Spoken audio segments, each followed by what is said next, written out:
The Book of Genesis, Chapter 1. In the beginning God created the heaven and the earth. And the earth was without form and void, and darkness was upon the face of the deep. And the Spirit of God moved upon the face of the waters. And God said, "Let there be light." And there was light. And God saw the light that it was good. And God divided the light from the darkness. And God called the light day, and the darkness he called night. And the evening and the morning were the first day. And God said, "Let there be a firmament in the midst of the waters, and let it divide the waters from the waters." And God made the firmament, and divided the waters which were under the firmament from the waters which were above the firmament. And it was so. And God called the firmament heaven. And the evening and the morning were the second day. And God said, "Let the waters under the heaven be gathered together unto one place, and let the dry land appear." And it was so. And God called the dry land earth, and the gathering together of the waters called he seas. And God saw that it was good.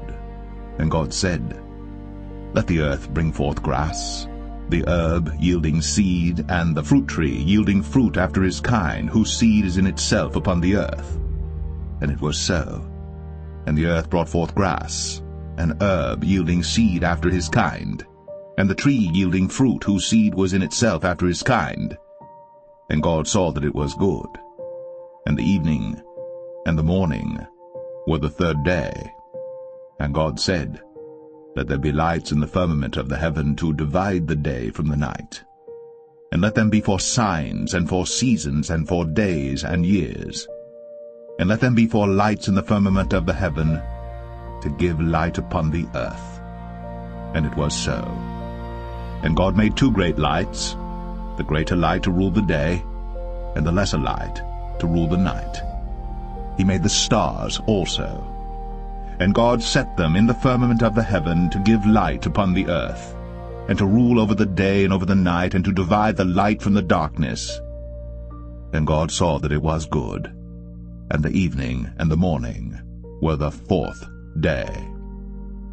And God said, "Let the waters bring forth abundantly the moving creature that hath life, and fowl that may fly above the earth in the open firmament of heaven." And God created great whales, and every living creature that moveth, which the waters brought forth abundantly after their kind, and every winged fowl after his kind. And God saw that it was good. And God blessed them, saying, "Be fruitful, and multiply, and fill the waters in the seas, and let fowl multiply in the earth." And the evening and the morning were the fifth day. And God said, "Let the earth bring forth the living creature after his kind, cattle and creeping thing, and beast of the earth after his kind."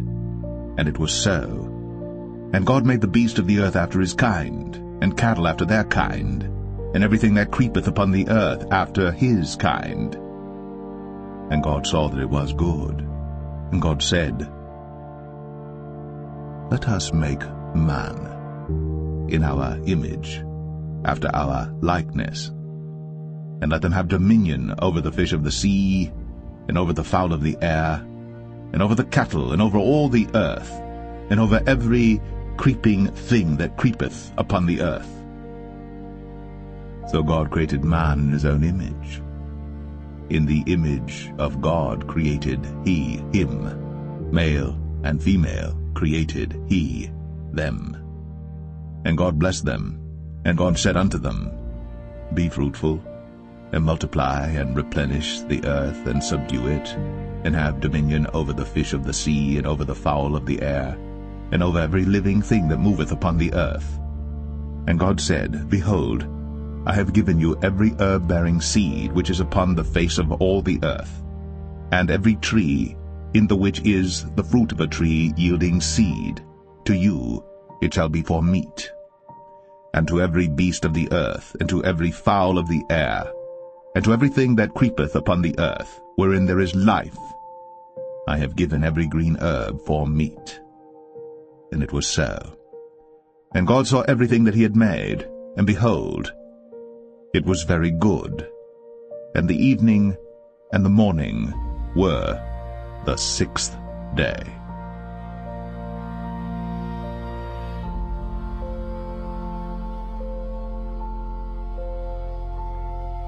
Genesis 2. Thus the heavens and the earth were finished, and all the host of them. And on the 7th day God ended his work which he had made, and he rested on the 7th day from all his work which he had made. And God blessed the 7th day, and sanctified it, because that in it he had rested from all his work which God created and made. These are the generations of the heavens and of the earth when they were created, in the day that the Lord God made the earth and the heavens. And every plant of the field before it was in the earth, and every herb of the field before it grew. For the Lord God had not caused it to rain upon the earth, and there was not a man to till the ground. But there went up a mist from the earth, and watered the whole face of the ground. And the Lord God formed man of the dust of the ground, and breathed into his nostrils the breath of life. And man became a living soul. And the Lord God planted a garden eastward in Eden, and there he put the man whom he had formed. And out of the ground made the Lord God to grow every tree that is pleasant to the sight, and good for food, the tree of life also in the midst of the garden, and the tree of knowledge of good and evil. And a river went out of Eden to water the garden, and from thence it was parted, and became into 4 heads. The name of the first is Pison. That is it which compasseth the whole land of Havilah, where there is gold. And the gold of that land is good. There is bdellium, and the onyx stone. And the name of the second river is Gihon. The same is it that compasseth the whole land of Ethiopia. And the name of the third river is Hiddekel. That is it which goeth toward the east of Assyria. And the fourth river is Euphrates. And the Lord God took the man, and put him into the Garden of Eden to dress it, and to keep it.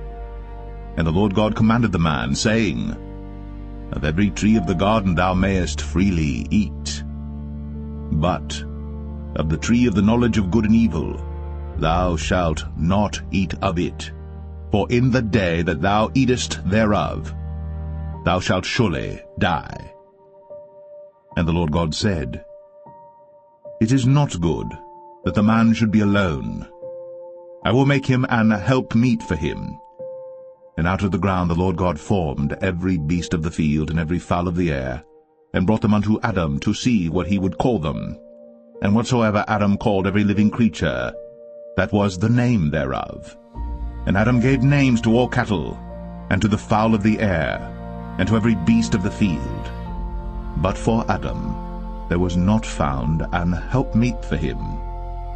And the Lord God caused a deep sleep to fall upon Adam, and he slept. And he took one of his ribs, and closed up the flesh instead thereof. And the rib which the Lord God had taken from man made he a woman, and brought her unto the man. And Adam said, This is now bone of my bones, and flesh of my flesh. She shall be called woman, because she was taken out of man. Therefore shall a man leave his father and his mother, and shall cleave unto his wife, and they shall be one flesh. And they were both naked, the man and his wife, and were not ashamed.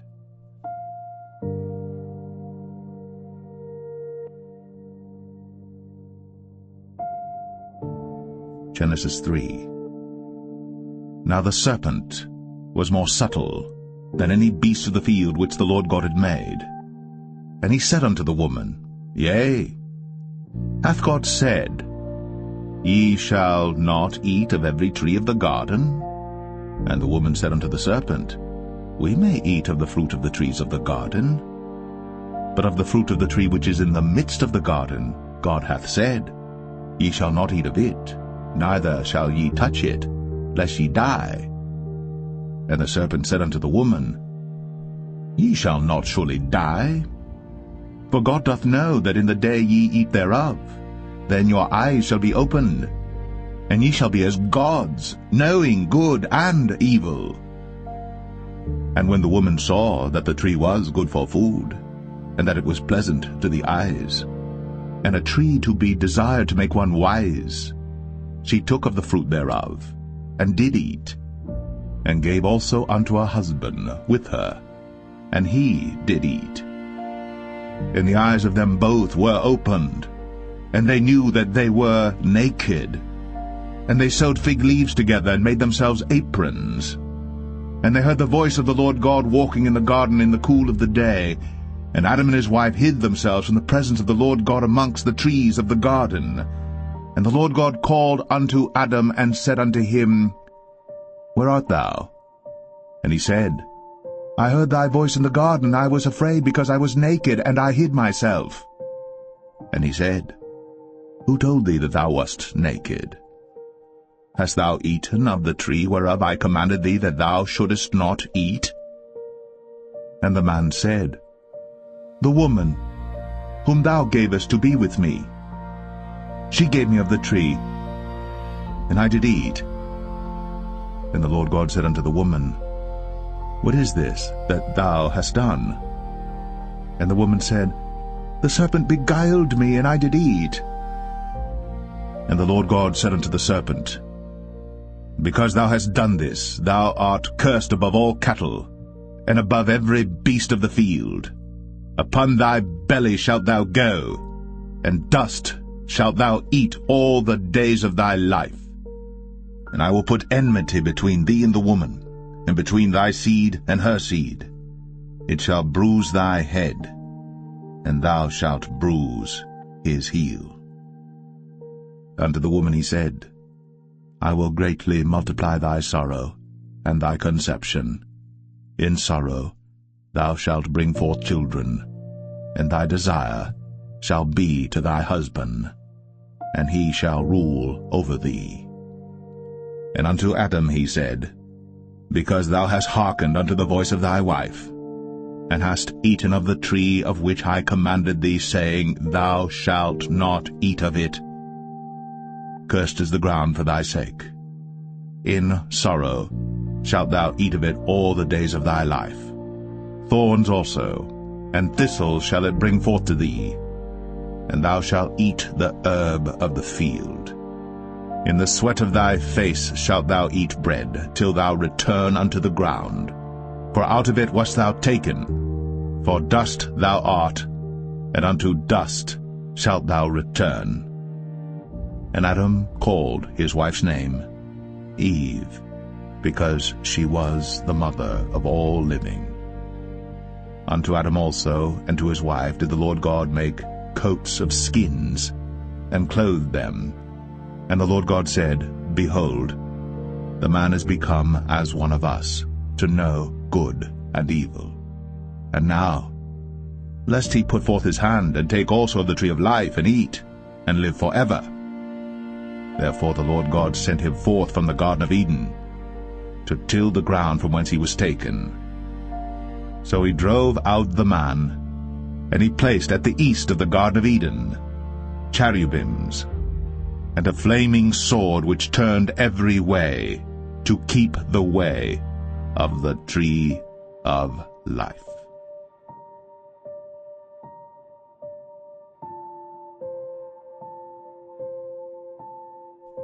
Genesis 4. And Adam knew Eve his wife, and she conceived and bare Cain, and said, I have gotten a man from the Lord. And she again bare his brother Abel. And Abel was a keeper of sheep, but Cain was a tiller of the ground. And in process of time it came to pass that Cain brought of the fruit of the ground an offering unto the Lord. And Abel he also brought of the firstlings of his flock, and of the fat thereof. And the Lord had respect unto Abel and to his offering. But unto Cain and to his offering he had not respect. And Cain was very wroth, and his countenance fell. And the Lord said unto Cain, Why art thou wroth? And why is thy countenance fallen? If thou doest well, shalt thou not be accepted? And if thou doest not well, sin lieth at the door, and unto thee shall be his desire, and thou shalt rule over him. And Cain talked with Abel his brother. And it came to pass, when they were in the field, that Cain rose up against Abel his brother, and slew him. And the Lord said unto Cain, Where is Abel thy brother? And he said, I know not. Am I my brother's keeper? And he said, What hast thou done? The voice of thy brother's blood crieth unto me from the ground. And now art thou cursed from the earth, which hath opened her mouth to receive thy brother's blood from thy hand. When thou tillest the ground, it shall not henceforth yield unto thee her strength. A fugitive and a vagabond shalt thou be in the earth. And Cain said unto the Lord, My punishment is greater than I can bear. Behold, thou hast driven me out this day from the face of the earth, and from thy face shall I be hid. And I shall be a fugitive and a vagabond in the earth. And it shall come to pass that every one that findeth me shall slay me. And the Lord said unto him, Therefore whosoever slayeth Cain, vengeance shall be taken on him sevenfold. And the Lord set a mark upon Cain, lest any finding him should kill him. And Cain went out from the presence of the Lord, and dwelt in the land of Nod, on the east of Eden. And Cain knew his wife, and she conceived, and bare Enoch. And he builded a city, and called the name of the city after the name of his son, Enoch. And unto Enoch was born Erected, and Erected begat Mahushael, and Mahushael begat Methusael, and Methusael begat Lamech. And Lamech took unto him 2 wives. The name of the one was Adah, and the name of the other Zillah. And Adah bare Jabal. He was the father of such as dwell in tents, and of such as have cattle. And his brother's name was Jubal. He was the father of all such as handle the harp and organ. And Zillah, she also bare Tubal-Cain, an instructor of every artificer in brass and iron. And the sister of Tubal-Cain was Naamah. And Lamech said unto his wives, Adah and Zillah, Hear my voice, ye wives of Lamech, hearken unto my speech. For I have slain a man to my wounding, and a young man to my hurt. If Cain shall be avenged 7-fold, truly Lamech 77-fold. And Adam knew his wife again, and she bare a son, and called his name Seth. For God, said she, hath appointed me another seed instead of Abel, whom Cain slew. And to Seth, to him also there was born a son, and he called his name Enos. Then began men to call upon the name of the Lord.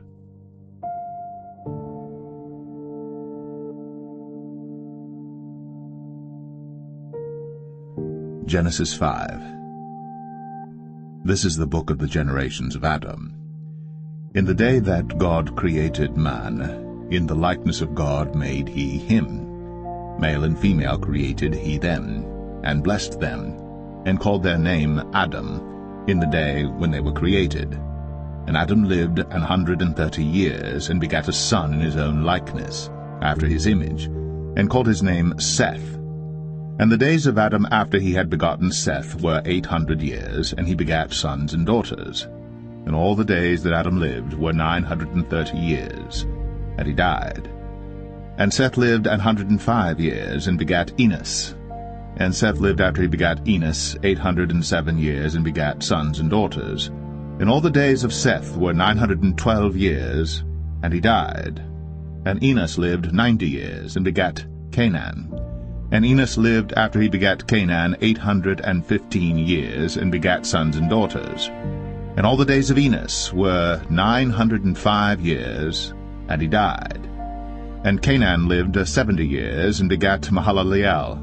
And Canaan lived after he begat Mahalaleel 840 years, and begat sons and daughters. And all the days of Canaan were 910 years, and he died. And Mahalaleel lived 65 years, and begat Jared. And Mahalaleel lived after he begat Jared 830 years, and begat sons and daughters. And all the days of Mahalaleel were 895 years, and he died. And Jared lived 162 years, and he begat Enoch. And Jared lived after he begat Enoch 800 years, and begat sons and daughters. And all the days of Jared were 962 years, and he died. And Enoch lived 65 years, and begat Methuselah.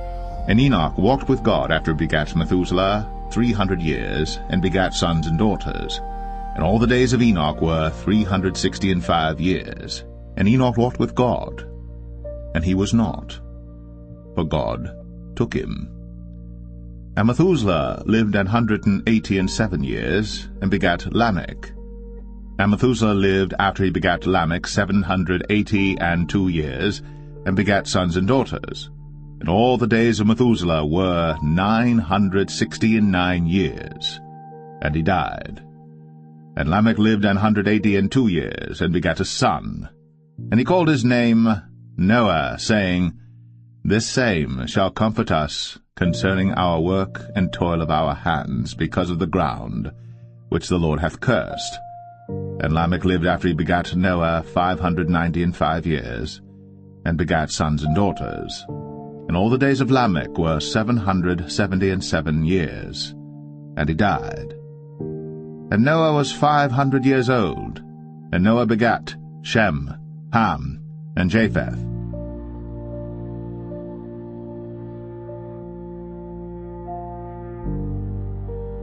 Genesis 6.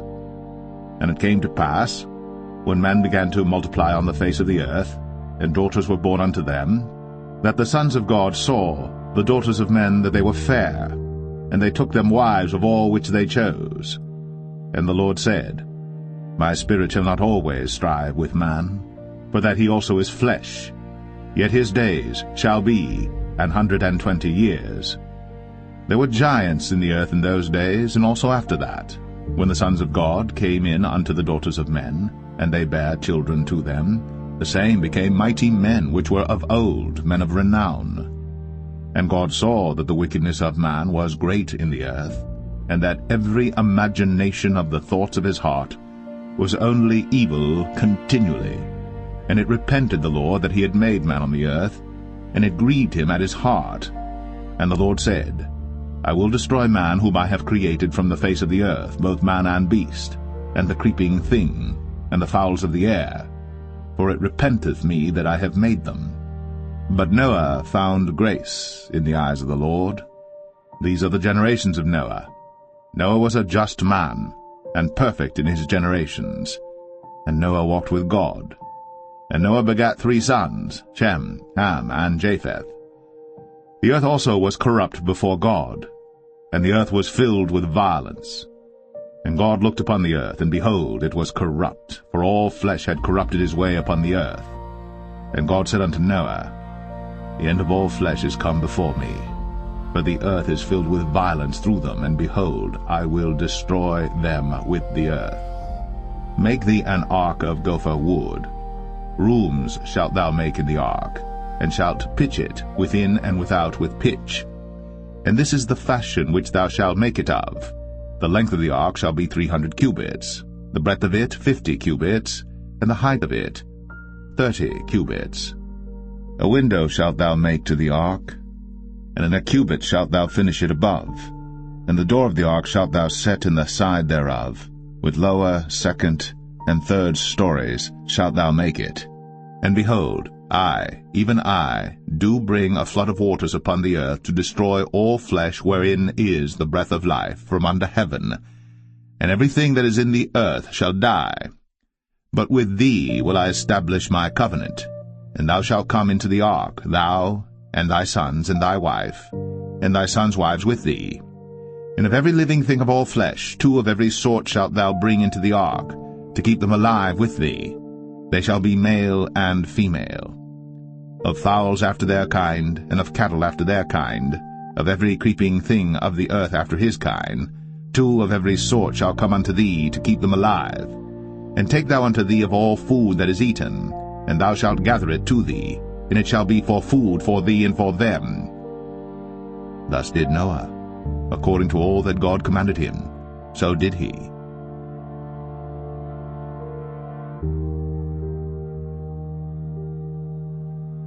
Genesis 7. And the Lord said unto Noah, Come thou and all thy house into the ark, for thee have I seen righteous before me in this generation.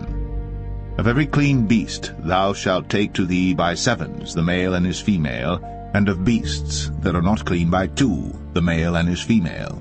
Of fowls also of the air by 7s, the male and the female, to keep seed alive upon the face of all the earth. For yet 7 days, and I will cause it to rain upon the earth 40 days and 40 nights. And every living substance that I have made will I destroy from off the face of the earth.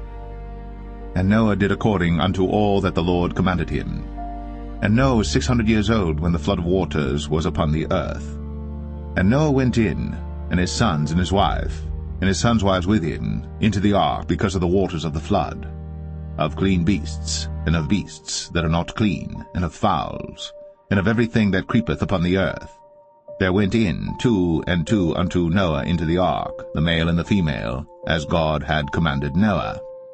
And it came to pass after 7 days, that the waters of the flood were upon the earth. In the 600th year of Noah's life, in the 2nd month, the 17th day of the month, the same day, were all the fountains of the great deep broken up. And the windows of heaven were opened, and the rain was upon the earth 40 days and 40 nights. In the selfsame day entered Noah and Shem and Ham and Japheth, the sons of Noah, and Noah's wife, and the 3 wives of his sons with them, into the ark, they and every beast after his kind, and all the cattle after their kind, and every creeping thing that creepeth upon the earth after his kind, and every fowl after his kind, every bird of every sort. And they went in unto Noah into the ark, 2 and 2 of all flesh, wherein is the breath of life. And they that went in male and female of all flesh, as God had commanded him. And the Lord shut him in.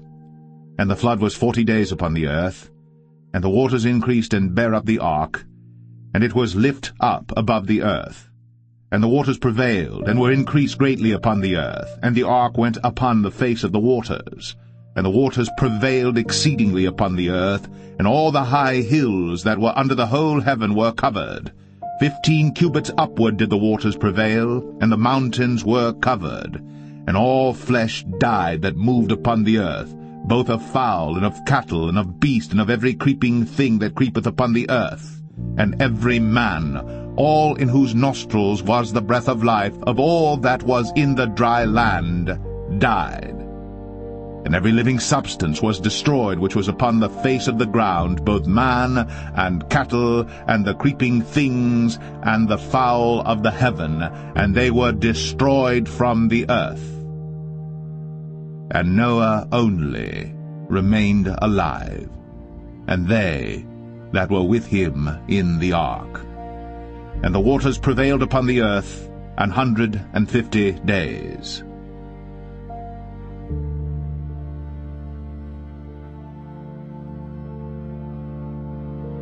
Genesis 8. And God remembered Noah, and every living thing, and all the cattle that was with him in the ark. And God made a wind to pass over the earth, and the waters assuaged. The fountains also of the deep, and the windows of heaven were stopped, and the rain from heaven was restrained. And the waters returned from off the earth continually. And after the end of the 150 days the waters were abated. And the ark rested in the 7th month, on the 17th day of the month, upon the mountains of Ararat. And the waters decreased continually until the 10th month. In the 10th month, on the 1st day of the month, were the tops of the mountains seen. And it came to pass at the end of 40 days that Noah opened the window of the ark which he had made. And he sent forth a raven, which went forth to and fro until the waters were dried up from off the earth. Also he sent forth a dove from him, to see if the waters were abated from off the face of the ground. But the dove found no rest for the sole of her foot. And she returned unto him into the ark, for the waters were on the face of the whole earth. Then he put forth his hand, and took her, and pulled her in unto him into the ark. And he stayed yet other 7 days, and again he sent forth the dove out of the ark. And the dove came in to him in the evening, and lo, in her mouth was an olive leaf plucked off. So Noah knew that the waters were abated from off the earth. And he stayed yet other 7 days, and sent forth the dove, which returned not again unto him any more. And it came to pass, in the 601st year, in the 1st month, the 1st day of the month, the waters were dried up from off the earth. And Noah removed the covering of the ark, and looked, and behold, the face of the ground was dry. And in the 2nd month, on the 27th day of the month, was the earth dried. And God spake unto Noah, saying, Go forth of the ark, thou, and thy wife, and thy sons wives with thee. Bring forth with thee every living thing that is with thee of all flesh, both of fowl, and of cattle, and of every creeping thing that creepeth upon the earth, that they may breed abundantly in the earth, and be fruitful and multiply upon the earth. And Noah went forth, and his sons and his wife, and his sons' wives with him, every beast, every creeping thing, and every fowl, and whatsoever creepeth upon the earth, after their kinds, went forth out of the ark. And Noah builded an altar unto the Lord, and took of every clean beast, and of every clean fowl, and offered burnt offerings on the altar. And the Lord smelled a sweet savour. And the Lord said in his heart, I will not again curse the ground any more for man's sake. For the imagination of man's heart is evil from his youth, neither will I again smite any more everything living, as I have done. While the earth remaineth, seedtime and harvest, and cold and heat, and summer and winter, and day and night, shall not cease.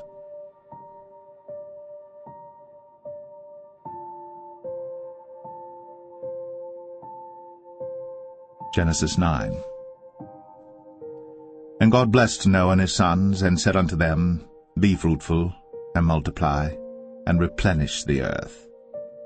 And the fear of you, and the dread of you shall be upon every beast of the earth, and upon every fowl of the air, upon all that moveth upon the earth, and upon all the fishes of the sea.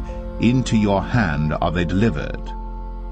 Every moving thing that liveth shall be meat for you, even as the green herb have I given you all things. But flesh, with the life thereof, which is the blood thereof, shall ye not eat. And surely your blood of your lives will I require. At the hand of every beast will I require it, and at the hand of man, at the hand of every man's brother will I require the life of man.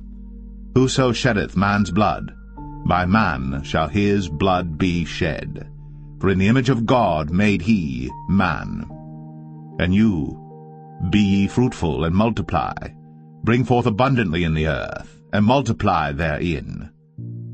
And God spake unto Noah, and to his sons with him, saying, And I, behold, I establish my covenant with you, and with your seed after you, and with every living creature that is with you, of the fowl, of the cattle, and of every beast of the earth with you, from all that go out of the ark to every beast of the earth.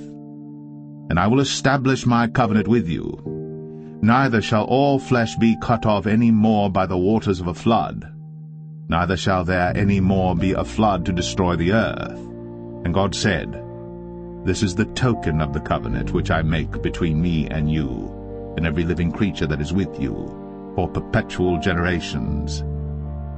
I do set my bow in the cloud, and it shall be for a token of a covenant between me and the earth.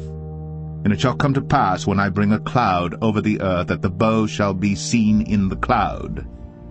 And I will remember my covenant, which is between me and you and every living creature of all flesh.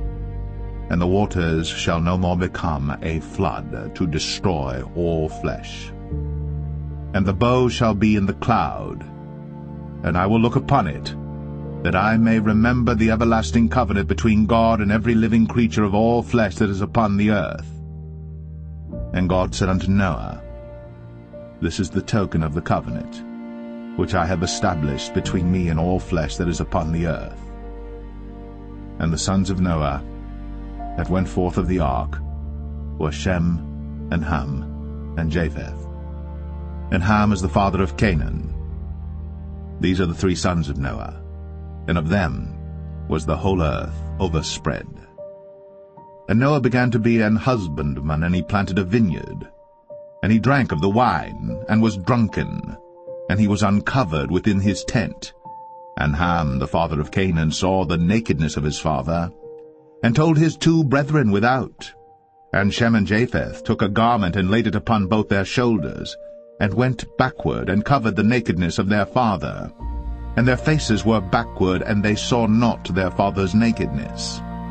And Noah awoke from his wine, and knew what his younger son had done unto him. And he said, Cursed be Canaan, a servant of servants shall he be unto his brethren.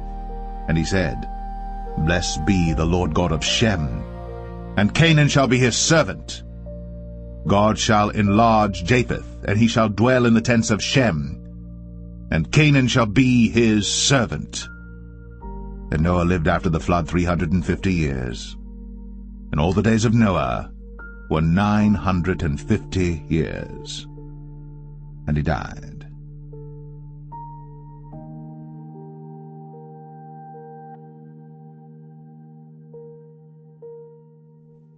Genesis 10. Now these are the generations of the sons of Noah, Shem, Ham, and Japheth. And unto them were sons born after the flood. The sons of Japheth, Gomer, and Magog, and Madai, and Javan, and Tubal, and Meshech, and Taras. And the sons of Gomer, Ashkenaz, and Riphath, and Togarmah. And the sons of Javan, Elisha, and Tarshish, Kittim, and Dodanim.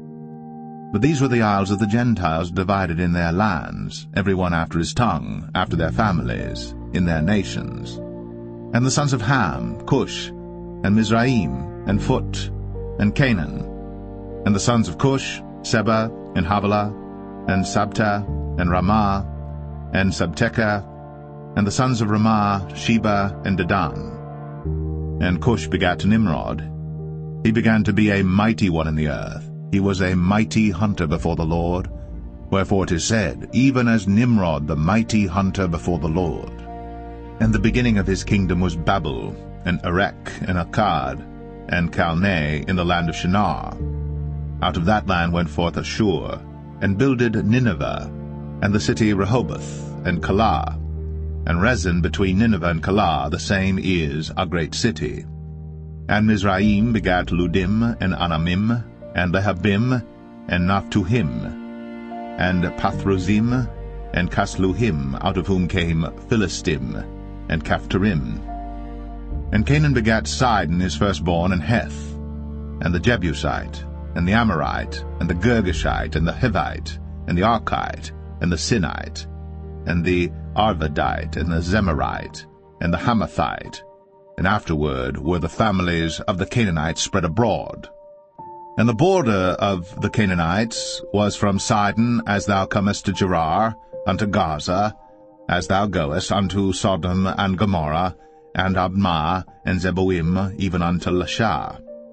These are the sons of Ham, after their families, after their tongues, in their countries, and in their nations. Unto Shem also, the father of all the children of Eber, the brother of Japheth, the elder, even to him were children born, the children of Shem, Elam, and Ashur, and Arphaxad, and Lud, and Aram. And the children of Aram, Uz, and Hul, and Gether, and Mash. And Arphaxad begat Salah, and Salah begat Eber. And unto Eber were born 2 sons. The name of one was Peleg, for in his days was the earth divided, and his brother's name was Joktan. And Joktan begat Almadad, and Sheleth, and Hazarmaveth, and Jerah, and Hadoram, and Uzal, and Diklah, and Obal, and Abimael, and Sheba, and Ophir, and Havilah, and Jobab. All these were the sons of Joktan. And their dwelling was from Mesha, as thou goest unto Sephar, a mount of the east. These are the sons of Shem, after their families, after their tongues, in their lands, after their nations. These are the families of the sons of Noah, after their generations, in their nations, and by these were the nations divided in the earth after the flood.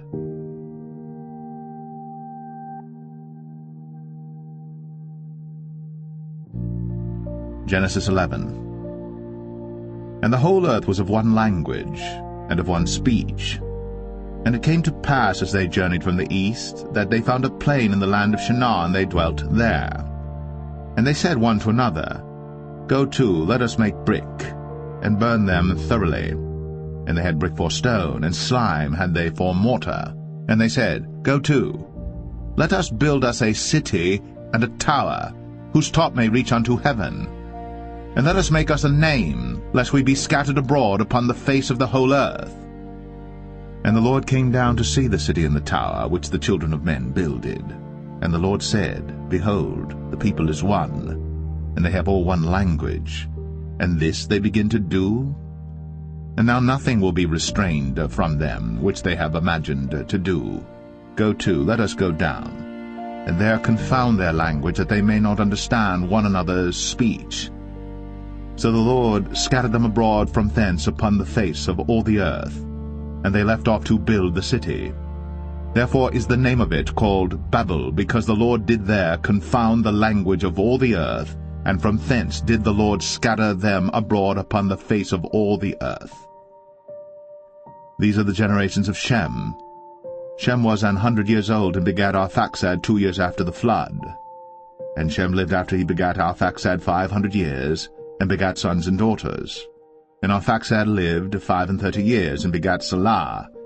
And Arphaxad lived after he begat Salah 403 years, and begat sons and daughters. And Salah lived 30 years, and begat Eber. And Salah lived after he begat Eber 403 years, and begat sons and daughters. And Eber lived 34 years, and begat Peleg. And Eber lived after he begat Peleg 430 years, and begat sons and daughters. And Peleg lived 30 years, and begat Reu. And Peleg lived after he begat Reu 209 years, and begat sons and daughters. And Reu lived 32 years, and begat Serug. And Reu lived after he begat Serug 207 years, and begat sons and daughters. And Serug lived 30 years, and begat Nahor. And Serug lived after he begat Nahor 200 years, and begat sons and daughters. And Nahor lived 29 years, and begat Terah. And Nahor lived after he begat Terah 119 years, and begat sons and daughters. And Terah lived 70 years, and begat Abram, Nahor, and Haran. Now these are the generations of Terah. Terah begat Abram, Nahor, and Haran begat Lot. And Haran died before his father Terah in the land of his nativity, in Ur of the Chaldees. And Abram and Nahor took them wives. The name of Abram's wife was Sarai, and the name of Nahor's wife, Milcah, the daughter of Haran, the father of Milcah, and the father of Iscah. But Sarai was barren, she had no child. And Terah took Abram his son, and Lot the son of Haran his son's son, and Sarai his daughter-in-law his son Abram's wife. And they went forth with them from Ur of the Chaldees, to go into the land of Canaan. And they came unto Haran, and dwelt there. And the days of Terah were 205 years, and Terah died in Haran.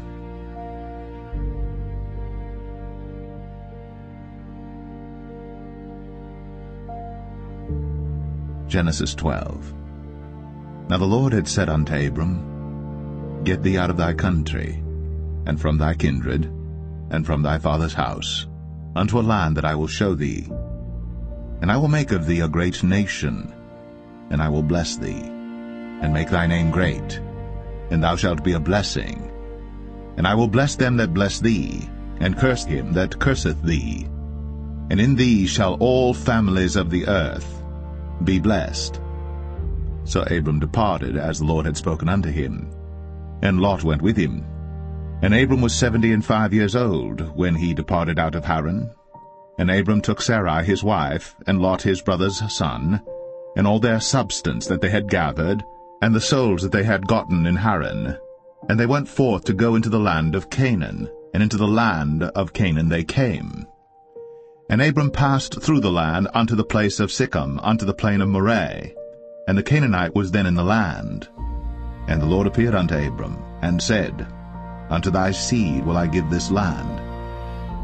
And there builded he an altar unto the Lord, who appeared unto him. And he removed from thence unto a mountain on the east of Bethel, and pitched his tent, having Bethel on the west, and Ai on the east. And there he builded an altar unto the Lord, and called upon the name of the Lord. And Abram journeyed, going on still toward the south. And there was a famine in the land, and Abram went down into Egypt to sojourn there, for the famine was grievous in the land. And it came to pass, when he was come near to enter into Egypt, that he said unto Sarai his wife, Behold now, I know that thou art a fair woman to look upon.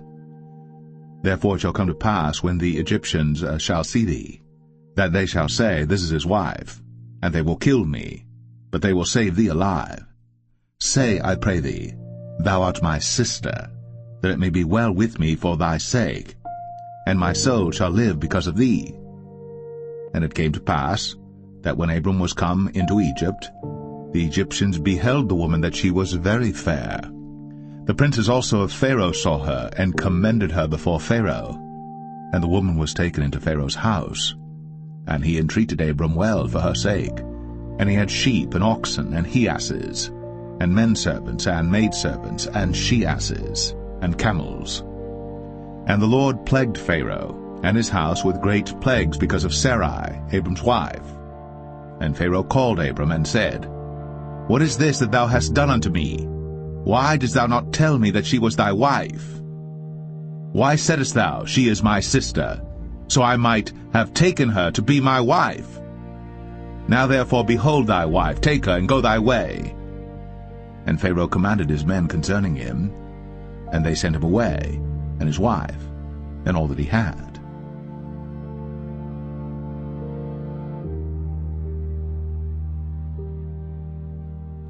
Genesis 13. And Abram went up out of Egypt, he and his wife, and all that he had, and Lot with him, into the south. And Abram was very rich in cattle, in silver, and in gold. And he went on his journeys from the south even to Bethel, unto the place where his tent had been at the beginning, between Bethel and Ai, unto the place of the altar which he had made there at the first. And there Abram called on the name of the Lord. And Lot also, which went with Abram, had flocks and herds and tents. And the land was not able to bear them, that they might dwell together, for their substance was great, so that they could not dwell together. And there was a strife between the herdmen of Abram's cattle and the herdmen of Lot's cattle. And the Canaanite and the Perizzite dwelled then in the land. And Abram said unto Lot, Let there be no strife, I pray thee, between me and thee, and between my herdmen and thy herdmen, for we be brethren. Is not the whole land before thee? Separate thyself, I pray thee, from me. If thou wilt take the left hand, then I will go to the right. Or if thou depart to the right hand, then I will go to the left.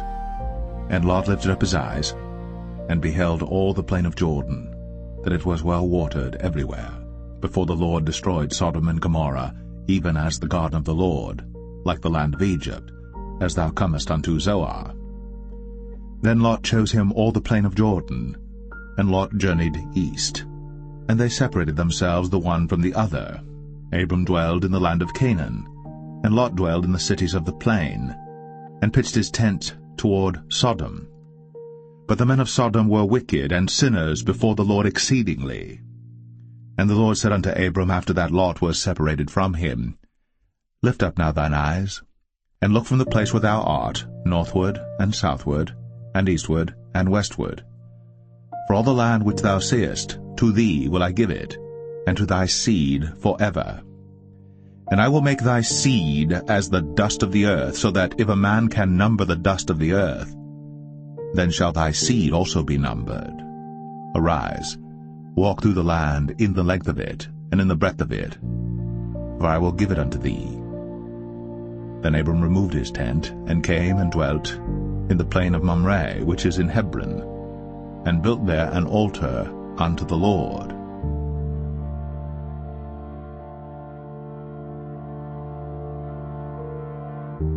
Genesis 14.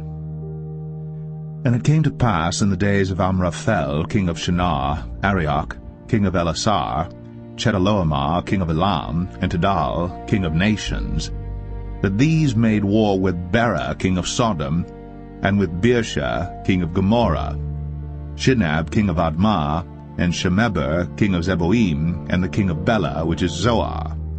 All these were joined together in the vale of Siddim, which is the salt sea. 12 years they served Chedorlaomer, and in the 13th year they rebelled. And in the 14th year came Chedorlaomer, and the kings that were with him, and smote the Rephaims in Ashtaroth, Karnaim, and the Zazims in Ham, and the Emims in Shaveh Kiriathaim, and the Horites in their Mount Seir unto El Paran, which is by the wilderness. And they returned and came to En Mishpat, which is Kadesh, and smote all the country of the Amalekites, and also the Amorites, that dwelt in Hazazon Tamar. And there went out the king of Sodom, and the king of Gomorrah, and the king of Admah, and the king of Zeboim, and the king of Bela, the same as Zoar, and they joined battle with them in the vale of Siddim, with Chedorlaomer the king of Elam, and with Tidal king of nations, and Amraphel king of Shinar, and Arioch king of Elasar, 4 kings with 5. And the vale of Siddim was full of slime pits. And the kings of Sodom and Gomorrah fled, and fell there. And they that remained fled to the mountain. And they took all the goods of Sodom and Gomorrah, and all their victuals, and went their way. And they took Lot, Abram's brother's son, who dwelt in Sodom, and his goods, and departed. And there came one that had escaped, and told Abram the Hebrew, for he dwelt in the plain of Mamre the Amorite, brother of Eshcol, and brother of Aner, and these were confederate with Abram. And when Abram heard that his brother was taken captive, he armed his trained servants, born in his own house, 318, and pursued them unto Dan. And he divided himself against them, he and his servants, by night, and smote them, and pursued them unto Hobah, which is on the left hand of Damascus. And he brought back all the goods, and also brought again his brother Lot, and his goods, and the women also, and the people. And the king of Sodom went out to meet him after his return from the slaughter of Chedorlaomer, and of the kings that were with him at the valley of Shaveh, which is the king's dale. And Melchizedek king of Salem brought forth bread and wine, and he was the priest of the Most High God.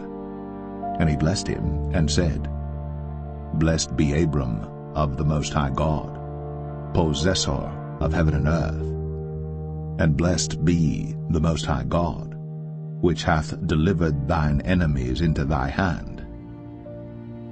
And he gave him tithes of all. And the king of Sodom said unto Abram, Give me the persons, and take the goods to thyself. And Abram said to the king of Sodom, I have lifted up mine hand unto the Lord, the Most High God, the possessor of heaven and earth, that I will not take from a thread, even to a shoe latchet, and that I will not take anything that is thine, lest thou shouldst say, I have made Abram rich. Save only that which the young men have eaten, and the portion of the men which went with me, Aner, Eshcol, and Mamre, let them take their portion.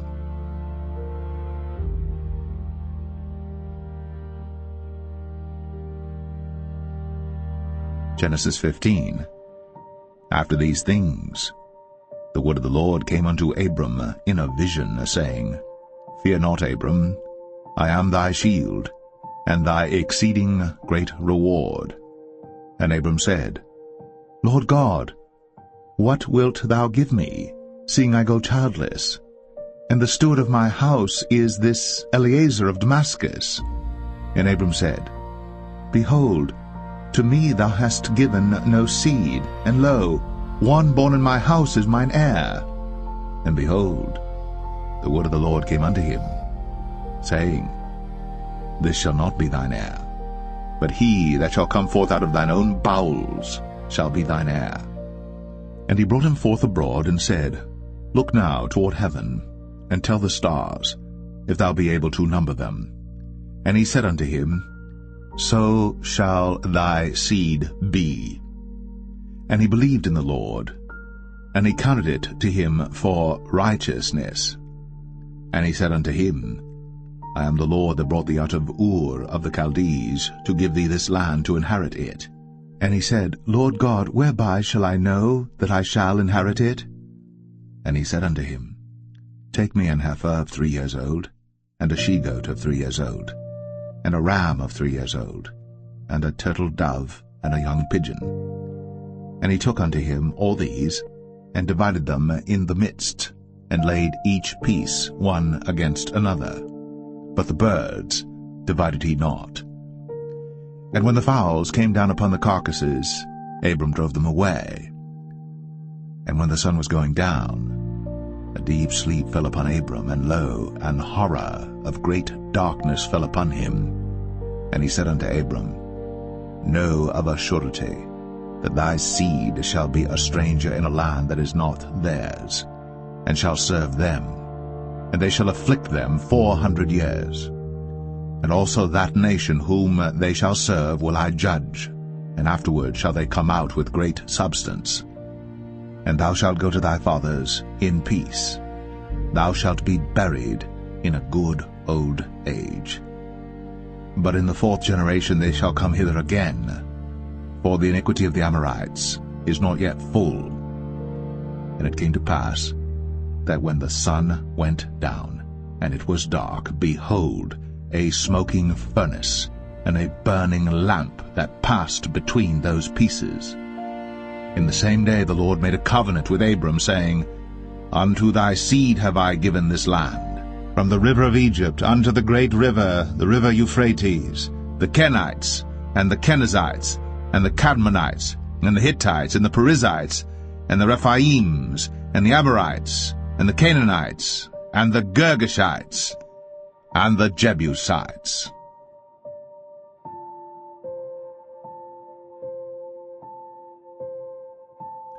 Genesis 16. Now Sarai, Abram's wife, bare him no children. And she had an handmaid, an Egyptian, whose name was Hagar. And Sarai said unto Abram, Behold now, the Lord hath restrained me from bearing. I pray thee, go in unto my maid. It may be that I may obtain children by her. And Abram hearkened to the voice of Sarai. And Sarai, Abram's wife, took Hagar her maid, the Egyptian, after Abram had dwelt 10 years in the land of Canaan, and gave her to her husband Abram to be his wife. And he went in unto Hagar, and she conceived. And when she saw that she had conceived, her mistress was despised in her eyes. And Sarai said unto Abram, My wrong be upon thee. I have given my maid into thy bosom, and when she saw that she had conceived, I was despised in her eyes. The Lord judge between me and thee. But Abram said unto Sarai, Behold, thy maid is in thy hand. Do to her as it pleaseth thee. And when Sarai dealt hardly with her, she fled from her face. And the angel of the Lord found her by a fountain of water in the wilderness, by the fountain in the way to Shur. And he said, Hagar, Sarai's maid, whence camest thou? And whither wilt thou go? And she said, I flee from the face of my mistress Sarai. And the angel of the Lord said unto her, Return to thy mistress, and submit thyself unto her hands. And the angel of the Lord said unto her, I will multiply thy seed exceedingly, that it shall not be numbered for multitude. And the angel of the Lord said unto her, Behold, thou art with child, and shalt bear a son, and shalt call his name Ishmael, because the Lord hath heard thy affliction. And he will be a wild man, his hand will be against every man, and every man's hand against him. And he shall dwell in the presence of all his brethren. And she called the name of the Lord that spake unto her, Thou God seest me. For she said, Have I also here looked after him that seeth me? Wherefore the well was called Beer Lohai Roi. Behold, it is between Kadesh and Bered.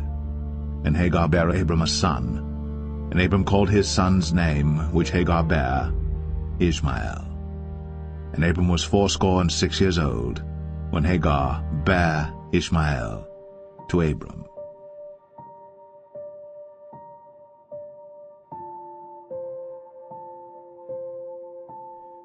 Genesis 17. And when Abram was 90 years old and 9, the Lord appeared to Abram and said unto him, I am the Almighty God. Walk before me, and be thou perfect. And I will make my covenant between me and thee, and will multiply thee exceedingly. And Abram fell on his face. And God talked with him, saying, As for me, behold, my covenant is with thee, and thou shalt be a father of many nations. Neither shall thy name any more be called Abram, but thy name shall be Abraham.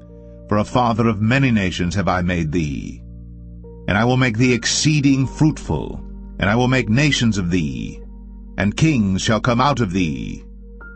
And I will establish my covenant between me and thee and thy seed after thee in their generations for an everlasting covenant, to be a God unto thee, and to thy seed after thee.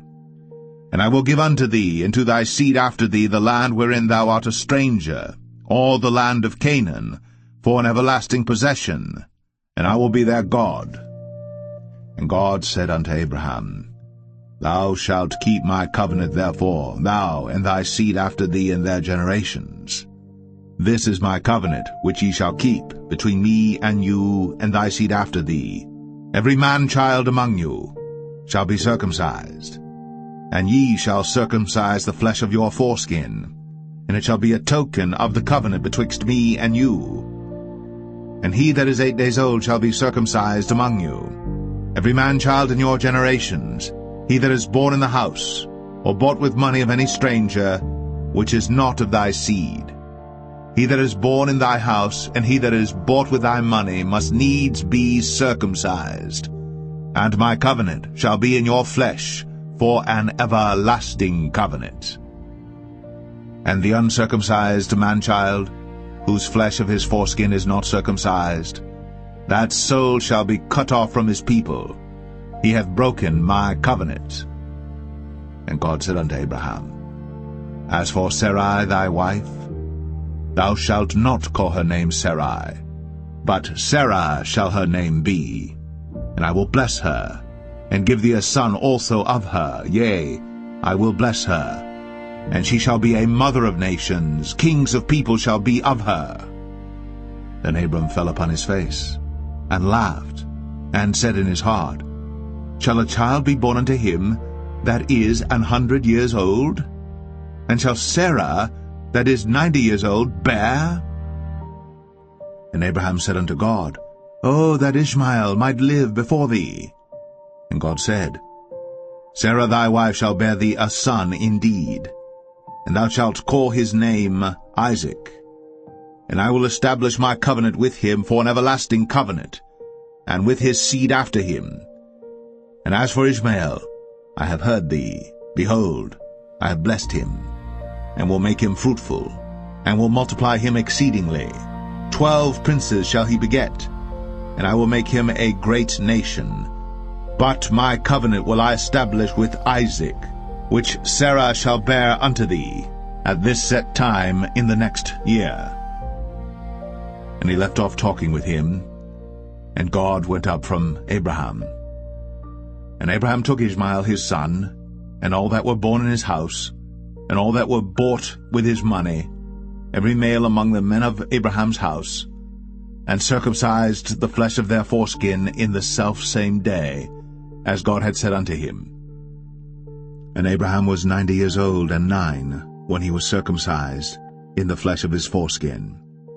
And Ishmael his son was 13 years old when he was circumcised in the flesh of his foreskin.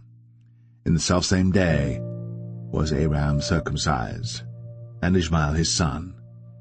And all the men of his house, born in the house, and bought with money of the stranger, were circumcised with him.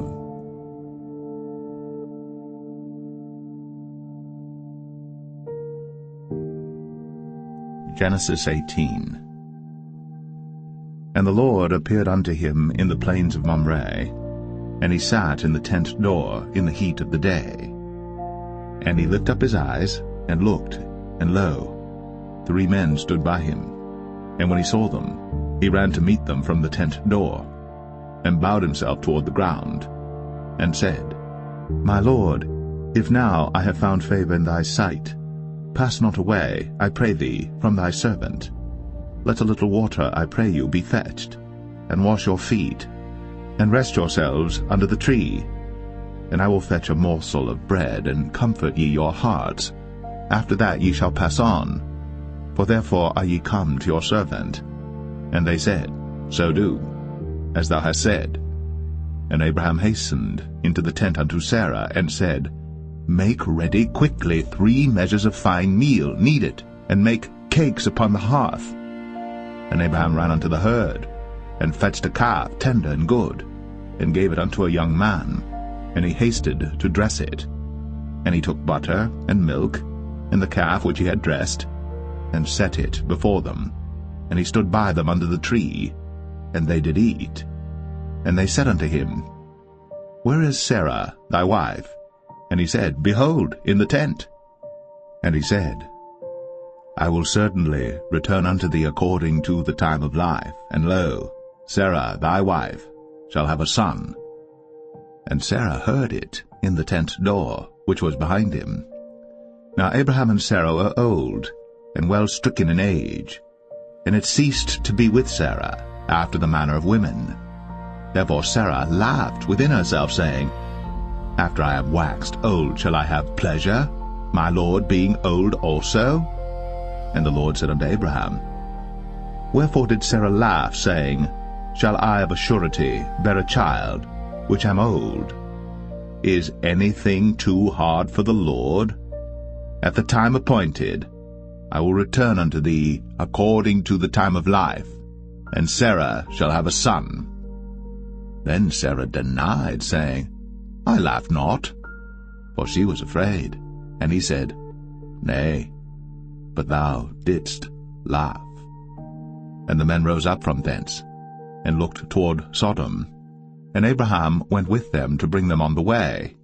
And the Lord said, Shall I hide from Abraham that thing which I do? Seeing that Abraham shall surely become a great and mighty nation, and all the nations of the earth shall be blessed in him. For I know him, that he will command his children and his household after him, and they shall keep the way of the Lord to do justice and judgment, that the Lord may bring upon Abraham that which he hath spoken of him. And the Lord said, Because the cry of Sodom and Gomorrah is great, and because their sin is very grievous, I will go down now, and see whether they have done altogether according to the cry of it, which is come unto me. And if not, I will know. And the men turned their faces from thence, and went toward Sodom. But Abraham stood yet before the Lord. And Abraham drew near and said, Wilt thou also destroy the righteous with the wicked? Peradventure there be 50 righteous within the city. Wilt thou also destroy, and not spare the place, for the 50 righteous that are therein? That be far from thee to do after this manner, to slay the righteous with the wicked, and that the righteous should be as the wicked, that be far from thee. Shall not the judge of all the earth do right? And the Lord said, If I find in Sodom 50 righteous within the city, then I will spare all the place for their sakes. And Abraham answered and said, Behold now, I have taken upon me to speak unto the Lord, which am but dust and ashes. Peradventure, there shall lack 5 of the 50 righteous. Wilt thou destroy all the city for lack of 5? And he said, If I find there 40 and 5, I will not destroy it. And he spake unto him yet again, and said, Peradventure, there shall be 40 found there. And he said, I will not do it for 40's sake. And he said unto him, O, let not the Lord be angry, and I will speak. Peradventure, there shall 30 be found there. And he said, I will not do it, if I find 30 there. And he said, Behold now, I have taken upon me to speak unto the Lord. Peradventure there shall be 20 found there. And he said, I will not destroy it for 20's sake. And he said, O, let not the Lord be angry, and I will speak yet but this once. Peradventure 10 shall be found there. And he said, I will not destroy it for 10's sake. And the Lord went his way, as soon as he had left communing with Abraham. And Abraham returned unto his place.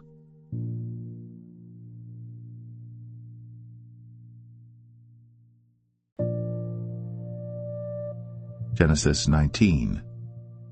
And there came 2 angels to Sodom at even, and Lot sat in the gate of Sodom. And Lot, seeing them, rose up to meet them, and he bowed himself with his face toward the ground. And he said, Behold now, my lords, turn in, I pray you, into your servant's house, and tarry all night, and wash your feet, and ye shall rise up early and go on your ways. And they said, Nay, but we will abide in the street all night. And he pressed upon them greatly. And they turned in unto him, and entered into his house. And he made them a feast, and did bake unleavened bread, and they did eat. But before they lay down, the men of the city, even the men of Sodom, compassed the house round, both old and young, all the people from every quarter. And they called unto Lot, and said unto him, Where are the men which came into thee this night? Bring them out unto us, that we may know them. And Lot went out at the door unto them, and shut the door after him, and said, I pray you, brethren, do not so wickedly. Behold now, I have 2 daughters which have not known man. Let me, I pray you, bring them out unto you, and do ye to them as is good in your eyes. Only unto these men do nothing, for therefore came they under the shadow of my roof. And they said, Stand back. And they said again, This one fellow came in to sojourn, and he will needs be a judge. Now will we deal worse with thee than with them. And they pressed sore upon the man, even Lot, and came near to break the door.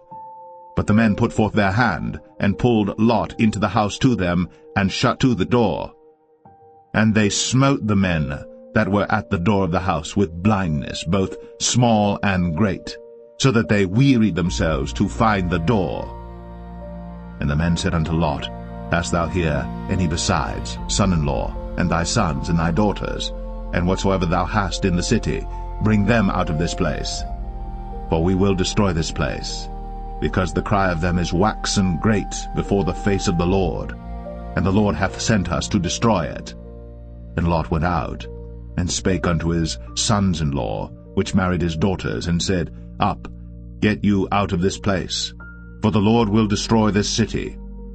But he seemed as one that mocked unto his sons-in-law. And when the morning arose, then the angels hastened Lot, saying, Arise, take thy wife and thy 2 daughters, which are here, lest thou be consumed in the iniquity of the city. And while he lingered, the man laid hold upon his hand, and upon the hand of his wife, and upon the hand of his 2 daughters, the Lord being merciful unto him. And they brought him forth, and set him without the city.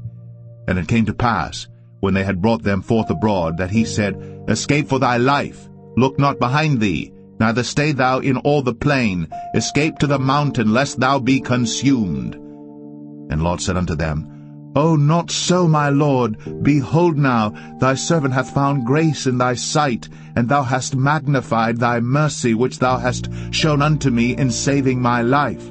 And I cannot escape to the mountain, lest some evil take me and I die. Behold now, this city is near to flee unto, and it is a little one. Oh, let me escape thither. Is it not a little one, and my soul shall live?" And he said unto him, "See, I have accepted thee concerning this thing also, that I will not overthrow this city, for the which thou hast spoken. Haste thee, escape thither, for I cannot do anything till thou be come thither." Therefore the name of the city was called Zoar. The sun was risen upon the earth, when Lot entered into Zoar. Then the Lord rained upon Sodom and upon Gomorrah brimstone and fire from the Lord out of heaven. And he overthrew those cities, and all the plain, and all the inhabitants of the cities, and that which grew upon the ground. But his wife looked back from behind him, and she became a pillar of salt. And Abraham got up early in the morning to the place where he stood before the Lord. And he looked toward Sodom and Gomorrah, and toward all the land of the plain, and beheld, and lo, the smoke of the country went up as the smoke of a furnace. And it came to pass, when God destroyed the cities of the plain, that God remembered Abraham, and sent Lot out of the midst of the overthrow, when he overthrew the cities in the which Lot dwelt. And Lot went up out of Zoar, and dwelt in the mountain, and his 2 daughters with him, for he feared to dwell in Zoar, and he dwelt in a cave, he and his 2 daughters. And the firstborn said unto the younger, Our father is old, and there is not a man in the earth to come in unto us after the manner of all the earth. Come, let us make our father drink wine, and we will lie with him, that we may preserve seed of our father. And they made their father drink wine that night. And the firstborn went in, and lay with her father. And he perceived not when she lay down, nor when she arose. And it came to pass on the morrow, that the firstborn said unto the younger, Behold, I lay yesternight with my father. Let us make him drink wine this night also, and go thou in, and lie with him, that we may preserve seed of our father. And they made their father drink wine that night also. And the younger arose, and lay with him. And he perceived not when she lay down, nor when she arose. Thus were both the daughters of Lot with child by their father. And the firstborn bare a son, and called his name Moab. The same is the father of the Moabites unto this day. And the younger, she also bare a son, and called his name Ben-Ami. The same is the father of the children of Ammon unto this day.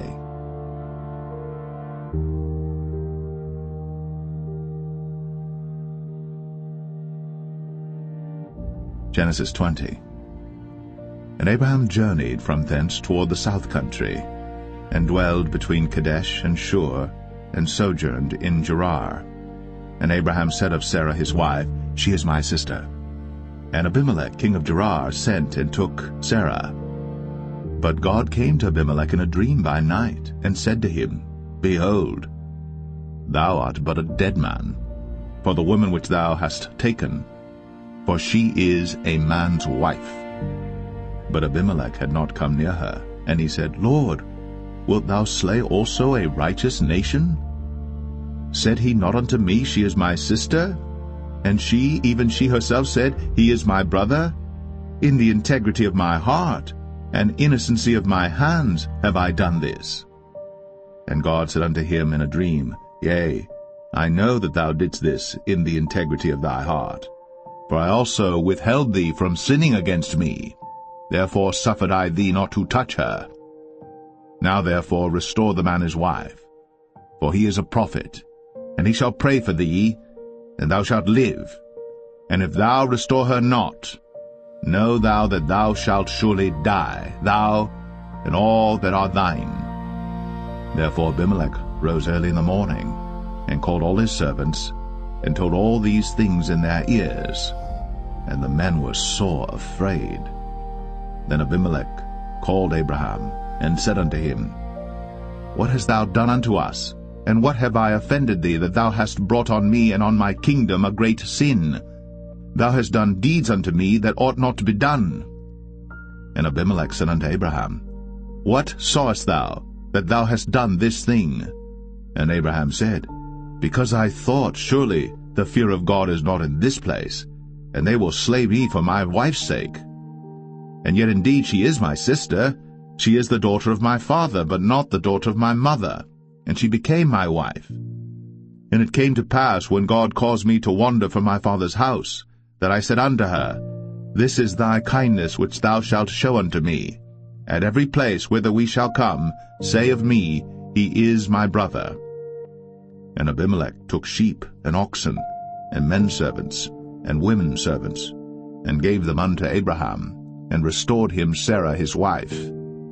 And Abimelech said, Behold, my land is before thee. Dwell where it pleaseth thee. And unto Sarah he said, Behold, I have given thy brother 1,000 pieces of silver. Behold, he is to thee a covering of the eyes, unto all that are with thee, and with all other. Thus she was reproved.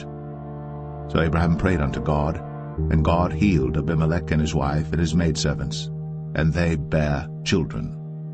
For the Lord had fast closed up all the wombs of the house of Abimelech, because of Sarah, Abraham's wife.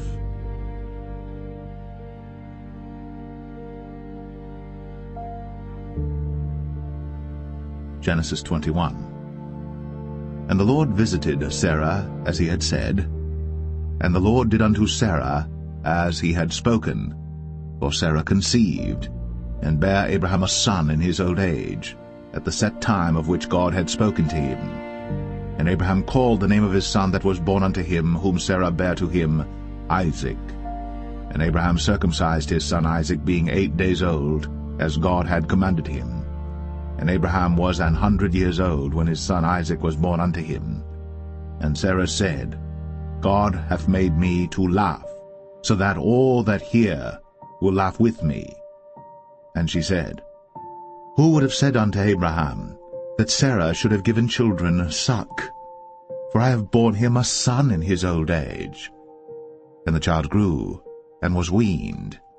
And Abraham made a great feast, the same day that Isaac was weaned.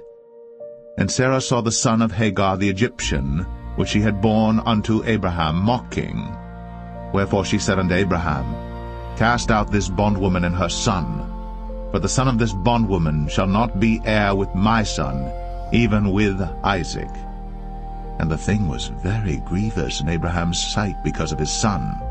And God said unto Abraham, Let it not be grievous in thy sight because of the lad, and because of thy bondwoman. In all that Sarah hath said unto thee, hearken unto her voice. For in Isaac shall thy seed be called. And also of the son of the bondwoman will I make a nation, because he is thy seed. And Abraham rose up early in the morning, and took bread and a bottle of water, and gave it unto Hagar, putting it on her shoulder, and the child, and sent her away. And she departed and wandered in the wilderness of Beersheba. And the water was spent in the bottle, and she cast the child under one of the shrubs.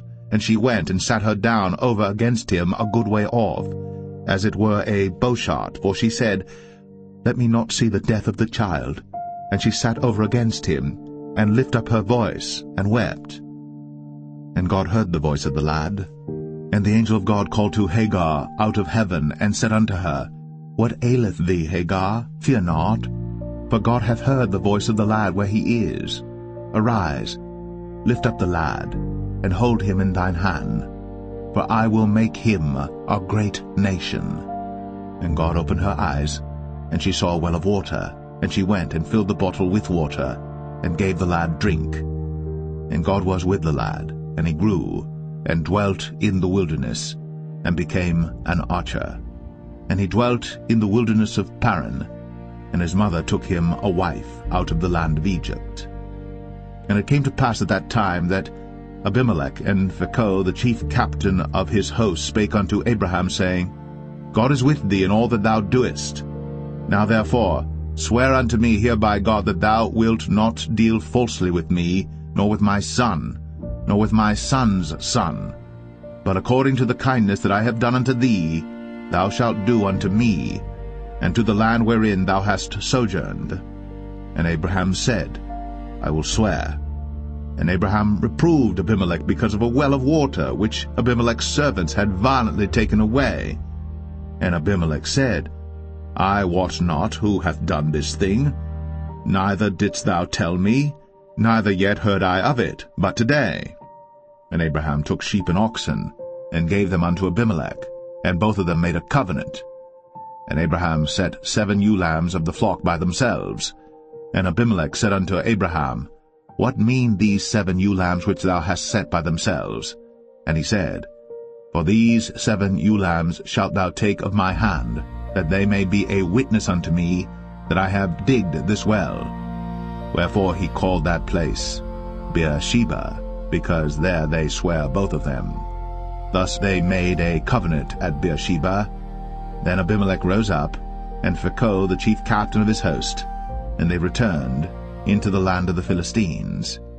And Abraham planted a grove in Beersheba, and called there on the name of the Lord, the everlasting God. And Abraham sojourned in the Philistines' land many days.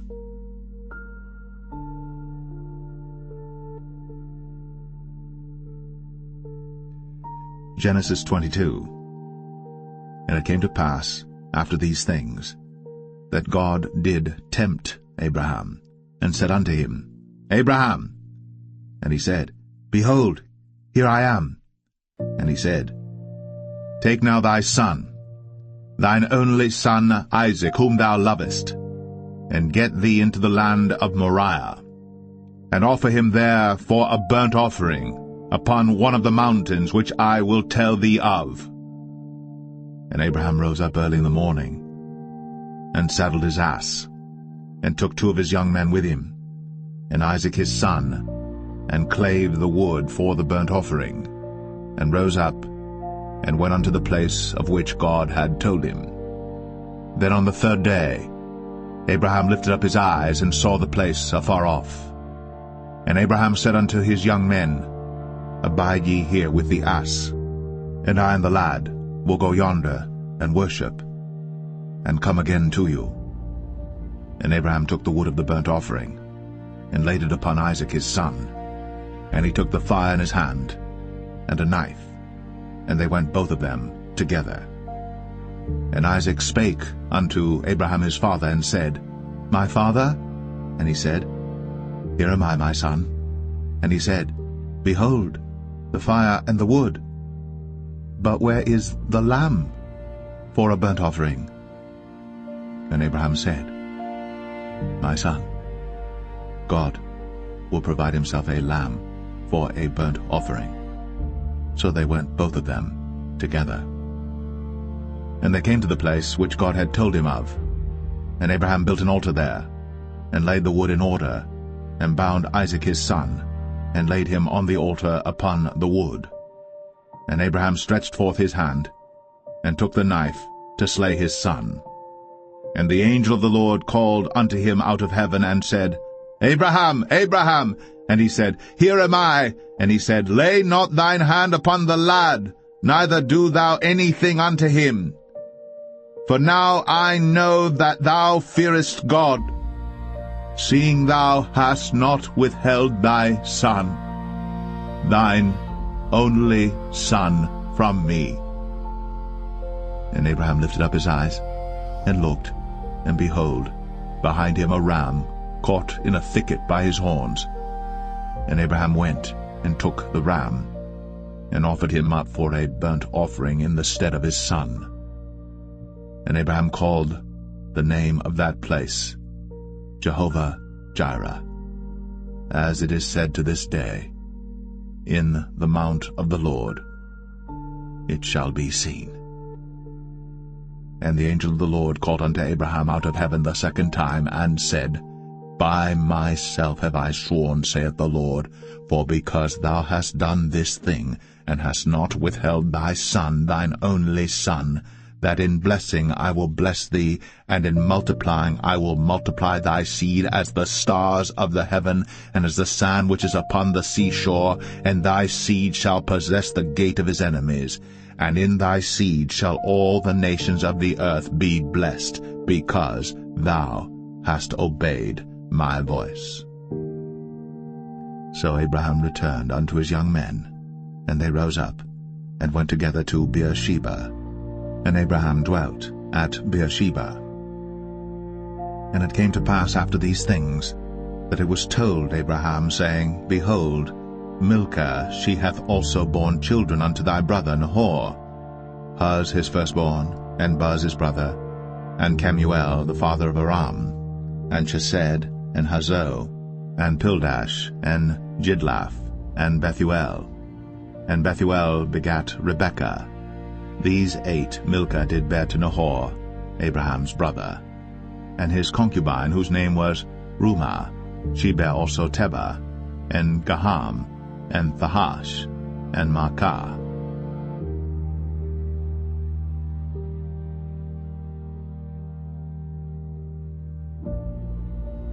Genesis 23. And Sarah was 127 years old. These were the years of the life of Sarah. And Sarah died in Kirjath Arba, the same as Hebron in the land of Canaan. And Abraham came to mourn for Sarah, and to weep for her. And Abraham stood up from before his dead, and spake unto the sons of Heth, saying, I am a stranger, and a sojourner with you. Give me a possession of a burying place with you, that I may bury my dead out of my sight. And the children of Heth answered Abraham, saying unto him, Hear us, my lord. Thou art a mighty prince among us. In the choice of our sepulchres bury thy dead. None of us shall withhold from thee his sepulchre, but that thou mayest bury thy dead. And Abraham stood up, and bowed himself to the people of the land, even to the children of Heth. And he communed with them, saying, If it be your mind that I should bury my dead out of my sight, hear me, and entreat for me to Ephron the son of Zoar, that he may give me the cave of Machpelah, which he hath, which is in the end of his field. For as much money as it is worth, he shall give it me, for a possession of a burying place amongst you. And Ephron dwelt among the children of Heth. And Ephron the Hittite answered Abraham in the audience of the children of Heth, even of all that went in at the gate of his city, saying, Nay, my lord, hear me. The field give I thee, and the cave that is therein I give it thee. In the presence of the sons of my people give I it thee. Bury thy dead. And Abraham bowed down himself before the people of the land. And he spake unto Ephron in the audience of the people of the land, saying, But if thou wilt give it, I pray thee, hear me. I will give thee money for the field. Take it of me, and I will bury my dead there. And Ephron answered Abraham, saying unto him, My lord, hearken unto me. The land is worth 400 shekels of silver. What is that betwixt me and thee? Bury therefore thy dead. And Abraham hearkened unto Ephron, and Abraham weighed to Ephron the silver, which he had named in the audience of the sons of Heth, 400 shekels of silver, current money, with the merchant. And the field of Ephron which was in Machpelah, which was before Mamre, the field and the cave which was therein, and all the trees that were in the field, that were in all the borders round about, were made sure unto Abraham for a possession in the presence of the children of Heth, before all that went in at the gate of his city. And after this Abraham buried Sarah his wife in the cave of the field of Machpelah before Mamre. The same is Hebron in the land of Canaan. And the field, and the cave that is therein, were made sure unto Abraham for a possession of a burying place by the sons of Heth.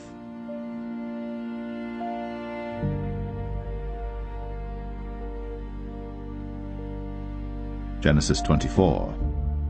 And Abraham was old, and well stricken in age. And the Lord had blessed Abraham in all things.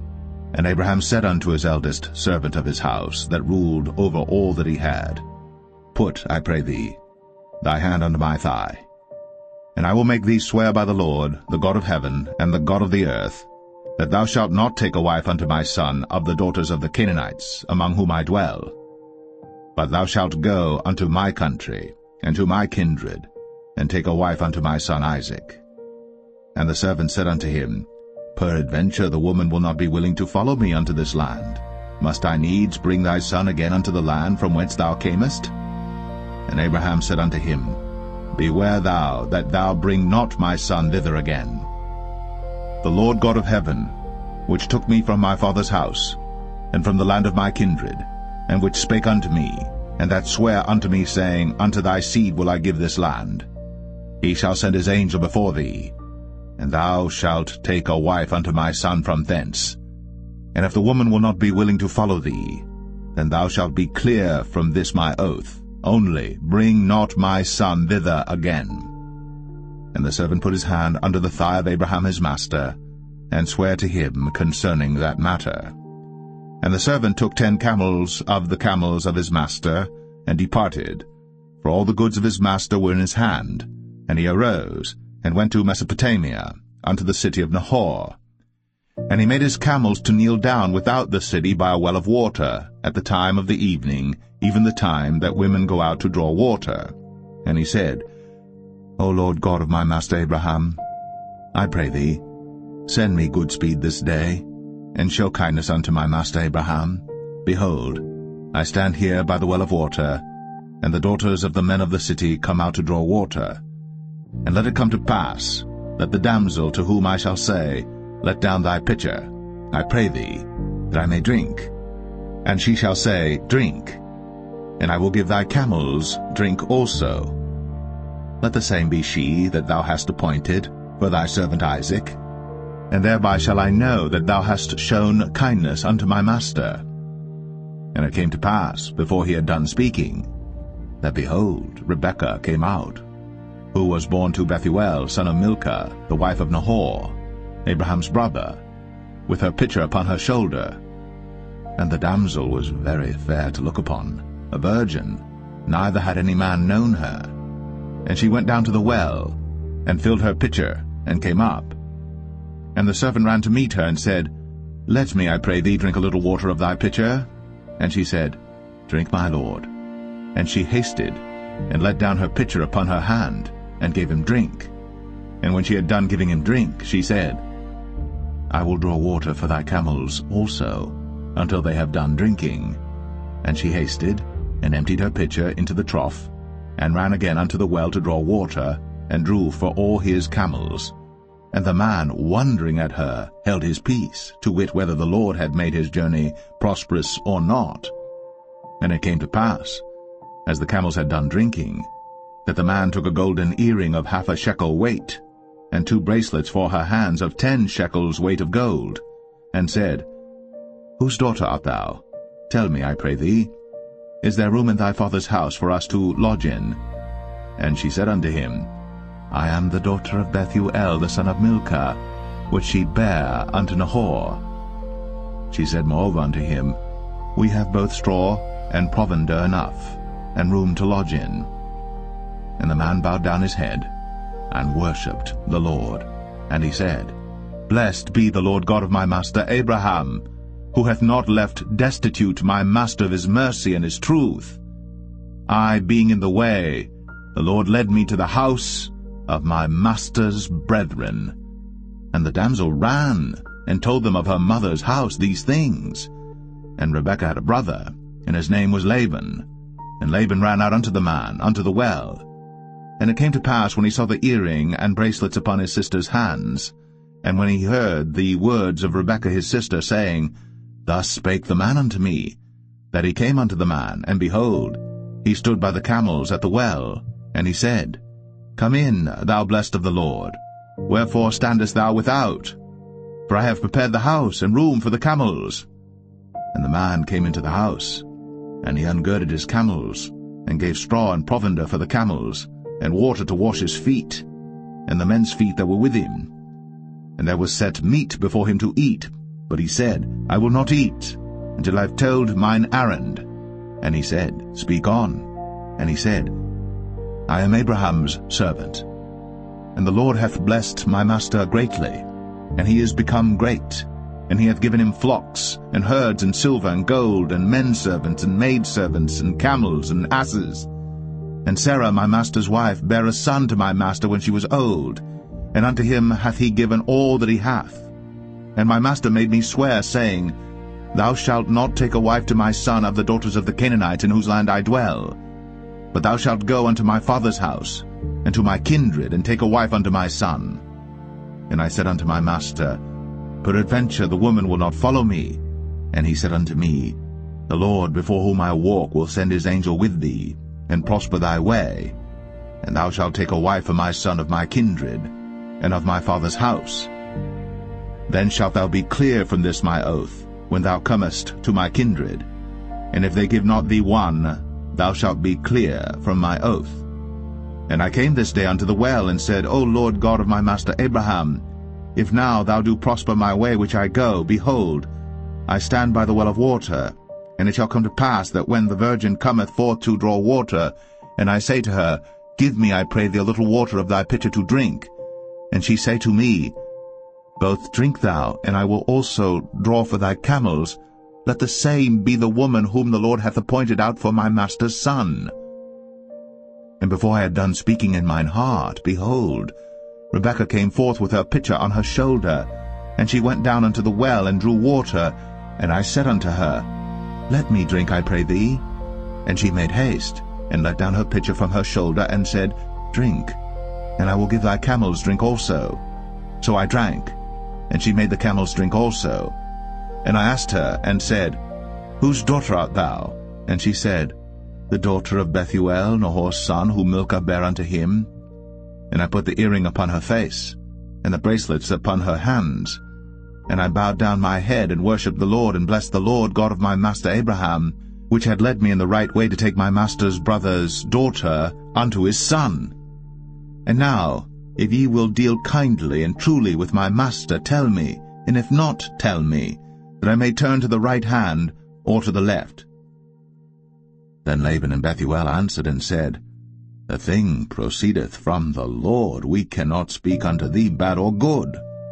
Behold, Rebekah is before thee. Take her and go, and let her be thy master's son's wife, as the Lord hath spoken. And it came to pass that when Abraham's servant heard their words, he worshipped the Lord, bowing himself to the earth. And the servant brought forth jewels of silver and jewels of gold and raiment, and gave them to Rebekah. He gave also to her brother and to her mother precious things.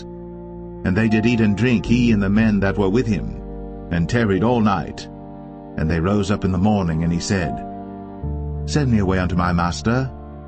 And her brother and her mother said, Let the damsel abide with us a few days, at the least 10. After that she shall go.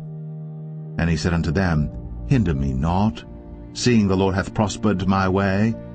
Send me away that I may go to my master. And they said, We will call the damsel, and inquire at her mouth. And they called Rebekah, and said unto her, Wilt thou go with this man? And she said, I will go. And they sent away Rebekah their sister, and her nurse, and Abraham's servant, and his men. And they blessed Rebekah, and said unto her, Thou art our sister. Be thou the mother of thousands of millions, and let thy seed possess the gate of those which hate them. And Rebekah arose, and her damsels, and they rode upon the camels, and followed the man. And the servant took Rebekah, and went his way. And Isaac came from the way of the well Lahai-Roi, for he dwelt in the south country. And Isaac went out to meditate in the field at the eventide. And he lifted up his eyes, and saw, and behold, the camels were coming.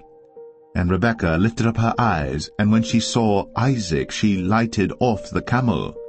For she had said unto the servant, What man is this that walketh in the field to meet us? And the servant had said, It is my master. Therefore she took a veil, and covered herself. And the servant told Isaac all things that he had done. And Isaac brought her, into his mother Sarah's tent, and took Rebekah, and she became his wife, and he loved her. And Isaac was comforted after his mother's death.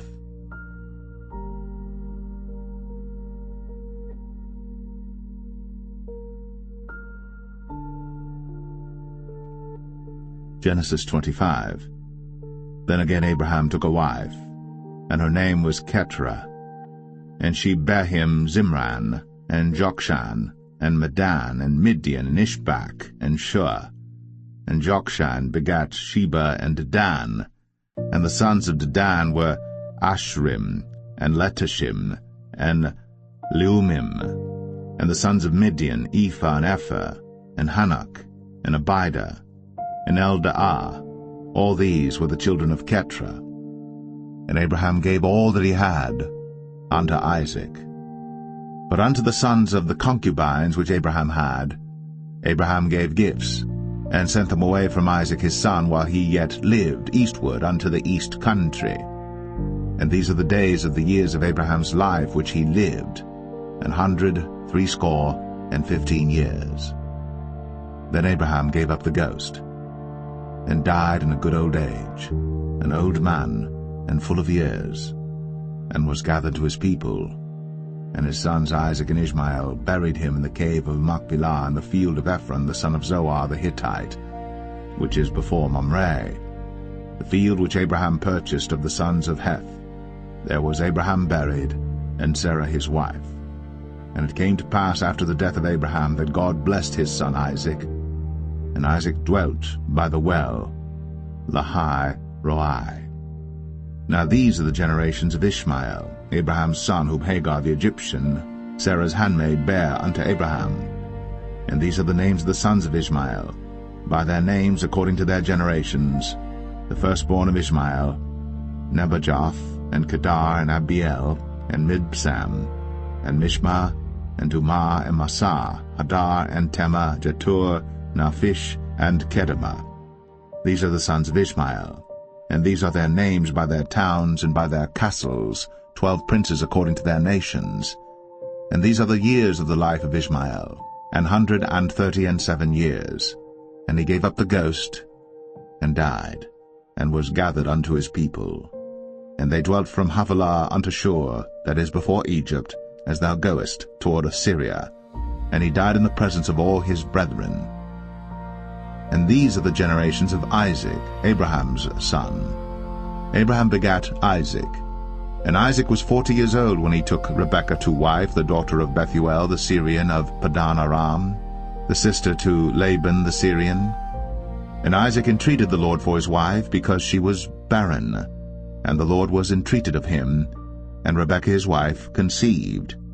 And the children struggled together within her, and she said, If it be so, why am I thus? And she went to inquire of the Lord. And the Lord said unto her, 2 nations are in thy womb, and 2 manner of people shall be separated from thy bowels. And the one people shall be stronger than the other people, and the elder shall serve the younger. And when her days to be delivered were fulfilled, behold, there were twins in her womb. And the first came out red, all over, like an hairy garment. And they called his name Esau. And after that came his brother out, and his hand took hold on Esau's heel, and his name was called Jacob. And Isaac was 80 years old when she bare them. And the boys grew, and Esau was a cunning hunter, a man of the field, and Jacob was a plain man, dwelling in tents. And Isaac loved Esau because he did eat of his venison, but Rebekah loved Jacob. And Jacob sawed pottage, and Esau came from the field, and he was faint. And Esau said to Jacob, Feed me, I pray thee, with that same red pottage, for I am faint. Therefore was his name called Edom. And Jacob said, Sell me this day thy birthright. And Esau said, Behold, I am at the point to die, and what profit shall this birthright do to me? And Jacob said, Swear to me this day. And he sware unto him, and he sold his birthright unto Jacob. Then Jacob gave Esau bread and pottage of lentils. And he did eat and drink, and rose up, and went his way. Thus Esau despised his birthright.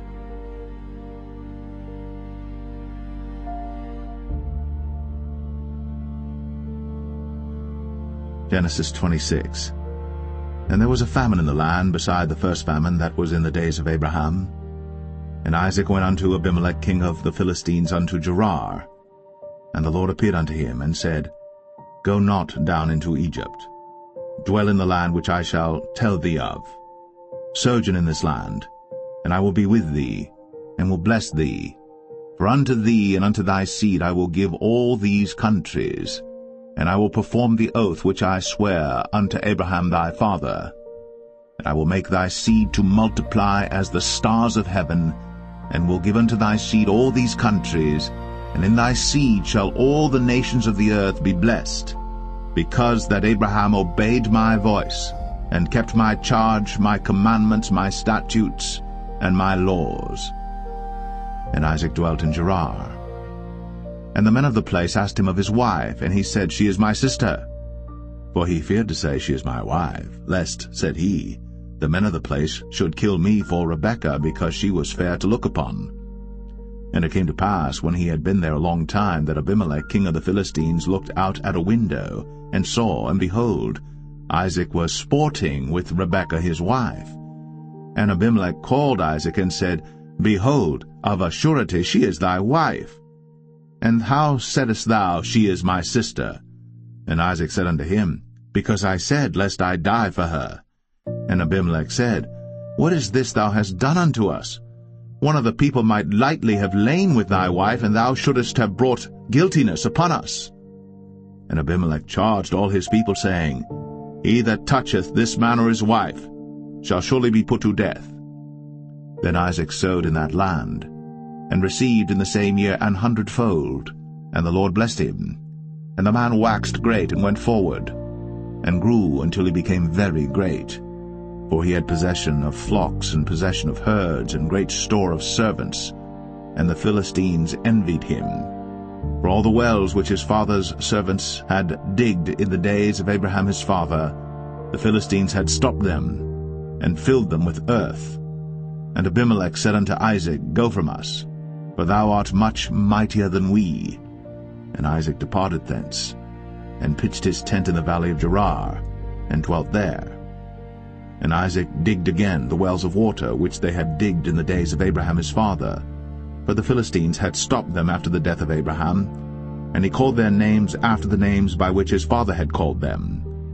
And Isaac's servants digged in the valley, and found there a well of springing water. And the herdmen of Gerar did strive with Isaac's herdmen, saying, The water is ours. And he called the name of the well Esek, because they strove with him. And they digged another well, and strove for that also. And he called the name of it Sitnah.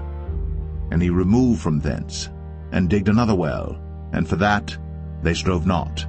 And he called the name of it Rehoboth. And he said, For now the Lord hath made room for us, and we shall be fruitful in the land. And he went up from thence to Beersheba. And the Lord appeared unto him the same night, and said, I am the God of Abraham thy father. Fear not, for I am with thee, and will bless thee, and multiply thy seed for my servant Abraham's sake. And he builded an altar there, and called upon the name of the Lord, and pitched his tent there. And there Isaac's servants digged a well. Then Abimelech went to him from Gerar, and Ahuzzath one of his friends, and Phicol the chief captain of his army. And Isaac said unto them, Wherefore come ye to me, seeing ye hate me, and have sent me away from you? And they said, We saw certainly that the Lord was with thee. And we said, Let there be now an oath betwixt us, even betwixt us and thee, and let us make a covenant with thee, that thou wilt do us no hurt, as we have not touched thee, and as we have done unto thee nothing but good, and have sent thee away in peace. Thou art now the blessed of the Lord. And he made them a feast, and they did eat and drink. And they rose up betimes in the morning, and sware one to another. And Isaac sent them away, and they departed from him in peace.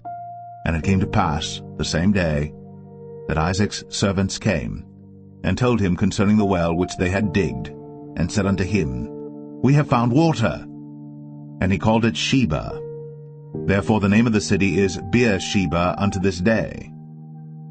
And Esau was 40 years old when he took to wife Judith the daughter of Beri the Hittite, and Bashemath the daughter of Elon the Hittite, which were a grief of mind unto Isaac and to Rebekah.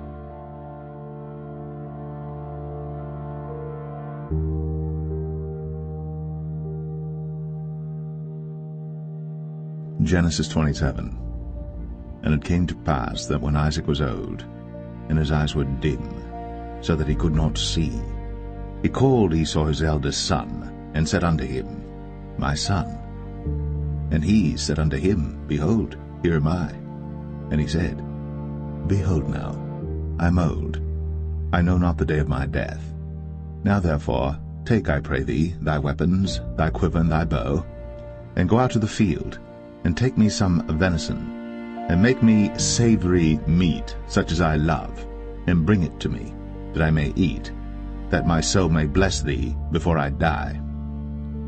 And Rebekah heard when Isaac spake to Esau his son. And Esau went to the field to hunt for venison, and to bring it. And Rebekah spake unto Jacob her son, saying, Behold, I heard thy father speak unto Esau thy brother, saying, Bring me venison, and make me savory meat, that I may eat, and bless thee before the Lord, before my death. Now therefore, my son, obey my voice according to that which I command thee. Go now to the flock, and fetch me from thence 2 good kids of the goats, and I will make them savory meat for thy father, such as he loveth. And thou shalt bring it to thy father, that he may eat, and that he may bless thee before his death. And Jacob said to Rebekah his mother, Behold, Esau my brother is a hairy man, and I am a smooth man. My father peradventure will feel me, and I shall seem to him as a deceiver, and I shall bring a curse upon me, and not a blessing. And his mother said unto him, Upon me be thy curse, my son, only obey my voice, and go fetch me them.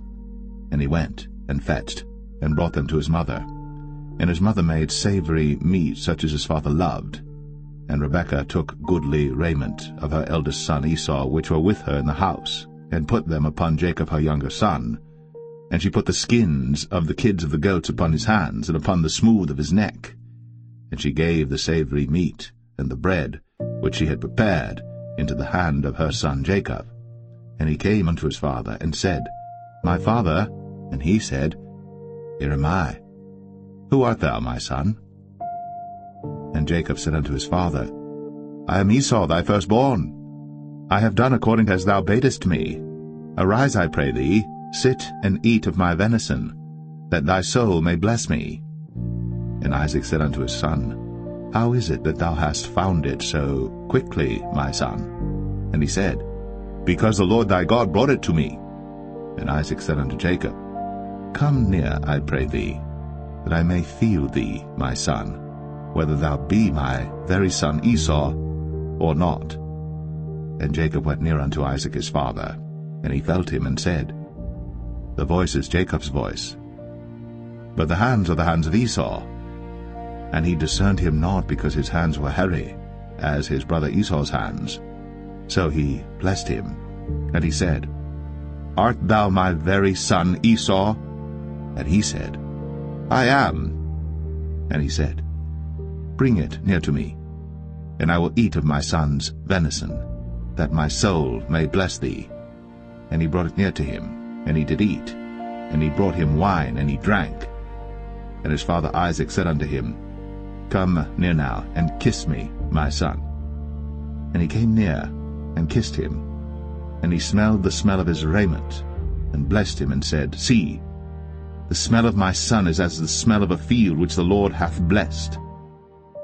Therefore God give thee of the dew of heaven, and the fatness of the earth, and plenty of corn and wine. Let people serve thee, and nations bow down to thee. be lord over thy brethren, and let thy mother's sons bow down to thee.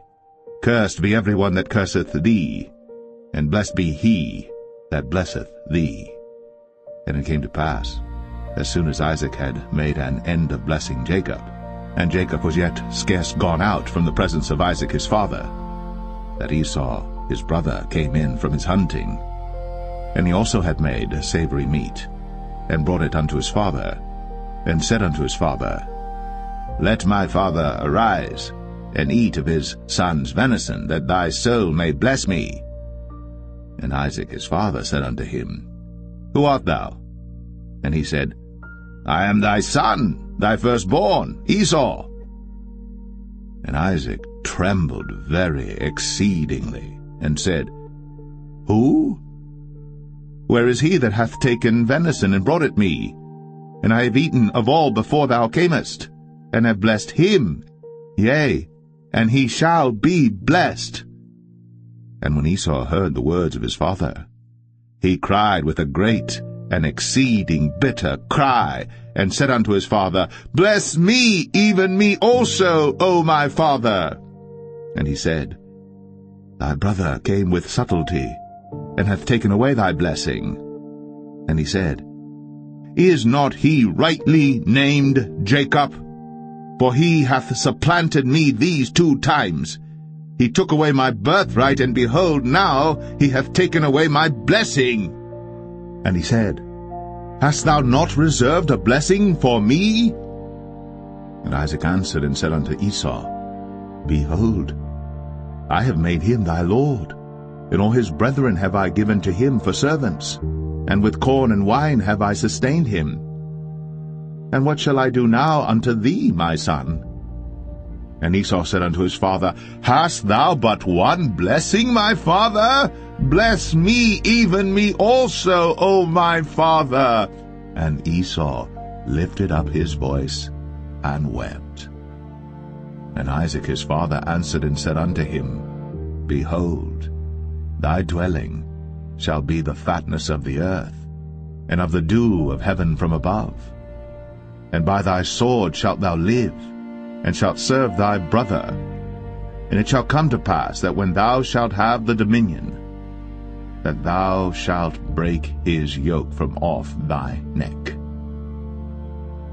And Esau hated Jacob, because of the blessing wherewith his father blessed him. And Esau said in his heart, The days of mourning for my father are at hand. Then will I slay my brother Jacob. And these words of Esau her elder son were told to Rebekah, and she sent and called Jacob her younger son, and said unto him, Behold, thy brother Esau, as touching thee, doth comfort himself, purposing to kill thee. Now therefore, my son, obey my voice and arise. Flee thou to Laban my brother, to Haran, and tarry with him a few days, until thy brother's fury turn away, until thy brother's anger turn away from thee, and he forget that which thou hast done to him. Then I will send and fetch thee from thence. Why should I be deprived also of you both in one day? And Rebekah said to Isaac, I am weary of my life because of the daughters of Heth. If Jacob take a wife of the daughters of Heth, such as these which are of the daughters of the land, what good shall my life do me?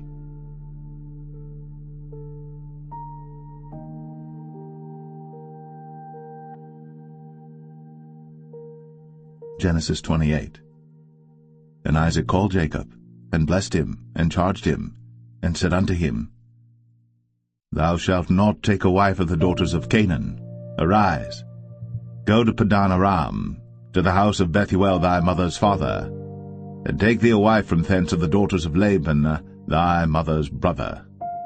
And God Almighty bless thee, and make thee fruitful, and multiply thee, that thou mayest be a multitude of people, and give thee the blessing of Abraham to thee, and to thy seed with thee, that thou mayest inherit the land wherein thou art a stranger, which God gave unto Abraham.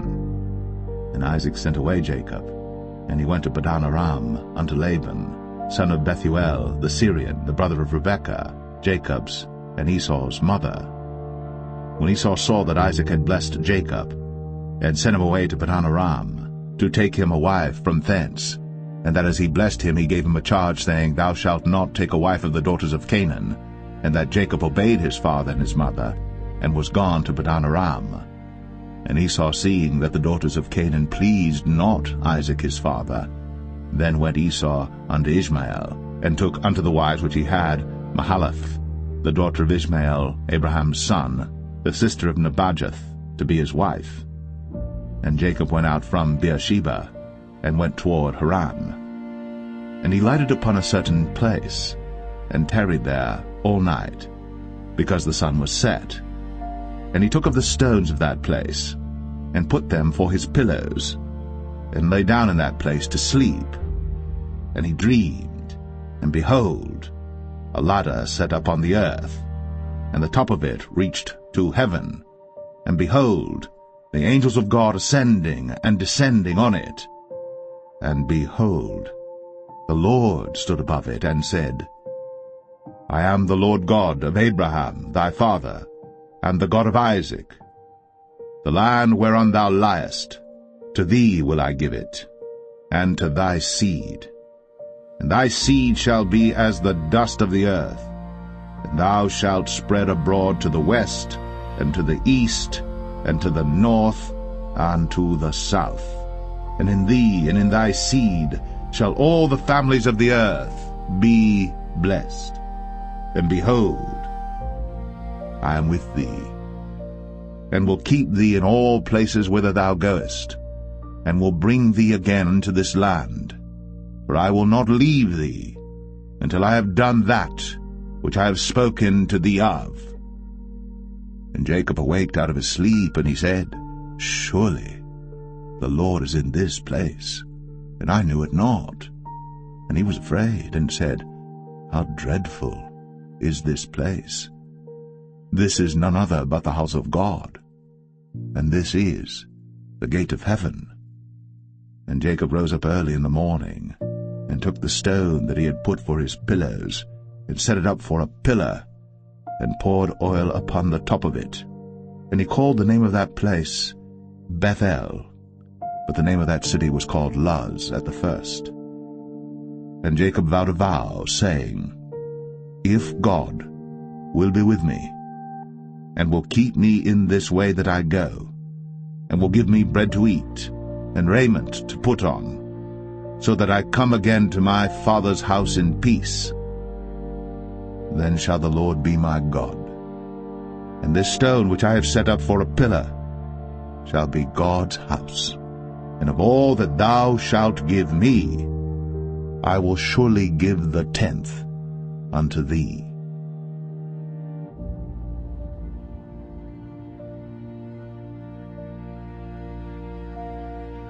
Genesis 29. Then Jacob went on his journey, and came into the land of the people of the east. And he looked, and behold, a well in the field, and lo, there were 3 flocks of sheep lying by it. For out of that well they watered the flocks, and a great stone was upon the well's mouth. And thither were all the flocks gathered.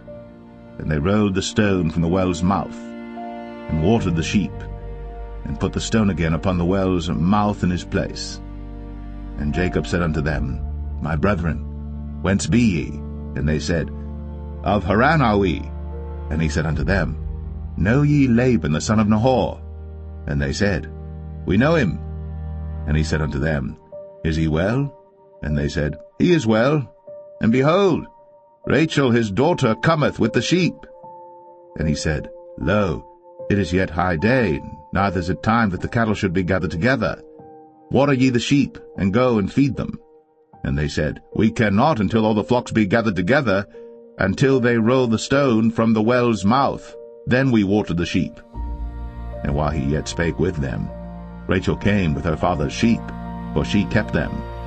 And it came to pass, when Jacob saw Rachel the daughter of Laban his mother's brother, and the sheep of Laban his mother's brother, that Jacob went near, and rolled the stone from the well's mouth, and watered the flock of Laban his mother's brother. And Jacob kissed Rachel, and lifted up his voice and wept. And Jacob told Rachel, that he was her father's brother, and that he was Rebekah's son. And she ran and told her father. And it came to pass, when Laban heard the tidings of Jacob his sister's son, that he ran to meet him, and embraced him, and kissed him, and brought him to his house. And he told Laban all these things. And Laban said to him, Surely thou art my bone and my flesh. And he abode with him the space of a month. And Laban said unto Jacob, Because thou art my brother, shouldest thou therefore serve me for naught? Tell me, what shall thy wages be? And Laban had 2 daughters. The name of the elder was Leah, and the name of the younger was Rachel. Leah was tender-eyed, but Rachel was beautiful and well-favored. And Jacob loved Rachel, and said, I will serve thee 7 years for Rachel thy younger daughter. And Laban said, It is better that I give her to thee, than that I should give her to another man. Abide with me. And Jacob served 7 years for Rachel. And they seemed unto him but a few days, for the love he had to her. And Jacob said unto Laban, Give me my wife, for my days are fulfilled, that I may go in unto her. And Laban gathered together all the men of the place, and made a feast. And it came to pass in the evening, that he took Leah his daughter, and brought her to him, and he went in unto her. And Laban gave unto his daughter Leah Zilpah his maid for an handmaid. And it came to pass, that in the morning, behold, it was Leah. And he said to Laban, What is this thou hast done unto me? Did not I serve with thee for Rachel? Wherefore then hast thou beguiled me? And Laban said, It must not be so done in our country, to give the younger before the firstborn. Fulfill her week, and we will give thee this also for the service which thou shalt serve with me yet 7 other years. And Jacob did so, and fulfilled her week, and he gave him Rachel his daughter to wife also. And Laban gave to Rachel his daughter Bilhah his handmaid to be her maid. And he went in also unto Rachel. And he loved also Rachel more than Leah, and served with him yet 7 other years. And when the Lord saw that Leah was hated, he opened her womb. But Rachel was barren, and Leah conceived, and bare a son. And she called his name Reuben, for she said, Surely the Lord hath looked upon my affliction, now therefore my husband will love me. And she conceived again, and bare a son, and said, Because the Lord hath heard that I was hated, he hath therefore given me this son also. And she called his name Simeon. And she conceived again, and bare a son, and said, Now this time will my husband be joined unto me, because I have borne him 3 sons. Therefore was his name called Levi. And she conceived again, and bare a son, and she said, Now will I praise the Lord. Therefore she called his name Judah, and left bearing.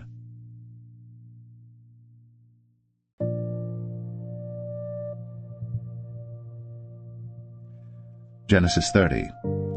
And when Rachel saw that she bare Jacob no children, Rachel envied her sister, and said unto Jacob, Give me children, or else I die. And Jacob's anger was kindled against Rachel, and he said, Am I in God's stead, who hath withheld from thee the fruit of the womb?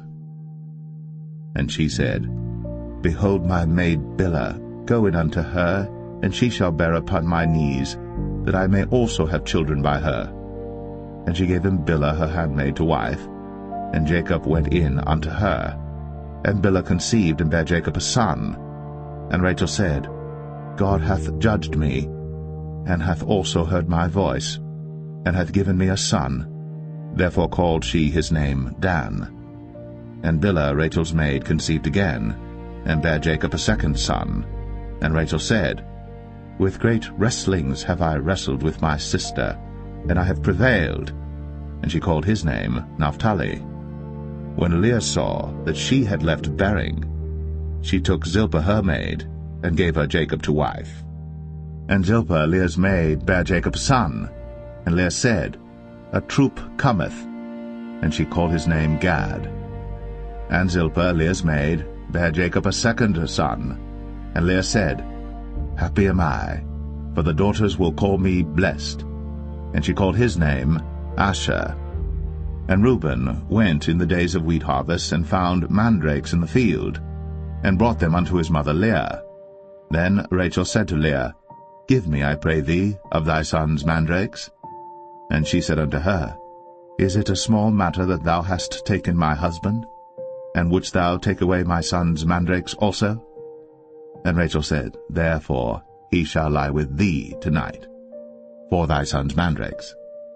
And Jacob came out of the field in the evening, and Leah went out to meet him, and said, Thou must come in unto me, for surely I have hired thee with my son's mandrakes.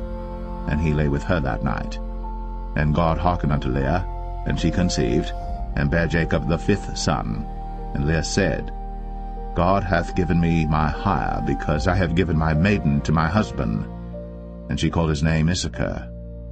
And Leah conceived again, and bare Jacob the sixth son. And Leah said, God hath endued me with a good dowry. Now will my husband dwell with me, because I have borne him 6 sons. And she called his name Zebulun. And afterwards she bare a daughter, and called her name Dinah. And God remembered Rachel, and God hearkened to her, and opened her womb. And she conceived, and bare a son, and said, God hath taken away my reproach. And she called his name Joseph, and said, The Lord shall add to me another son. And it came to pass, when Rachel had borne Joseph, that Jacob said unto Laban, Send me away, that I may go unto mine own place, and to my country. Give me my wives and my children, for whom I have served thee, and let me go, for thou knowest my service which I have done thee. And Laban said unto him, I pray thee, if I have found favor in thine eyes, tarry, for I have learned by experience that the Lord hath blessed me for thy sake. And he said, Appoint me thy wages, and I will give it. And he said unto him, Thou knowest how I have served thee, and how thy cattle was with me. For it was little which thou hadst before I came, and it is now increased unto a multitude. And the Lord hath blessed thee since my coming. And now, when shall I provide for mine own house also? And he said, What shall I give thee? And Jacob said, Thou shalt not give me anything. If thou wilt do this thing for me, I will again feed and keep thy flock. I will pass through all thy flock today, removing from thence all the speckled and spotted cattle, and all the brown cattle among the sheep, and the spotted and speckled among the goats, and of such shall be my hire. So shall my righteousness answer for me in time to come, when it shall come for my hire before thy face, every one that is not speckled and spotted among the goats, and brown among the sheep, that shall be counted stolen with me. And Laban said, Behold, I would it might be according to thy word. And he removed that day the he-goats that were ring-straked and spotted, and all the she-goats that were speckled and spotted, and every one that had some white in it, and all the brown among the sheep, and gave them into the hand of his sons. And he set 3 days' journey betwixt himself and Jacob, and Jacob fed the rest of Laban's flocks. And Jacob took him rods of green poplar, and of the hazel and chestnut tree, and pilled white strakes in them, and made the white appear which was in the rods. And he set the rods which he had pilled before the flocks in the gutters, in the watering troughs, when the flocks came to drink, that they should conceive when they came to drink. And the flocks conceived before the rods, and brought forth cattle, ring-straked, speckled, and spotted. And Jacob did separate the lambs, and set the faces of the flocks toward the ring-straked, and all the brown in the flock of Laban. And he put his own flocks by themselves, and put them not unto Laban's cattle. And it came to pass, whensoever the stronger cattle did conceive, that Jacob laid the rods before the eyes of the cattle in the gutters, that they might conceive among the rods. But when the cattle were feeble, he put them not in. So the feebler were Laban's, and the stronger Jacob's. And the man increased exceedingly. and had much cattle, and maidservants, and menservants, and camels, and asses.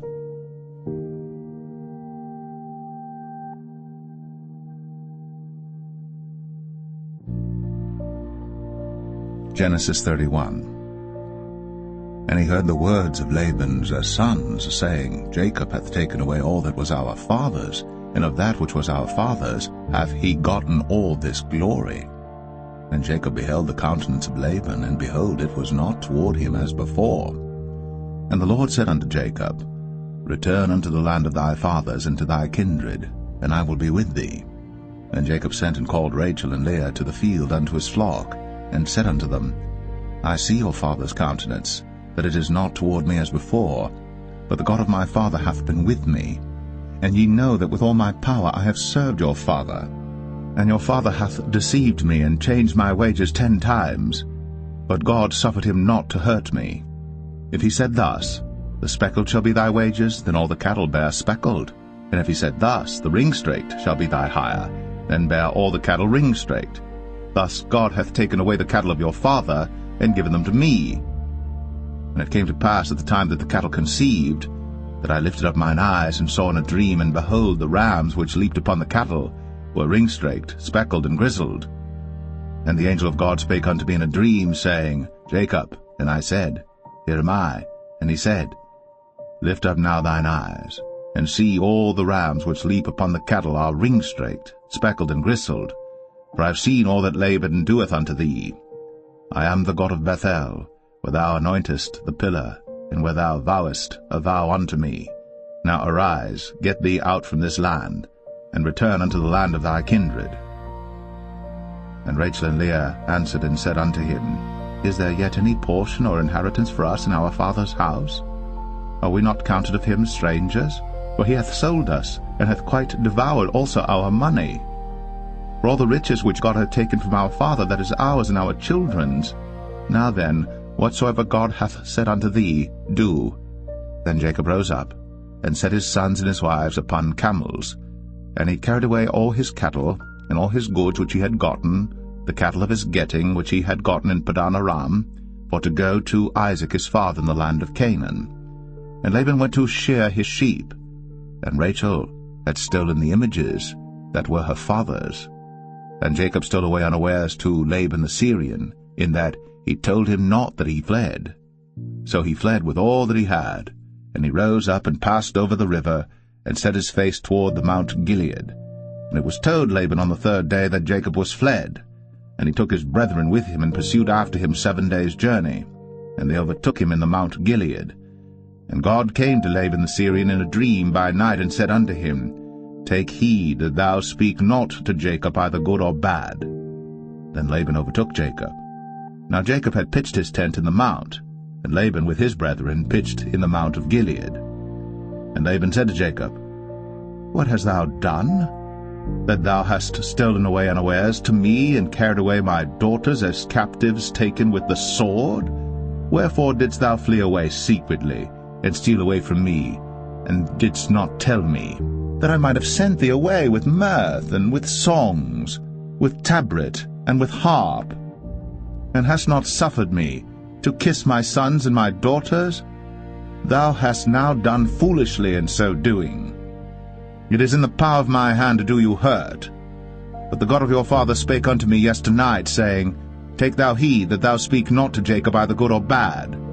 And now, though thou wouldst needs be gone, because thou sore longest after thy father's house, yet wherefore hast thou stolen my gods? And Jacob answered and said to Laban, Because I was afraid, for I said, Peradventure thou wouldst take by force thy daughters from me. With whomsoever thou findest thy gods, let him not live. Before our brethren discern thou what is thine with me, and take it to thee. For Jacob knew not that Rachel had stolen them. And Laban went into Jacob's tent, and into Leah's tent, and into the 2 maidservants' tents, but he found them not. Then went he out of Leah's tent, and entered into Rachel's tent. Now Rachel had taken the images, and put them in the camel's furniture, and sat upon them. And Laban searched all the tent, but found them not. And she said to her father, Let it not displease my lord that I cannot rise up before thee, for the custom of women was upon me. And he searched, but found not the images. And Jacob was wroth and chode with Laban. And Jacob answered and said to Laban, What is my trespass? What is my sin, that thou hast so hotly pursued after me? Whereas thou hast searched all my stuff, what hast thou found of all thy household stuff? Set it here before my brethren and thy brethren, that they may judge betwixt us both. This 20 years have I been with thee. Thy ewes and thy she-goats have not cast their young, and the rams of thy flock have I not eaten. That which was torn of beasts I brought not unto thee. I bear the loss of it. Of my hand didst thou require it, whether stolen by day or stolen by night. Thus I was. In the day the drought consumed me, and the frost by night, and my sleep departed from mine eyes. Thus have I been 20 years in thy house. I served thee 14 years for thy 2 daughters, and 6 years for thy cattle, and thou hast changed my wages 10 times. Except the God of my father, the God of Abraham, and the fear of Isaac had been with me, surely thou hadst sent me away now empty. God hath seen my affliction, and the labor of my hands, and rebuked thee yesternight. And Laban answered and said unto Jacob, These daughters are my daughters, and these children are my children, and these cattle are my cattle, and all that thou seest is mine. And what can I do this day unto these my daughters, or unto their children which they have borne? Now therefore come thou, let us make a covenant, I and thou, and let it be for a witness between me and thee. And Jacob took a stone, and set it up for a pillar. And Jacob said unto his brethren, Gather stones. And they took stones, and made an heap, and they did eat thereupon the heap. And Laban called it Jegar-sahadathah, but Jacob called it Galeed. And Laban said, This heap is a witness between me and thee this day. Therefore was the name of it called Galeed. And Mizpah, for he said, The Lord watch between me and thee, when we are absent one from another. If thou shalt afflict my daughters, or if thou shalt take other wives beside my daughters, no man is with us. See, God is witness betwixt me and thee. And Laban said to Jacob, Behold this heap, and behold this pillar, which I have cast betwixt me and thee. This heap be witness, and this pillar be witness, that I will not pass over this heap to thee, and that thou shalt not pass over this heap and this pillar unto me for harm. The God of Abraham and the God of Nahor, the God of their father, judge betwixt us. And Jacob sware by the fear of his father Isaac. Then Jacob offered sacrifice upon the mount, and called his brethren to eat bread. And they did eat bread, and tarried all night in the mount. And early in the morning Laban rose up, and kissed his sons and his daughters, and blessed them. And Laban departed, and returned unto his place.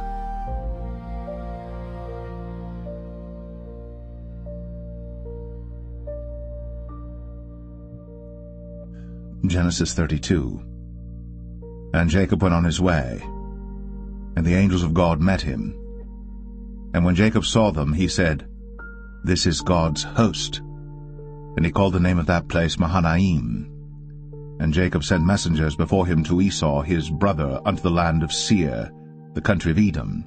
And he commanded them, saying, Thus shall ye speak unto my lord Esau. Thy servant Jacob saith thus, I have sojourned with Laban, and stayed there until now. And I have oxen and asses, flocks and menservants and women servants. And I have sent to tell my lord that I may find grace in thy sight. And the messengers returned to Jacob, saying, We came to thy brother Esau, and also he cometh to meet thee, and 400 men with him. Then Jacob was greatly afraid and distressed. And he divided the people that was with him, and the flocks and herds, and the camels, into 2 bands, and said, If Esau come to the one company and smite it, then the other company which is left shall escape. And Jacob said, O God of my father Abraham, and God of my father Isaac, the Lord which saidest unto me, Return unto thy country, and to thy kindred, and I will deal well with thee. I am not worthy of the least of all the mercies, and of all the truth which thou hast shown unto thy servant. For with my staff I passed over this Jordan, and now I am become 2 bands. Deliver me, I pray thee, from the hand of my brother, from the hand of Esau, for I fear him, lest he will come and smite me, and the mother with the children. And thou saidest, I will surely do thee good, and make thy seed as the sand of the sea, which cannot be numbered for multitude. And he lodged there that same night, and took of that which came to his hand a present for Esau his brother, 200 she-goats, and 20 he-goats, 200 ewes, and 20 rams, 30 milch camels with their coats, 40 kine, and 10 bulls, 20 she-asses, and 10 foals. And he delivered them into the hand of his servants, every drove by themselves, and said unto his servants, Pass over before me, and put a space betwixt drove and drove. And he commanded the foremost, saying, When Esau my brother meeteth thee, and asketh thee, saying, Whose art thou? And whither goest thou? And whose are these before thee? Then thou shalt say, They be thy servant Jacob's. It is a present sent unto my lord Esau, and behold, also he is behind us. And so commanded he the second and the third, and all that followed the drove, saying, On this manner shall ye speak unto Esau, when ye find him. And say ye moreover, Behold, thy servant Jacob is behind us. For he said, I will appease him with the present that goeth before me, and afterward I will see his face. Peradventure he will accept of me. So went the present over before him, and himself lodged that night in the company. And he rose up that night, and took his 2 wives, and his 2 women servants, and his 11 sons, and passed over the ford Jabbok. And he took them, and sent them over the brook, and sent over that he had. And Jacob was left alone. And there wrestled a man with him until the breaking of the day. And when he saw that he prevailed not against him, he touched the hollow of his thigh, and the hollow of Jacob's thigh was out of joint as he wrestled with him. And he said, Let me go, for the day breaketh. And he said, I will not let thee go, except thou bless me. And he said unto him, What is thy name? And he said, Jacob. And he said, Thy name shall be called no more Jacob, but Israel. For as a prince hast thou power with God and with men, and hast prevailed. And Jacob asked him, and said, Tell me, I pray thee, thy name.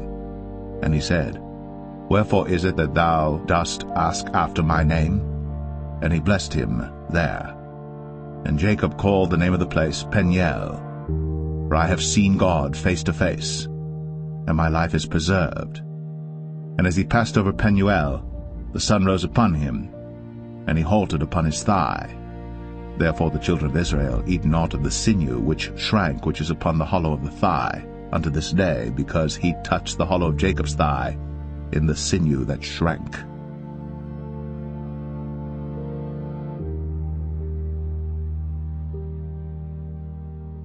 Genesis 33. And Jacob lifted up his eyes, and looked, and behold, Esau came, and with him 400 men. And he divided the children unto Leah, and unto Rachel, and unto the 2 handmaids. And he put the handmaids and their children foremost, and Leah and her children after, and Rachel and Joseph hindermost. And he passed over before them, and bowed himself to the ground 7 times, until he came near to his brother. And Esau ran to meet him, and embraced him, and fell on his neck, and kissed him, and they wept. And he lifted up his eyes, and saw the women and the children, and said, Who are those with thee? And he said, The children which God hath graciously given thy servant. Then the handmaidens came near, they and their children, and they bowed themselves. And Leah also with her children came near, and bowed themselves.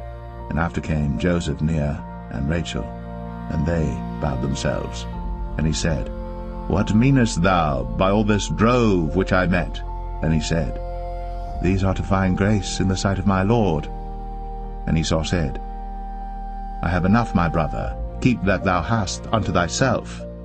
And Jacob said, Nay, I pray thee, if now I have found grace in thy sight, then receive my present at my hand, for therefore I have seen thy face as though I had seen the face of God, and thou wast pleased with me. Take, I pray thee, my blessing that is brought to thee, because God hath dealt graciously with me, and because I have enough. And he urged him, and he took it. And he said, Let us take our journey, and let us go, and I will go before thee.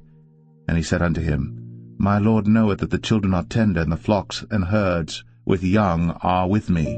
And if men should overdrive them one day, all the flock will die. Let my Lord, I pray thee, pass over before his servant, and I will lead on softly according as the cattle that goeth before me, and the children be able to endure, until I come unto my Lord unto Seir. And Esau said, Let me now leave with thee some of the folk that are with me. And he said, What needeth it? Let me find grace in the sight of my Lord. So Esau returned that day on his way unto Seir. And Jacob journeyed to Succoth, and built him an house, and made booths for his cattle. Therefore the name of the place is called Succoth. And Jacob came to Shalem, a city of Shechem, which is in the land of Canaan, when he came from Padan Aram, and pitched his tent before the city. And he bought a parcel of a field, where he had spread his tent, at the hand of the children of Hamor, Shechem's father, for 100 pieces of money. And he erected there an altar, and called it El Elohe Israel.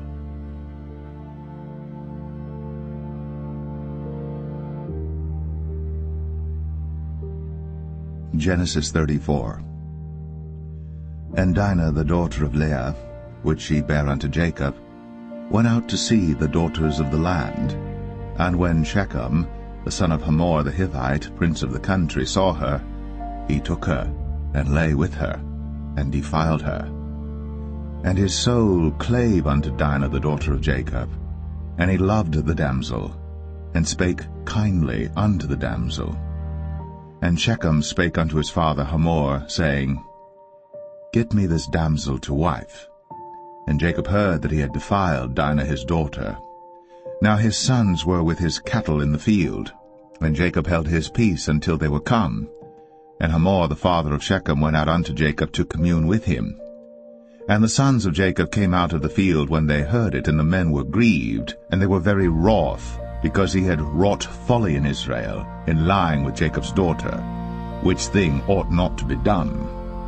And Hamor communed with them, saying, The soul of my son Shechem longeth for your daughter. I pray you, give her him to wife, and make ye marriages with us, and give your daughters unto us, and take our daughters unto you. And ye shall dwell with us, and the land shall be before you. Dwell and trade ye therein, and get you possessions therein.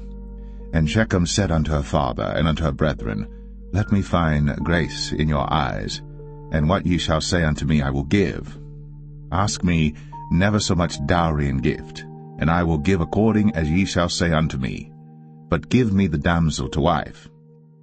And the sons of Jacob answered Shechem and Hamor his father deceitfully, and said, because he had defiled Dinah their sister, and they said unto them, We cannot do this thing to give our sister to one that is uncircumcised, for that were a reproach unto us.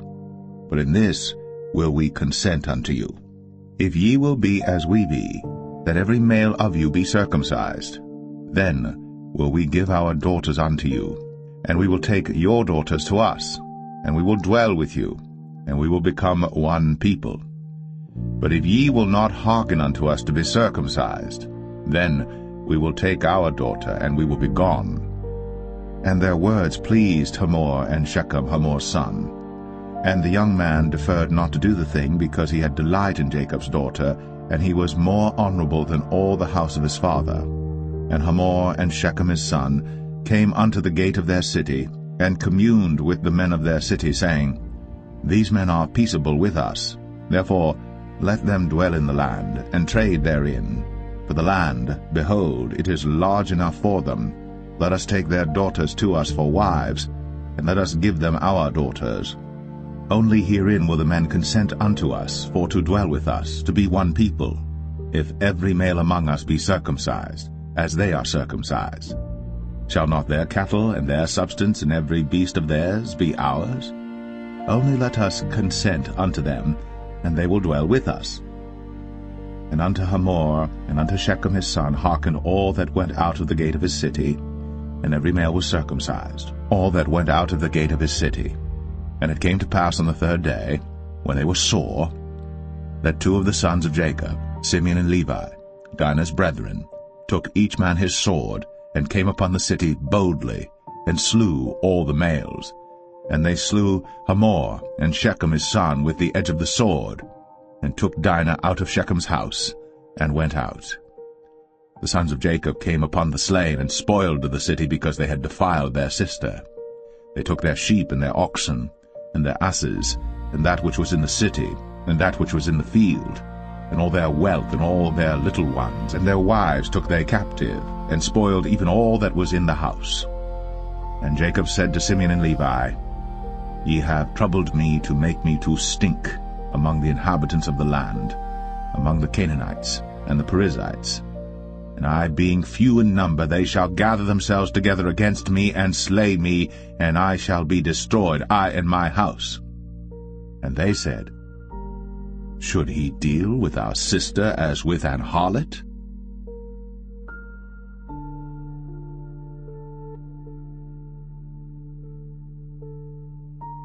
Genesis 35. And God said unto Jacob, Arise, go up to Bethel, and dwell there, and make there an altar unto God, that appeared unto thee when thou fleddest from the face of Esau thy brother. Then Jacob said unto his household and to all that were with him, Put away the strange gods that are among you, and be clean, and change your garments, and let us arise, and go up to Bethel, and I will make there an altar unto God, who answered me in the day of my distress, and was with me in the way which I went. And they gave unto Jacob all the strange gods which were in their hand, and all their earrings which were in their ears. And Jacob hid them under the oak which was by Shechem. And they journeyed, and the terror of God was upon the cities that were round about them, and they did not pursue after the sons of Jacob. So Jacob came to Luz, which is in the land of Canaan, that is Bethel, he and all the people that were with him. And he built there an altar, and called the place El Bethel, because there God appeared unto him, when he fled from the face of his brother.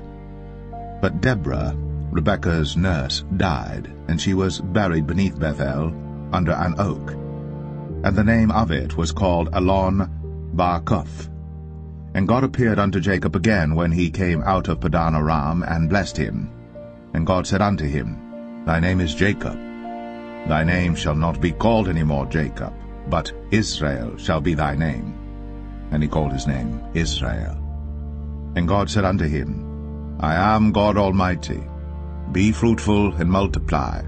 A nation and a company of nations shall be of thee, and kings shall come out of thy loins. And the land which I gave Abraham and Isaac, to thee I will give it, and to thy seed after thee will I give the land. And God went up from him in the place where he talked with him. And Jacob set up a pillar in the place where he talked with him, even a pillar of stone. And he poured a drink offering thereon, and he poured oil thereon. And Jacob called the name of the place where God spake with him, Bethel. And they journeyed from Bethel. And there was but a little way to come to Ephrath. And Rachel travailed, and she had hard labor. And it came to pass, when she was in hard labor, that the midwife said unto her, Fear not, thou shalt have this son also. And it came to pass, as her soul was in departing, for she died, that she called his name Ben-Oni, but his father called him Benjamin. And Rachel died, and was buried in the way to Ephrath, which is Bethlehem. And Jacob set a pillar upon her grave, that is, the pillar of Rachel's grave, unto this day. And Israel journeyed, and spread his tent beyond the tower of Adar. And it came to pass, when Israel dwelt in that land, that Reuben went and lay with Bilhah his father's concubine, and Israel heard it. Now the sons of Jacob were 12, the sons of Leah, Reuben, Jacob's firstborn, and Simeon, and Levi, and Judah, and Issachar, and Zebulun. The sons of Rachel, Joseph and Benjamin. And the sons of Bilhah, Rachel's handmaid, Dan and Naphtali. And the sons of Zilpah, Leah's handmaid, Gad and Asher. These are the sons of Jacob, which were born to him in Padan Aram. And Jacob came unto Isaac his father unto Mamre, unto the city of Arba, which is Hebron, where Abraham and Isaac sojourned. And the days of Isaac were 180 years. And Isaac gave up the ghost, and died, and was gathered unto his people, being old and full of days. And his sons Esau and Jacob buried him.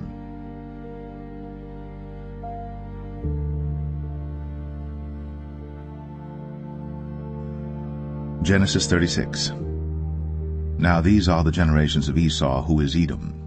Esau took his wives of the daughters of Canaan, Adah the daughter of Elon the Hittite, and Aholibamah the daughter of Anah the daughter of Zibeon the Hivite, and Bashemath, Ishmael's daughter, sister of Nebajoth. And Adah bare to Esau Eliphaz, and Bashemath bare Ruel. And Aholibamah bare Jeush, and Jalam, and Korah. These are the sons of Esau, which were born unto him in the land of Canaan. And Esau took his wives, and his sons, and his daughters, and all the persons of his house, and his cattle, and all his beasts, and all his substance, which he had got in the land of Canaan, and went into the country from the face of his brother Jacob. For their riches were more than that they might dwell together. And the land wherein they were strangers could not bear them because of their cattle. Thus dwelt Esau in Mount Seir. Esau is Edom. And these are the generations of Esau, the father of the Edomites, in Mount Seir. These are the names of Esau's sons: Eliphaz the son of Adah, the wife of Esau; Ruel the son of Bashemath, the wife of Esau. And the sons of Eliphaz were Teman, Omar, Zepho, and Gatam, and Kenaz. And Timnah was concubine to Eliphaz, Esau's son, and she bare to Eliphaz Amalek. These were the sons of Adah, Esau's wife. And these are the sons of Reuel, Nahath, and Zerah, Shammah, and Mizah. These were the sons of Bashemath, Esau's wife. And these were the sons of Aholibamah, the daughter of Anah, the daughter of Zibeon, Esau's wife. And she bare to Esau Jeush, and Jalam, and Korah. These were dukes of the sons of Esau.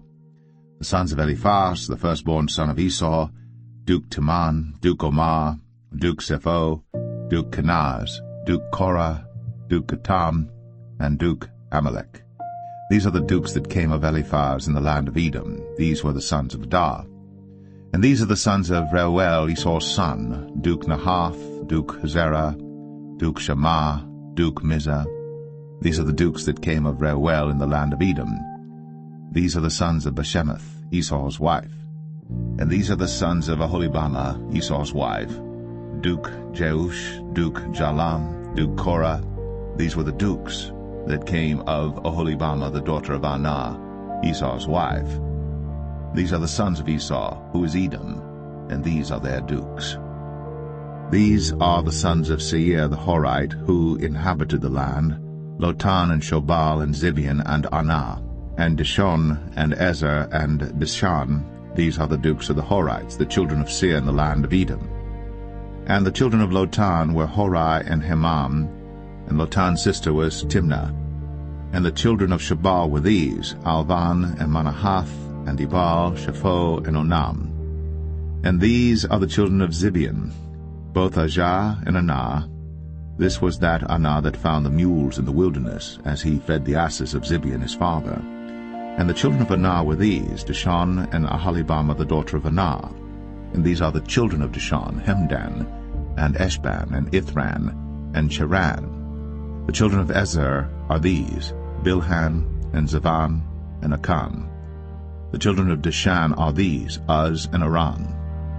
These are the dukes that came of the Horites: Duke Lotan, Duke Shobal, Duke Zibeon, Duke Anah, Duke Dishon, Duke Ezer, Duke Dishan.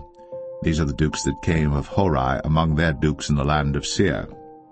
And these are the kings that reigned in the land of Edom, before there reigned any king over the children of Israel. And Bela the son of Beor reigned in Edom, and the name of his city was Dinhabah. And Bela died, and Jobab the son of Zerah of Bozrah reigned in his stead. And Jobab died, and Husham of the land of Temani reigned in his stead. And Husham died, and Hadad the son of Bedad, who smote Midian in the field of Moab, reigned in his stead. And the name of his city was Avith. And Hadad died, and Samlah of Masrekah reigned in his stead. And Samlah died, and Saul of Rehoboth by the river reigned in his stead. And Saul died, and Baal-Hanan the son of Achbor reigned in his stead. And Baal-Hanan the son of Achbor died, and Hadar reigned in his stead. And the name of his city was Pau, and his wife's name was Mehetabel, and the daughter of Matred, the daughter of Mezahab.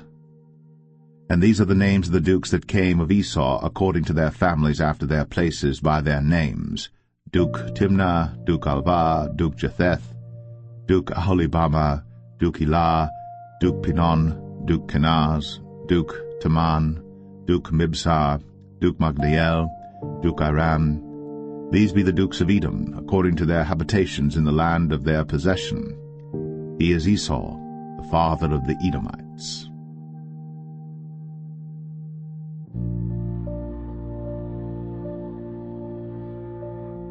Genesis 37. And Jacob dwelt in the land wherein his father was a stranger, in the land of Canaan. These are the generations of Jacob. Joseph, being 17 years old, was feeding the flock with his brethren, and the lad was with the sons of Bilhah, and with the sons of Zilpah, his father's wives. And Joseph brought unto his father their evil report. Now Israel loved Joseph more than all his children, because he was the son of his old age. And he made him a coat of many colors. And when his brethren saw that their father loved him more than all his brethren, they hated him, and could not speak peaceably unto him. And Joseph dreamed a dream, and he told it his brethren, and they hated him yet the more. And he said unto them, Hear, I pray you, this dream which I have dreamed. For behold, we were binding sheaves in the field, and lo, my sheaf arose, and also stood upright, and behold, your sheaves stood round about, and made obeisance to my sheaf. And his brethren said to him, Shalt thou indeed reign over us? Or shalt thou indeed have dominion over us? And they hated him yet the more for his dreams, and for his words. And he dreamed yet another dream, and told it his brethren, and said, Behold, I have dreamed a dream more, and behold, the sun and the moon and the 11 stars made obeisance to me. And he told it to his father and to his brethren, and his father rebuked him, and said unto him, What is this dream that thou hast dreamed? Shall I and thy mother and thy brethren indeed come to bow down ourselves to thee to the earth? And his brethren envied him, but his father observed the saying. And his brethren went to feed their father's flock in Shechem. And Israel said unto Joseph, Do not thy brethren feed the flock in Shechem? Come, and I will send thee unto them. And he said to him, Here am I. And he said to him, Go, I pray thee, see whether it be well with thy brethren, and well with the flocks, and bring me word again. So he sent him out of the vale of Hebron, and he came to Shechem. And a certain man found him, and behold, he was wandering in the field. And the man asked him, saying, What seekest thou? And he said, I seek my brethren. Tell me, I pray thee, where they feed their flocks. And the man said, They are departed hence, for I heard them say, Let us go to Dothan. And Joseph went after his brethren, and found them in Dothan. And when they saw him afar off, even before he came near unto them, they conspired against him to slay him. And they said one to another, Behold, this dreamer cometh.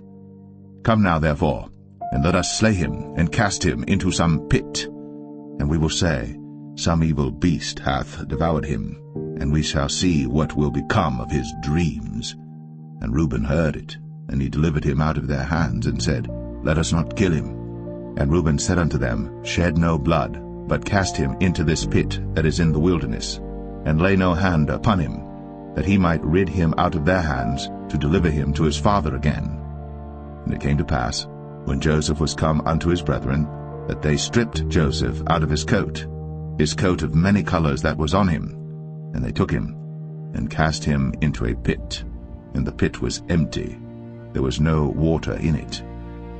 And they sat down to eat bread, And they lifted up their eyes and looked, and behold, a company of Ishmaelites came from Gilead with their camels bearing spicery and balm and myrrh, going to carry it down to Egypt. And Judah said unto his brethren, What profit is it if we slay our brother, and conceal his blood? Come, and let us sell him to the Ishmaelites, and let not our hand be upon him, for he is our brother and our flesh. And his brethren were content. Then there passed by Midianites, merchantmen, and they drew and lifted up Joseph out of the pit, and sold Joseph to the Ishmaelites for 20 pieces of silver, and they brought Joseph into Egypt. And Reuben returned unto the pit, and behold, Joseph was not in the pit. And he rent his clothes. And he returned unto his brethren, and said, The child is not, and I, whither shall I go? And they took Joseph's coat, and killed a kid of the goats, and dipped the coat in the blood.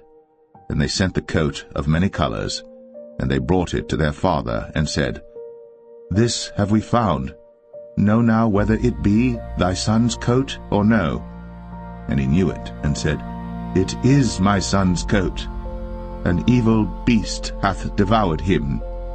Joseph is without doubt rent in pieces.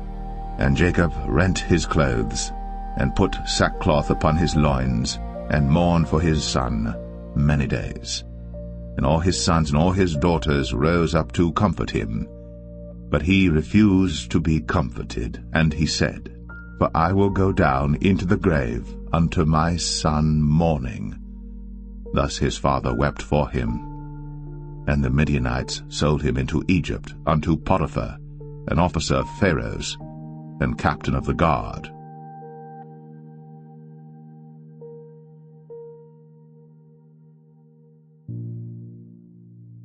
Genesis 38. And it came to pass at that time that Judah went down from his brethren, and turned in to a certain Adulamite, whose name was Hira. And Judah saw there a daughter of a certain Canaanite, whose name was Shua. And he took her, and went in unto her. And she conceived, and bare a son. And he called his name Er. And she conceived again, and bare a son. She called his name Onan. And she yet again conceived, and bare a son, and called his name Shelah. And he was at Chezib, when she bare him. And Judah took a wife for Er his firstborn, whose name was Tamar. And Er, Judah's firstborn, was wicked in the sight of the Lord, and the Lord slew him. And Judah said unto Onan, Go in unto thy brother's wife, and marry her, and raise up seed to thy brother. And Onan knew that the seed should not be his. And it came to pass, when he went in unto his brother's wife, that he spilled it on the ground, lest that he should give seed to his brother. And the thing which he did displeased the Lord, wherefore he slew him also. Then said Judah to Tamar his daughter-in-law, Remain a widow at thy father's house, till Shelah my son be grown. For he said, Lest peradventure he die also, as his brethren did. And Tamar went and dwelt in her father's house. And in process of time, the daughter of Shua, Judah's wife, died. And Judah was comforted, and went up unto his sheep-shearers to Timnath, he and his friend Hira, the Adulamite. And it was told Tamar, saying, Behold, thy father-in-law goeth up to Timnath to shear his sheep. And she put her widow's garments off from her, and covered her with a veil, and wrapped herself, and sat in an open place, which is by the way to Timnath. For she saw that Shelah was grown, and she was not given unto him to wife. When Judah saw her, he thought her to be an harlot, because she had covered her face. And he turned unto her by the way, and said, Go to, I pray thee, let me come in unto thee. For he knew not that she was his daughter-in-law. And she said, What wilt thou give me, that thou mayest come in unto me? And he said, I will send thee a kid from the flock. And she said, Wilt thou give me a pledge, till thou send it? And he said, What pledge shall I give thee? And she said, Thy signet, and thy bracelets, and thy staff that is in thine hand. And he gave it her, and came in unto her. And she conceived by him. And she arose and went away, and laid by her veil from her. and put on the garments of her widowhood. And Judah sent the kid by the hand of his friend the Adulamite to receive his pledge from the woman's hand, but he found her not. Then he asked the men of that place, saying, Where is the harlot that was openly by the wayside? And they said, There was no harlot in this place. And he returned to Judah and said, I cannot find her. And also the men of the place said that there was no harlot in this place. And Judah said, Let her take it to her, lest we be shamed. Behold, I sent this kid, and thou hast not found her. And it came to pass about 3 months after that it was told Judah, saying, Tamar, thy daughter-in-law, hath played the harlot, and also, behold, she is with child by whoredom. And Judah said, Bring her forth, and let her be burnt. When she was brought forth, she sent to her father-in-law, saying, By the man whose these are am I with child. And she said, Discern, I pray thee. Whose are these? The signet, and bracelets, and staff. And Judah acknowledged them, and said, She hath been more righteous than I, because that I gave her not to Shelah my son. And he knew her again no more. And it came to pass in the time of her travail, that, behold, twins were in her womb. And it came to pass, when she travailed, that the one put out his hand, and the midwife took and bound upon his hand a scarlet thread, saying, This came out first. And it came to pass, as he drew back his hand, that, behold, his brother came out. And she said, How hast thou broken forth? This breach be upon thee. Therefore his name was called Pharez. And afterward came out his brother, that had the scarlet thread upon his hand, and his name was called Zerah.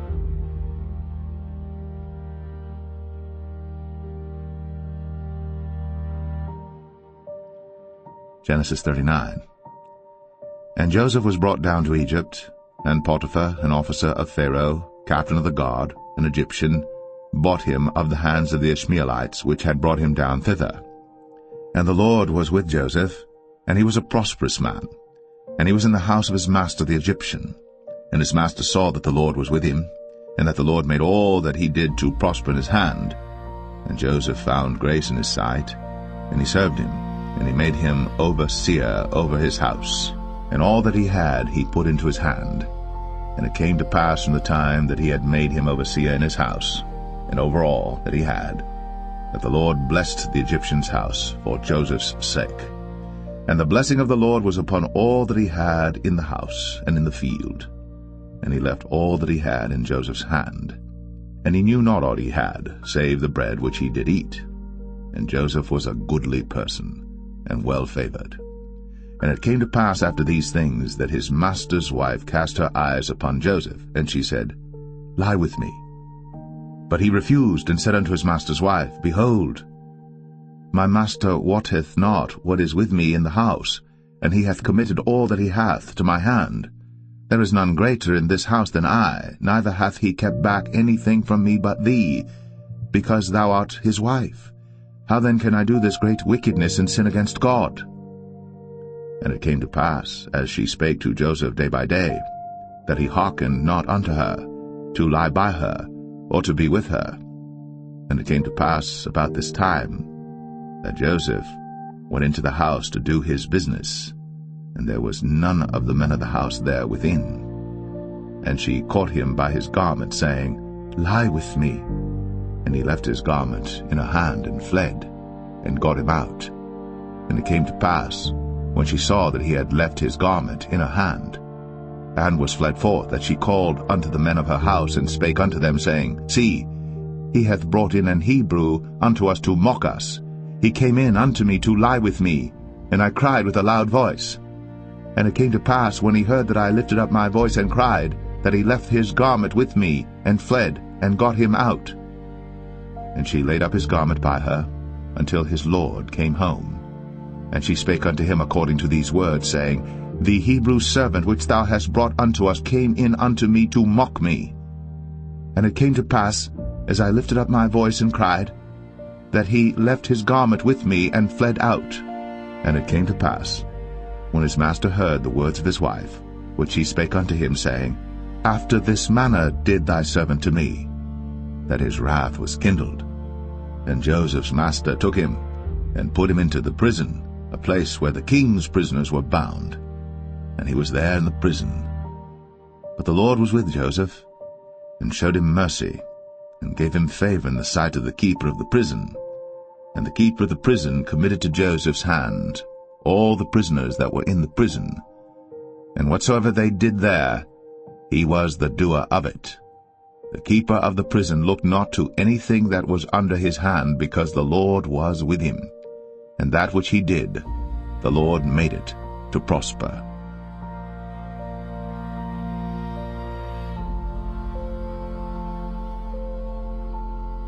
Genesis 40. And it came to pass, after these things, that the butler of the king of Egypt and his baker had offended their lord the king of Egypt. And Pharaoh was wroth against two of his officers, against the chief of the butlers and against the chief of the bakers. And he put them in ward in the house of the captain of the guard into the prison, the place where Joseph was bound. And the captain of the guard charged Joseph with them, and he served them. And they continued a season in ward. And they dreamed a dream, both of them, each man his dream in one night, each man according to the interpretation of his dream, the butler and the baker of the king of Egypt, which were bound in the prison. And Joseph came in unto them in the morning, and looked upon them, and behold, they were sad. And he asked Pharaoh's officers that were with him in the ward of his lord's house, saying, Wherefore look ye so sadly today? And they said unto him, We have dreamed a dream, and there is no interpreter of it. And Joseph said unto them, Do not interpretations belong to God? Tell me them, I pray you. And the chief butler told his dream to Joseph, and said to him, In my dream, behold, a vine was before me. And in the vine were 3 branches, and it was as though it budded, and her blossoms shot forth, and the clusters thereof brought forth ripe grapes. And Pharaoh's cup was in my hand, and I took the grapes, and pressed them into Pharaoh's cup, and I gave the cup into Pharaoh's hand. And Joseph said unto him, This is the interpretation of it. 3 branches are 3 days. Yet within 3 days shall Pharaoh lift up thine head, and restore thee unto thy place, and thou shalt deliver Pharaoh's cup into his hand, after the former manner when thou wast his butler. But think on me when it shall be well with thee, and show kindness, I pray thee, unto me, and make mention of me unto Pharaoh, and bring me out of this house. For indeed I was stolen away out of the land of the Hebrews, and here also have I done nothing that they should put me into the dungeon. When the chief baker saw that the interpretation was good, he said unto Joseph, I also was in my dream, and behold, I had 3 white baskets on my head, and in the uppermost basket there was of all manner of baked meats for Pharaoh, and the birds did eat them out of the basket upon my head. And Joseph answered and said, This is the interpretation thereof. The 3 baskets are 3 days. Yet within 3 days shall Pharaoh lift up thy head from off thee, and shall hang thee on a tree, and the birds shall eat thy flesh from off thee. And it came to pass, the 3rd day, which was Pharaoh's birthday, that he made a feast unto all his servants. And he lifted up the head of the chief butler and of the chief baker among his servants. And he restored the chief butler unto his butlership again, and he gave the cup into Pharaoh's hand. But he hanged the chief baker, as Joseph had interpreted to them. Yet did not the chief butler remember Joseph, but forgat him.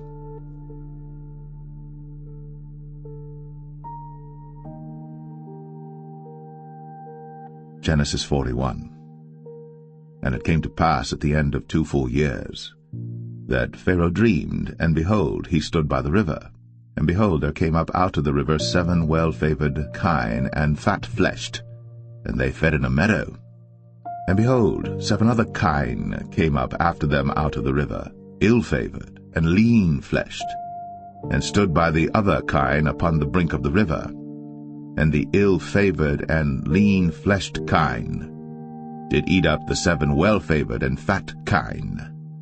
So Pharaoh awoke. And he slept and dreamed the second time, and behold, 7 ears of corn came up upon one stalk, rank and good.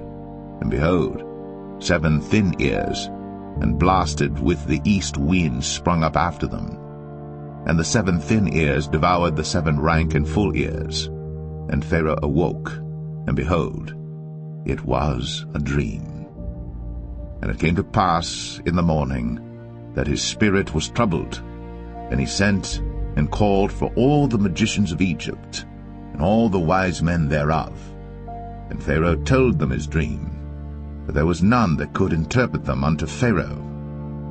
Then spake the chief butler unto Pharaoh, saying, I do remember my faults this day.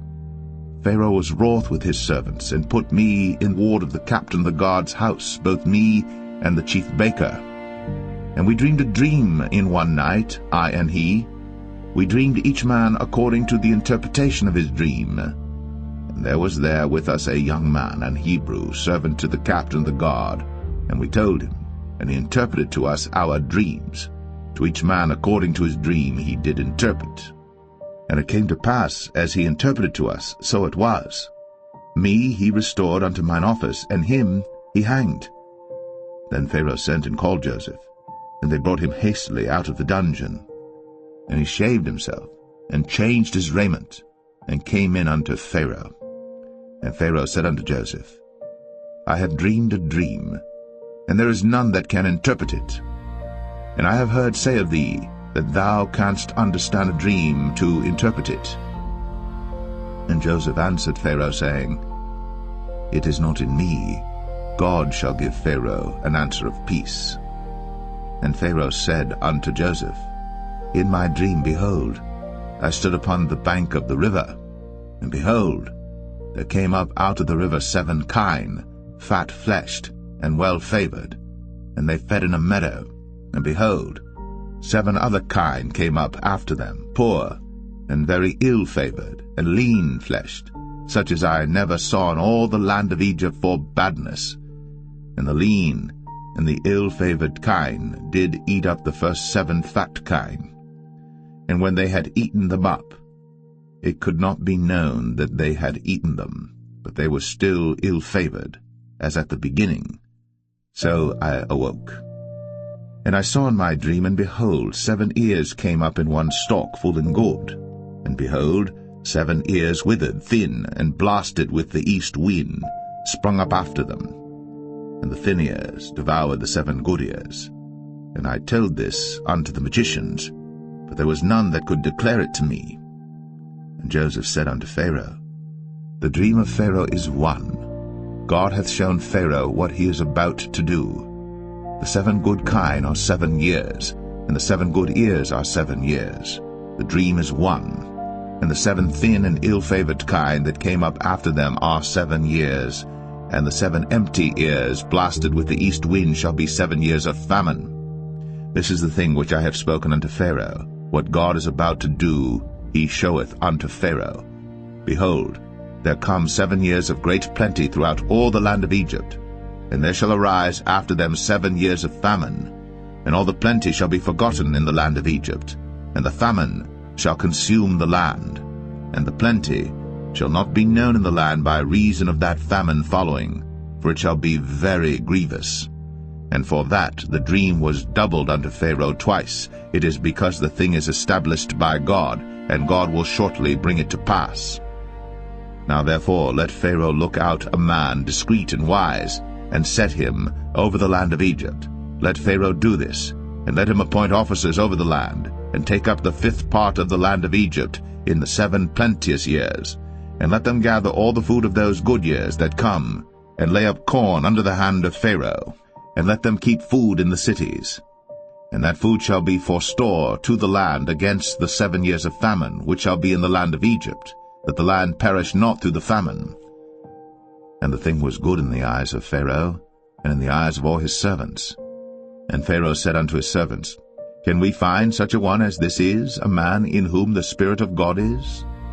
And Pharaoh said unto Joseph, Forasmuch as God hath shown thee all this, there is none so discreet and wise as thou art. Thou shalt be over my house, and according unto thy word shall all my people be ruled. Only in the throne will I be greater than thou. And Pharaoh said unto Joseph, See, I have set thee over all the land of Egypt. And Pharaoh took off his ring from his hand, and put it upon Joseph's hand, and arrayed him in vestures of fine linen, and put a gold chain about his neck.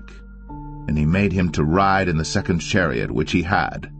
And they cried before him, Bow the knee. And he made him ruler over all the land of Egypt.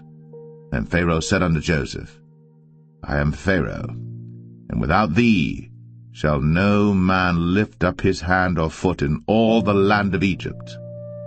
And Pharaoh called Joseph's name Zaphnath-Paneah, and he gave him to wife Asenath, the daughter of Potiphera, priest of On. And Joseph went out over all the land of Egypt. And Joseph was 30 years old when he stood before Pharaoh, king of Egypt. And Joseph went out from the presence of Pharaoh, and went throughout all the land of Egypt. And in the 7 plenteous years the earth brought forth by handfuls. And he gathered up all the food of the 7 years which were in the land of Egypt, and laid up the food in the cities, the food of the field, which was round about every city, laid he up in the same. And Joseph gathered corn, as the sand of the sea, very much, until he left numbering, for it was without number. And unto Joseph were born 2 sons before the years of famine came, which Asenath, the daughter of Potiphera, priest of On, bare unto him. And Joseph called the name of the firstborn Manasseh, for God, said he, hath made me forget all my toil, and all my father's house. And the name of the second called he Ephraim, for God hath caused me to be fruitful in the land of my affliction. And the 7 years of plenteousness that was in the land of Egypt were ended, and the 7 years of dearth began to come, according as Joseph had said. And the dearth was in all lands, but in all the land of Egypt there was bread. And when all the land of Egypt was famished, the people cried to Pharaoh for bread.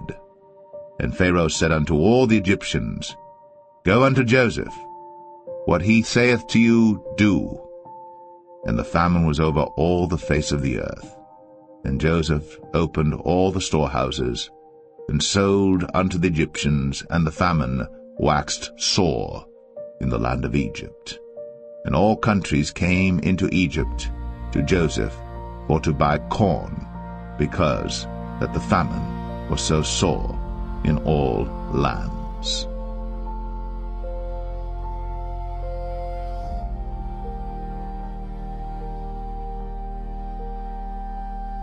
Genesis 42. Now when Jacob saw that there was corn in Egypt, Jacob said unto his sons, Why do you look one upon another? And he said, Behold, I have heard that there is corn in Egypt. Get you down thither, and buy for us from thence, that we may live and not die. And Joseph's 10 brethren went down to buy corn in Egypt. But Benjamin, Joseph's brother, Jacob sent not with his brethren, for he said, Lest peradventure mischief befall him. And the sons of Israel came to buy corn among those that came, for the famine was in the land of Canaan. And Joseph was the governor over the land, and he it was that sold to all the people of the land. And Joseph's brethren came, and bowed down themselves before him with their faces to the earth. And Joseph saw his brethren, and he knew them, but made himself strange unto them, and spake roughly unto them. And he said unto them, Whence come ye? And they said, From the land of Canaan to buy food. And Joseph knew his brethren, but they knew not him.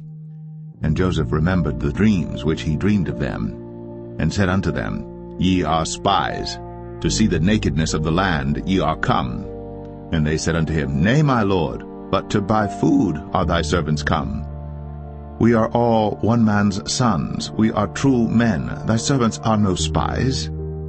And he said unto them, Nay, but to see the nakedness of the land ye are come. And they said, Thy servants are 12 brethren, the sons of one man in the land of Canaan. And behold, the youngest is this day with our father, and one is not. And Joseph said unto them, That is it that I spake unto you, saying, Ye are spies. Hereby ye shall be proved. By the life of Pharaoh ye shall not go forth hence, except your youngest brother come hither. Send one of you, and let him fetch your brother, and ye shall be kept in prison, that your words may be proved, whether there be any truth in you, or else by the life of Pharaoh surely ye are spies. And he put them all together into ward 3 days. And Joseph said unto them the 3rd day, This do and live, for I fear God. If ye be true men, let one of your brethren be bound in the house of your prison. Go ye, carry corn for the famine of your houses.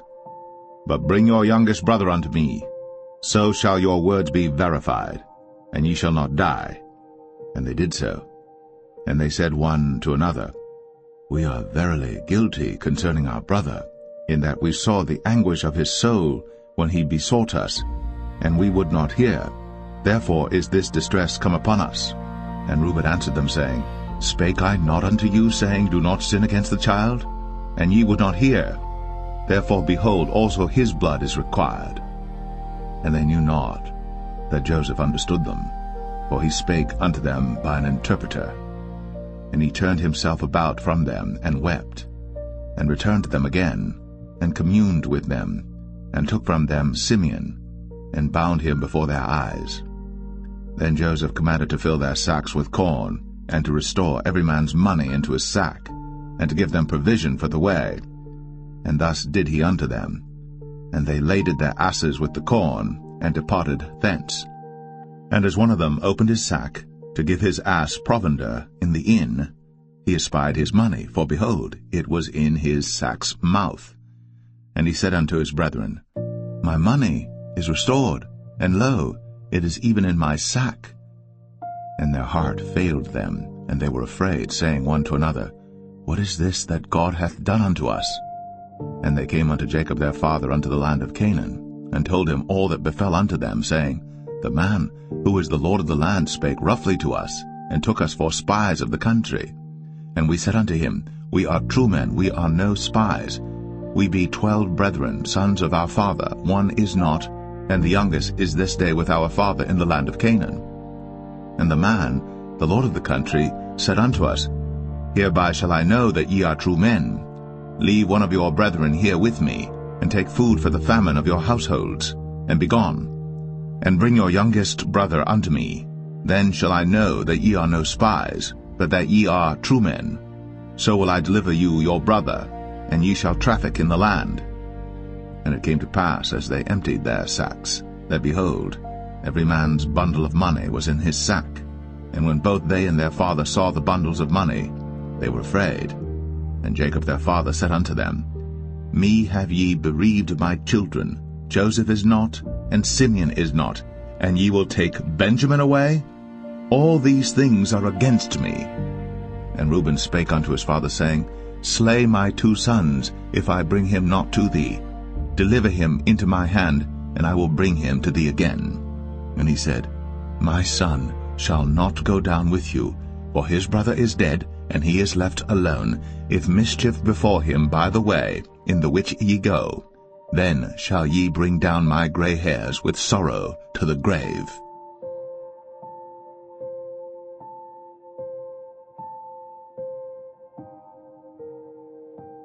Genesis 43. And the famine was sore in the land. And it came to pass, when they had eaten up the corn which they had brought out of Egypt, their father said unto them, Go again, buy us a little food. And Judah spake unto him, saying, The man did solemnly protest unto us, saying, Ye shall not see my face, except your brother be with you. If thou wilt send our brother with us, we will go down and buy thee food. But if thou wilt not send him, we will not go down. For the man said unto us, Ye shall not see my face, except your brother be with you. And Israel said, Wherefore dealt ye so ill with me, as to tell the man whether ye had yet a brother? And they said, The man asked us straitly of our state, and of our kindred, saying, Is your father yet alive? Have ye another brother? And we told him according to the tenor of these words. Could we certainly know that he would say, Bring your brother down? And Judah said unto Israel his father, Send the lad with me, and we will arise and go, that we may live and not die, both we and thou, and also our little ones. I will be surety for him. Of my hand shalt thou require him. If I bring him not unto thee, and set him before thee, then let me bear the blame forever. For except we had lingered, surely now we had returned this second time. And their father Israel said unto them, If it must be so now, do this. Take of the best fruits in the land in your vessels, and carry down the man a present, a little balm, and a little honey, spices, and myrrh, nuts, and almonds. And take double money in your hand, and the money that was brought again in the mouth of your sacks, carry it again in your hand. Peradventure it was an oversight. Take also your brother, and arise, go again unto the man. And God Almighty give you mercy before the man, that he may send away your other brother and Benjamin. If I be bereaved of my children, I am bereaved. And the men took that present, and they took double money in their hand, and Benjamin, and rose up, and went down to Egypt, and stood before Joseph. And when Joseph saw Benjamin with them, he said to the ruler of his house, Bring these men home, and slay, and make ready, for these men shall dine with me at noon. And the man did as Joseph bade, and the man brought the men into Joseph's house. And the men were afraid, because they were brought into Joseph's house. And they said, Because of the money that was returned in our sacks at the first time are we brought in, that he may seek occasion against us, and fall upon us, and take us for bondmen and our asses. And they came near to the steward of Joseph's house, and they communed with him at the door of the house, and said, O sir, we came indeed down at the first time to buy food, and it came to pass, when we came to the inn, that we opened our sacks, and behold, every man's money was in the mouth of his sack, our money in full weight, and we have brought it again in our hand, and other money have we brought down in our hands to buy food. We cannot tell who put our money in our sacks. And he said, Peace be to you, fear not. Your God, and the God of your father, hath given you treasure in your sacks. I had your money. And he brought Simeon out unto them. And the man brought the men into Joseph's house, and gave them water, and they washed their feet, and he gave their asses provender. And they made ready the present against Joseph came at noon, for they heard that they should eat bread there. And when Joseph came home, they brought him the present which was in their hand into the house, and bowed themselves to him to the earth. And he asked them of their welfare, and said, Is your father well? The old man of whom ye spake, is he yet alive? And they answered, Thy servant our father is in good health, he is yet alive. And they bowed down their heads, and made obeisance. And he lifted up his eyes, and saw his brother Benjamin, his mother's son, and said, Is this your younger brother, of whom ye spake unto me? And he said, God be gracious unto thee, my son. And Joseph made haste, for his bowels did yearn upon his brother, and he sought where to weep. And he entered into his chamber, and wept there. And he washed his face, and went out, and refrained himself, and said, Set on bread. And they set on for him by himself, and for them by themselves, and for the Egyptians which did eat with him by themselves, because the Egyptians might not eat bread with the Hebrews, for that is an abomination unto the Egyptians. And they sat before him, the firstborn according to his birthright, and the youngest according to his youth. And the men marveled one at another. And he took and sent messes unto them from before him. But Benjamin's mess was 5 times so much as any of theirs. And they drank, and were merry with him.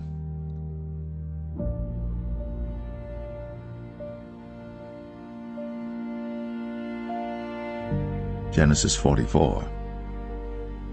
And he commanded the steward of his house, saying, Fill the men's sacks with food, as much as they can carry, and put every man's money in his sack's mouth, and put my cup, the silver cup, in the sack's mouth of the youngest, and his corn money.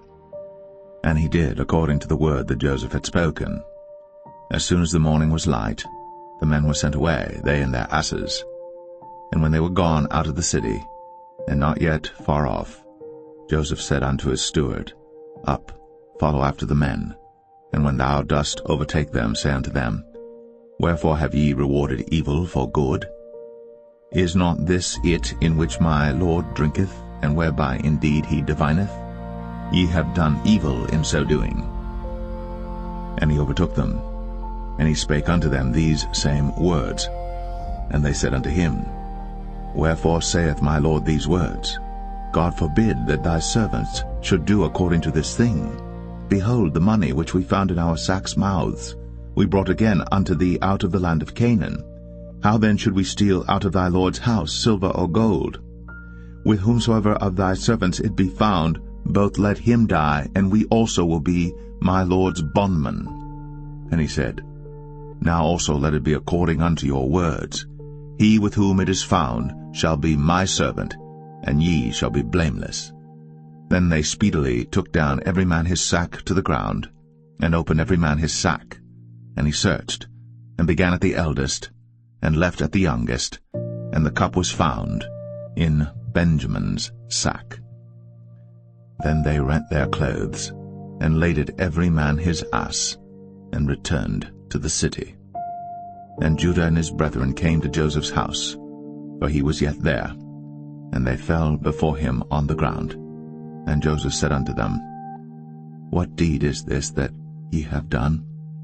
Wot ye not that such a man as I can certainly divine? And Judah said, What shall we say unto my Lord? What shall we speak? Or how shall we clear ourselves? God hath found out the iniquity of thy servants. Behold, we are my Lord's servants, both we, and he also with whom the cup is found. And he said, God forbid that I should do so. But the man in whose hand the cup is found, he shall be my servant. And as for you, get you up in peace unto your father. Then Judah came near unto him and said, O my Lord, let thy servant, I pray thee, speak a word in my Lord's ears, and let not thine anger burn against thy servant, for thou art even as Pharaoh. My Lord asked his servants, saying, Have ye a father or a brother? And we said unto my Lord, We have a father, an old man, and a child of his old age, a little one. And his brother is dead, and he alone is left of his mother, and his father loveth him. And thou saidst unto thy servants, Bring him down unto me, that I may set mine eyes upon him. And we said unto my Lord, The lad cannot leave his father, for if he should leave his father would die. And thou saidst unto thy servants, Except your youngest brother come down with you, ye shall see my face no more.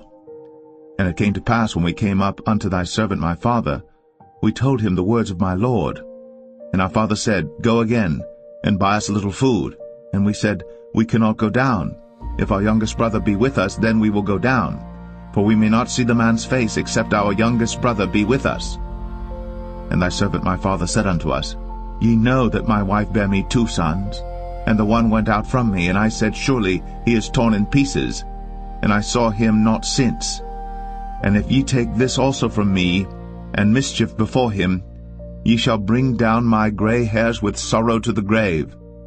Now therefore, when I come to thy servant my father, and the lad be not with us, seeing that his life is bound up in the lad's life, it shall come to pass, when he seeth that the lad is not with us, that he will die. And thy servants shall bring down the gray hairs of thy servant our father with sorrow to the grave.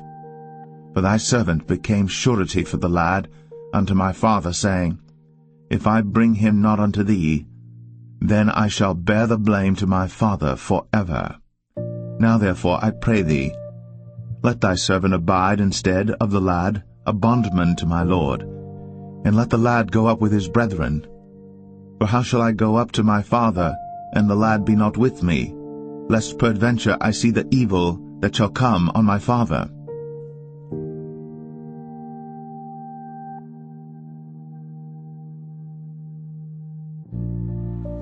Genesis 45. Then Joseph could not refrain himself before all them that stood by him. And he cried, Cause every man to go out from me. And there stood no man with him. while Joseph made himself known unto his brethren. And he wept aloud, and the Egyptians in the house of Pharaoh heard. And Joseph said unto his brethren, I am Joseph. Doth my father yet live? And his brethren could not answer him, for they were troubled at his presence. And Joseph said unto his brethren, Come near to me, I pray you. And they came near, and he said, I am Joseph your brother, whom ye sold into Egypt. Now therefore be not grieved, nor angry with yourselves, that ye sold me hither, for God did send me before you to preserve life. For these 2 years hath the famine been in the land, and yet there are 5 years, in the which there shall neither be earing nor harvest. And God sent me before you to preserve you a posterity in the earth, and to save your lives by a great deliverance. So now it was not you that sent me hither, but God. And he hath made me a father to Pharaoh, and lord of all his house, and a ruler throughout all the land of Egypt. Haste ye, and go up to my father, and say unto him, Thus saith thy son Joseph, God hath made me lord of all Egypt. Come down unto me, tarry not. And thou shalt dwell in the land of Goshen, and thou shalt be near unto me, thou and thy children, and thy children's children, and thy flocks and thy herds, and all that thou hast. And there will I nourish thee. For yet there are 5 years of famine, lest thou and thy household, and all that thou hast, come to poverty. And behold, your eyes see, and the eyes of my brother Benjamin, that it is my mouth that speaketh unto you. And ye shall tell my father of all my glory in Egypt, and of all that ye have seen. And ye shall haste and bring down my father hither. And he fell upon his brother Benjamin's neck, and wept. And Benjamin wept upon his neck. Moreover he kissed all his brethren, and wept upon them, and after that his brethren talked with him. And the fame thereof was heard in Pharaoh's house, saying, Joseph's brethren are come. And it pleased Pharaoh well, and his servants. And Pharaoh said unto Joseph, Say unto thy brethren, This do ye, lade your beasts, and go, get you unto the land of Canaan. And take your father and your households, and come unto me, and I will give you the good of the land of Egypt, and ye shall eat the fat of the land. Now thou art commanded, this do ye. Take you wagons out of the land of Egypt, for your little ones, and for your wives, and bring your father, and come. Also regard not your stuff, for the good of all the land of Egypt is yours. And the children of Israel did so. And Joseph gave them wagons according to the commandment of Pharaoh, and gave them provision for the way. To all of them he gave each man changes of raiment, but to Benjamin he gave 300 pieces of silver, and 5 changes of raiment. And to his father he sent after this manner 10 asses laden with the good things of Egypt, and 10 she-asses laden with corn and bread and meat for his father by the way. So he sent his brethren away, and they departed. And he said unto them, See that ye fall not out by the way. And they went up out of Egypt, and came into the land of Canaan unto Jacob their father, and told him, saying, Joseph is yet alive, and he is governor over all the land of Egypt. And Jacob's heart fainted, for he believed them not. And they told him all the words of Joseph, which he had said unto them. And when he saw the wagons which Joseph had sent to carry him, the spirit of Jacob their father revived. And Israel said, It is enough. Joseph my son is yet alive. I will go and see him before I die.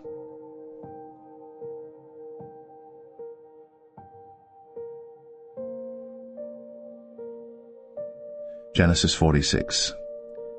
And Israel took his journey with all that he had, and came to Beersheba, and offered sacrifices unto the God of his father Isaac. And God spake unto Israel in the visions of the night, and said, Jacob, Jacob. And he said, Here am I. And he said, I am God, the God of thy father. Fear not to go down into Egypt, for I will there make of thee a great nation. I will go down with thee into Egypt, and I will also surely bring thee up again, and Joseph shall put his hand upon thine eyes.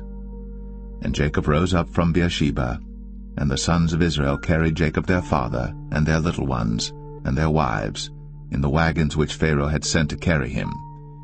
And they took their cattle and their goods which they had gotten in the land of Canaan, and came into Egypt, Jacob and all his seed with him, his sons, and his sons' sons with him, his daughters, and his sons' daughters, and all his seed brought he with him into Egypt. And these are the names of the children of Israel, which came into Egypt, Jacob and his sons, Reuben, Jacob's firstborn, and the sons of Reuben, Hanok and Phalu, and Hezron and Carmi, and the sons of Simeon, Jemuel, and Jamin, and Ohad, and Jachin, and Zohar, and Shaul the son of a Canaanitish woman, and the sons of Levi, Gershon, Kohath, and Merari, and the sons of Judah, and Onan, and Shelah, and Pharez, and Zerah. But and Onan died in the land of Canaan. And the sons of Pharez were Hezron and Hamal. And the sons of Issachar, Tola, and Phuvah, and Job, and Shimron. And the sons of Zebulun, Sered, and Elon, and Jaleel. These be the sons of Leah, which she bare unto Jacob in Padan Aram, with his daughter Dinah. All the souls of his sons and his daughters were 33. And the sons of Gad, Ziphion, and Haggai, Shunai, and Esbon, Eri, and Aradai, and Arali. And the sons of Asher, Jimnah, and Ishua, and Isui, and Beriah, and Sarah their sister. And the sons of Beriah, Heber, and Malchiel. These are the sons of Zilpah, whom Laban gave to Leah his daughter, and these she bare unto Jacob, even 16 souls. The sons of Rachel, Jacob's wife, Joseph and Benjamin. And unto Joseph in the land of Egypt were born Manasseh and Ephraim, which Asenath, the daughter of Potipharah, priest of On, bare unto him. And the sons of Benjamin were Bela, and Becher, and Ashbel, Gera, and Naaman, Ehi, and Rosh, Muppim, and Huppim, and Ard. These are the sons of Rachel which were born to Jacob. All the souls were 14. And the sons of Dan, Hushim. And the sons of Naphtali, Jaziel, and Gunai, and Jezer, and Shillem. These are the sons of Bilhah, which Laban gave unto Rachel his daughter, and she bare these unto Jacob. All the souls were 7. All the souls that came with Jacob into Egypt, which came out of his loins, besides Jacob's sons' wives, all the souls were 66. And the sons of Joseph, which were born him in Egypt, were 2 souls. All the souls of the house of Jacob, which came into Egypt, were 70. And he sent Judah before him unto Joseph, to direct his face unto Goshen. And they came into the land of Goshen. And Joseph made ready his chariot, and went up to meet Israel his father to Goshen, and presented himself unto him. And he fell on his neck, and wept on his neck a good while. And Israel said unto Joseph, Now let me die, since I have seen thy face, because thou art yet alive. And Joseph said unto his brethren, and unto his father's house, I will go up and show Pharaoh, and say unto him, My brethren, and my father's house, which were in the land of Canaan, are come unto me.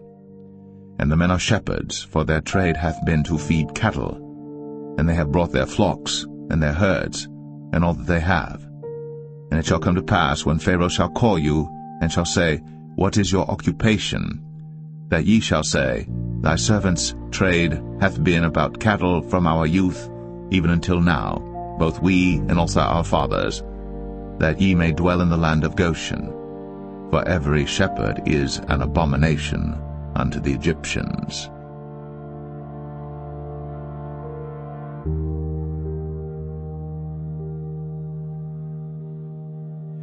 Genesis 47. Then Joseph came and told Pharaoh, and said, My father and my brethren, and their flocks, and their herds, and all that they have, are come out of the land of Canaan, and behold, they are in the land of Goshen. And he took some of his brethren, even 5 men, and presented them unto Pharaoh. And Pharaoh said unto his brethren, What is your occupation? And they said unto Pharaoh, Thy servants are shepherds, both we and also our fathers. They said moreover unto Pharaoh, For to sojourn in the land are we come, for thy servants have no pasture for their flocks. For the famine is sore in the land of Canaan. Now therefore, we pray thee, let thy servants dwell in the land of Goshen. And Pharaoh spake unto Joseph, saying, Thy father and thy brethren are come unto thee. The land of Egypt is before thee. In the best of the land make thy father and brethren to dwell. In the land of Goshen let them dwell. And if thou knowest any men of activity among them, then make them rulers over my cattle. And Joseph brought in Jacob his father, and set him before Pharaoh. And Jacob blessed Pharaoh. And Pharaoh said unto Jacob, How old art thou? And Jacob said unto Pharaoh, The days of the years of my pilgrimage are 130 years. Few and evil have the days of the years of my life been, and have not attained unto the days of the years of the life of my fathers in the days of their pilgrimage. And Jacob blessed Pharaoh, and went out from before Pharaoh. And Joseph placed his father and his brethren, and gave them a possession in the land of Egypt, in the best of the land, in the land of Ramses, as Pharaoh had commanded. And Joseph nourished his father and his brethren, and all his father's household, with bread according to their families. And there was no bread in all the land, for the famine was very sore, so that the land of Egypt and all the land of Canaan fainted by reason of the famine. And Joseph gathered up all the money that was found in the land of Egypt and in the land of Canaan, for the corn which they bought. And Joseph brought the money into Pharaoh's house. And when money failed in the land of Egypt and in the land of Canaan, all the Egyptians came unto Joseph, and said, Give us bread, for why should we die in thy presence? For the money faileth. And Joseph said, Give your cattle, and I will give you for your cattle, if money fail.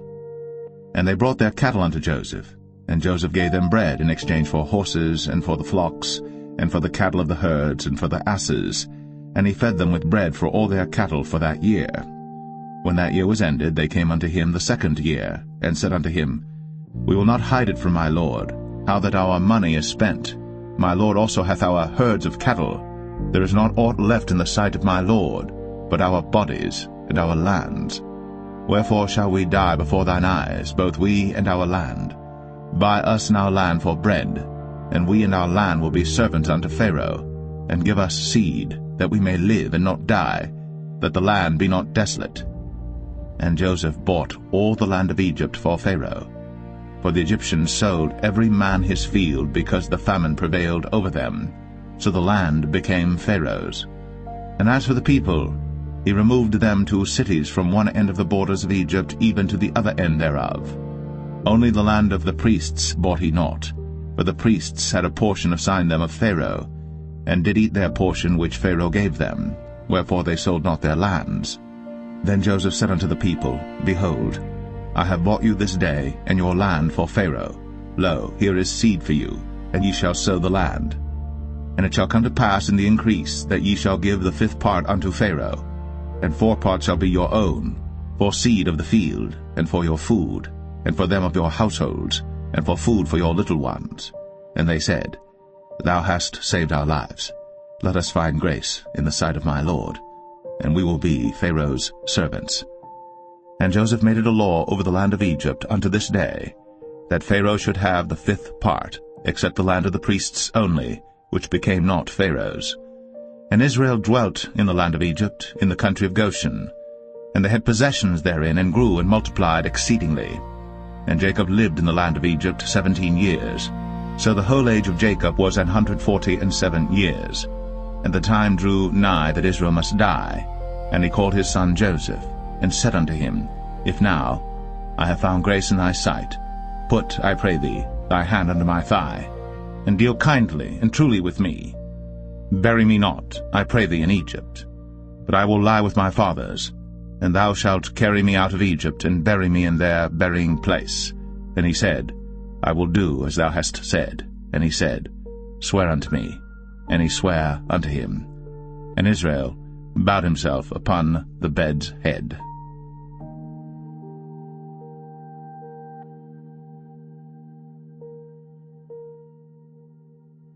Genesis 48.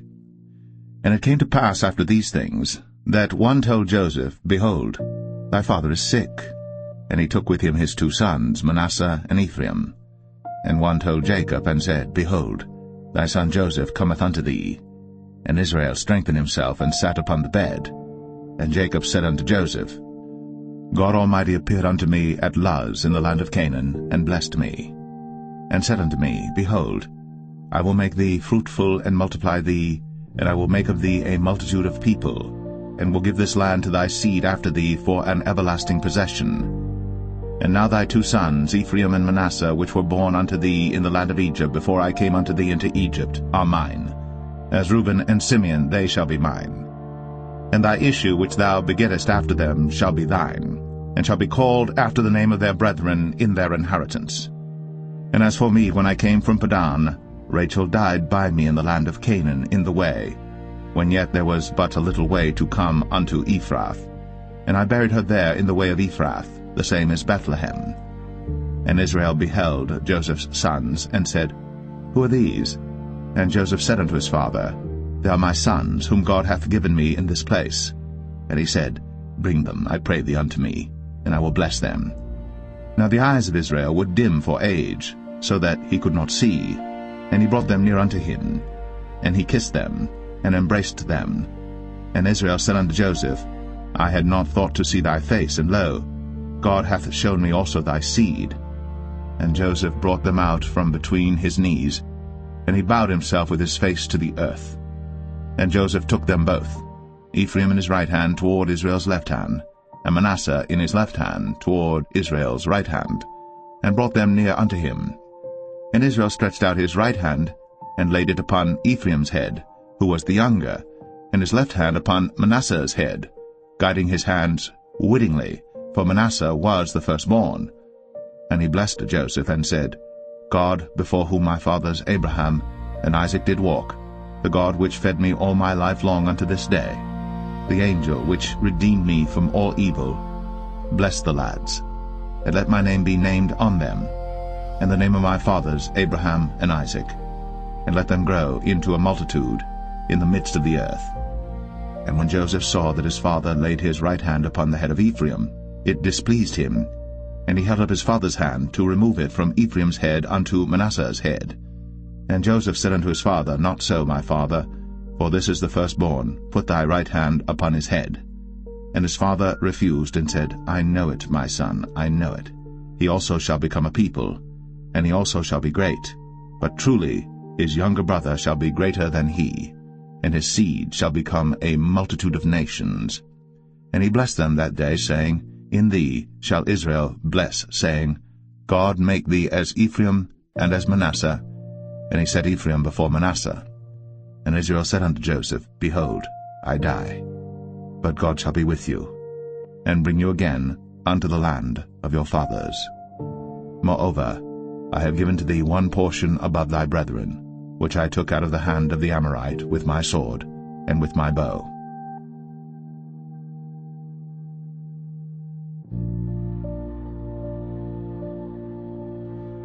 Genesis 49. And Jacob called unto his sons, and said, Gather yourselves together, that I may tell you that which shall befall you in the last days. Gather yourselves together, and hear, ye sons of Jacob, and hearken unto Israel your father. Reuben, thou art my firstborn, my might, and the beginning of my strength, the excellency of dignity, and the excellency of power. Unstable as water, thou shalt not excel, because thou wentest up to thy father's bed, then devilest thou it.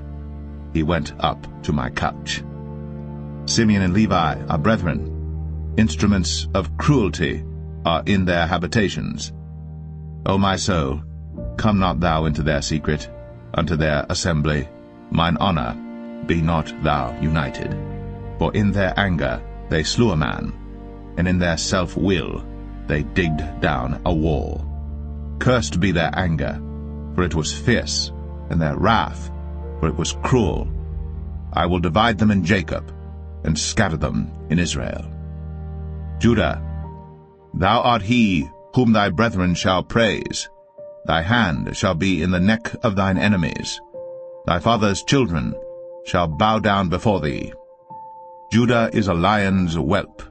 From the prey, my son, thou art gone up. He stooped down.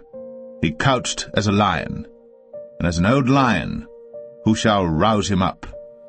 The scepter shall not depart from Judah, nor a lawgiver from between his feet, until Shiloh come, and unto him shall the gathering of the people be.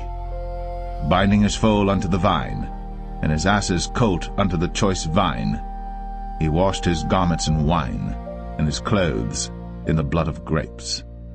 His eyes shall be red with wine, and his teeth white with milk. Zebulun shall dwell at the haven of the sea, and he shall be for an haven of ships, and his borders shall be unto Zidon. Issachar is a strong ass couching down between two burdens, and he saw that rest was good, and the land that it was pleasant, and bowed his shoulder to bear, and became a servant unto tribute. Dan shall judge his people, as one of the tribes of Israel. Dan shall be a serpent by the way, an adder in the path, that biteth the horse heels, so that his rider shall fall backward. I have waited for thy salvation, O Lord. Gad, a troop shall overcome him, but he shall overcome at the last. Out of Asher his bread shall be fat, and he shall yield royal dainties. Naphtali is a hind let loose, he giveth goodly words. Joseph is a fruitful bough, even a fruitful bough by a well, whose branches run over the wall. The archers have sorely grieved him, and shot at him, and hated him. But his bow abode in strength, and the arms of his hands were made strong by the hands of the mighty God of Jacob. From thence is the shepherd, the stone of Israel. Even by the God of thy father, who shall help thee, and by the Almighty, who shall bless thee with blessings of heaven above, blessings of the deep that lieth under, blessings of the breasts, and of the womb. The blessings of thy father have prevailed above the blessings of my progenitors, unto the utmost bound of the everlasting hills. They shall be on the head of Joseph, and on the crown of the head of him that was separate from his brethren. Benjamin shall raven as a wolf. In the morning he shall devour the prey, and at night he shall divide the spoil. All these are the 12 tribes of Israel. And this is it that their father spake unto them, and blessed them, every one, according to his blessing, he blessed them. And he charged them, and said unto them, I am to be gathered unto my people. Bury me with my fathers in the cave that is in the field of Ephron the Hittite, in the cave that is in the field of Machpelah, which is before Mamre, in the land of Canaan, which Abraham bought with the field of Ephron the Hittite, for a possession of a burying place. There they buried Abraham and Sarah his wife. There they buried Isaac and Rebekah his wife, and there I buried Leah. The purchase of the field and of the cave that is therein was from the children of Heth. And when Jacob had made an end of commanding his sons, he gathered up his feet into the bed, and yielded up the ghost, and was gathered unto his people.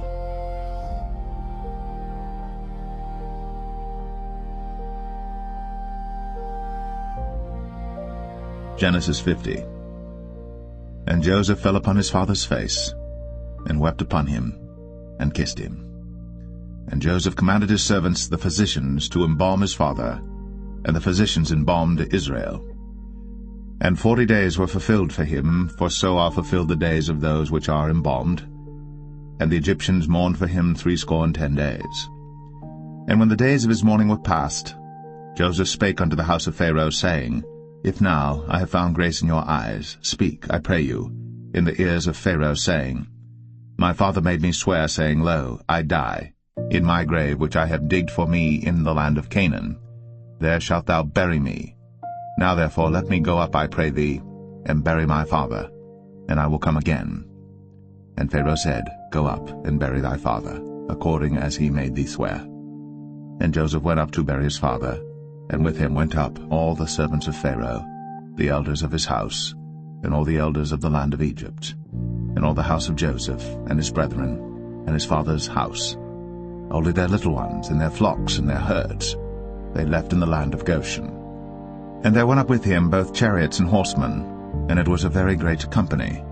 And they came to the threshing floor of Atad, which is beyond Jordan, and there they mourned with a great and very sore lamentation.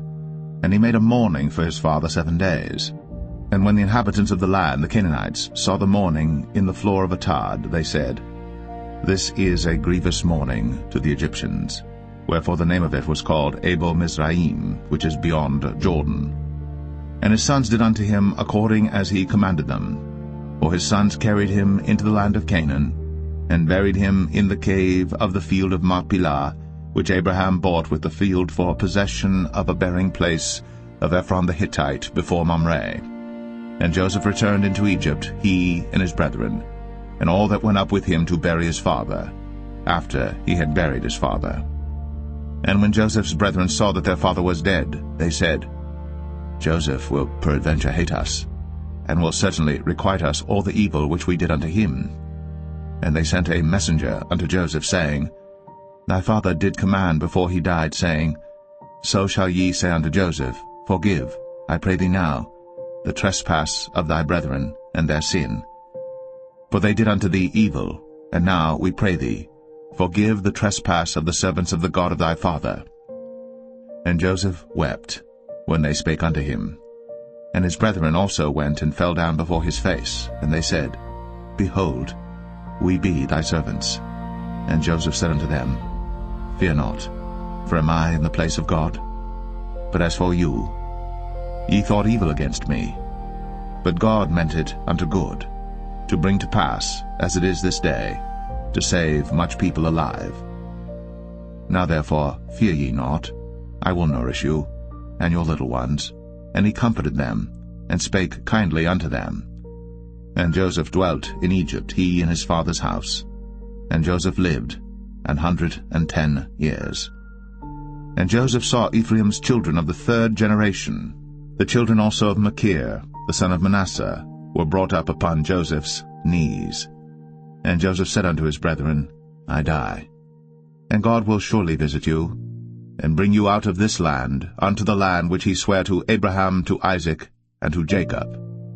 And Joseph took an oath of the children of Israel, saying, God will surely visit you, and ye shall carry up my bones from hence. So Joseph died, being 110 years old, and they embalmed him, and he was put in a coffin in Egypt.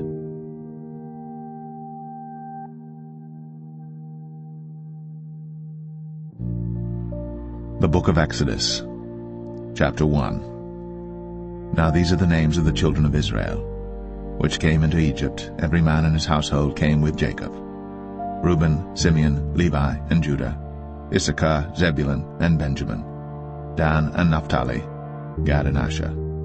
And all the souls that came out of the loins of Jacob were 70 souls, for Joseph was in Egypt already. And Joseph died, and all his brethren, and all that generation. And the children of Israel were fruitful, and increased abundantly, and multiplied, and waxed exceeding mighty, and the land was filled with them. Now there arose up a new king over Egypt, which knew not Joseph. And he said unto his people, Behold, the people of the children of Israel are more and mightier than we. Come on, let us deal wisely with them, lest they multiply. And it come to pass, that when there falleth out any war, they join also unto our enemies, and fight against us, and so get them up out of the land. Therefore they did set over them taskmasters, to afflict them with their burdens, and they built for Pharaoh treasure cities, Pithom and Ramses. But the more they afflicted them, the more they multiplied and grew, and they were grieved because of the children of Israel. And the Egyptians made the children of Israel to serve with rigor, and they made their lives bitter with hard bondage in mortar and in brick and in all manner of service in the field. All their service wherein they made them serve was with rigor. And the king of Egypt spake to the Hebrew midwives, of which the name of the one was Shiphrah, and the name of the other Puah. And he said, When ye do the office of a midwife to the Hebrew women, and see them upon the stools, if it be a son, then ye shall kill him, but if it be a daughter, then she shall live. But the midwives feared God, and did not as the king of Egypt commanded them, but saved the men-children alive. And the king of Egypt called for the midwives, and said unto them, Why have ye done this thing, and have saved the men children alive? And the midwives said unto Pharaoh, Because the Hebrew women are not as the Egyptian women, for they are lively, and are delivered ere the midwives come in unto them. Therefore God dealt well with the midwives, and the people multiplied, and waxed very mighty. And it came to pass, because the midwives feared God, that he made them houses. And Pharaoh charged all his people, saying, Every son that is born ye shall cast into the river, and every daughter ye shall save alive.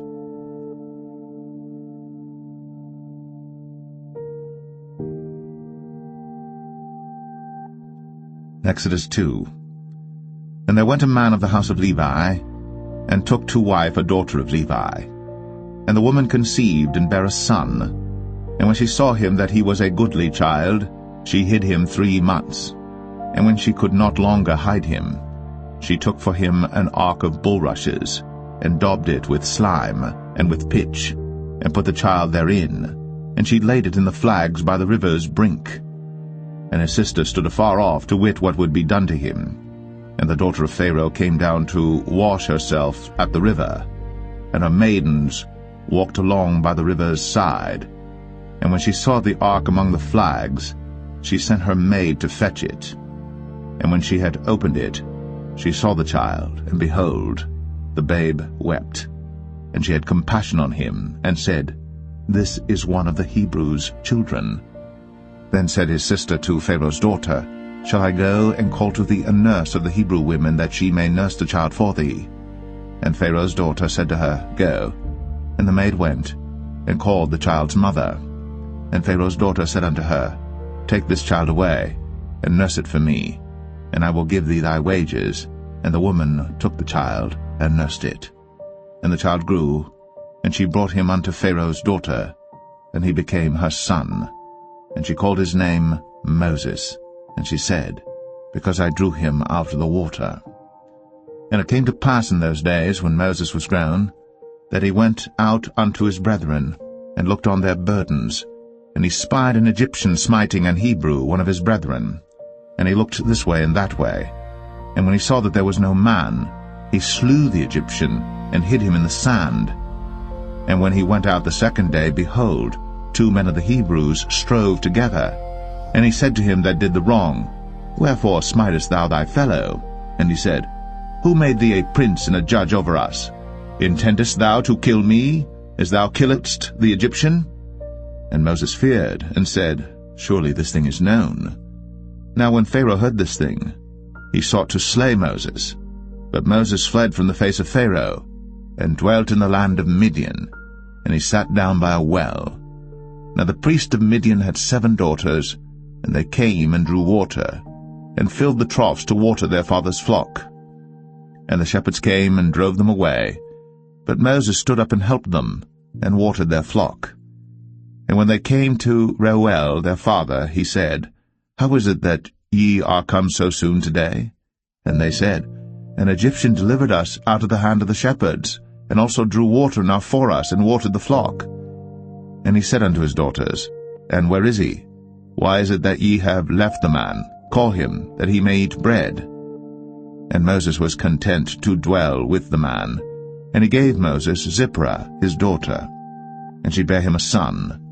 And he called his name Gershom, for he said, I have been a stranger in a strange land. And it came to pass, in process of time, that the king of Egypt died, and the children of Israel sighed by reason of the bondage, and they cried, and their cry came up unto God by reason of the bondage. And God heard their groaning, and God remembered his covenant with Abraham, with Isaac, and with Jacob. And God looked upon the children of Israel, and God had respect unto them.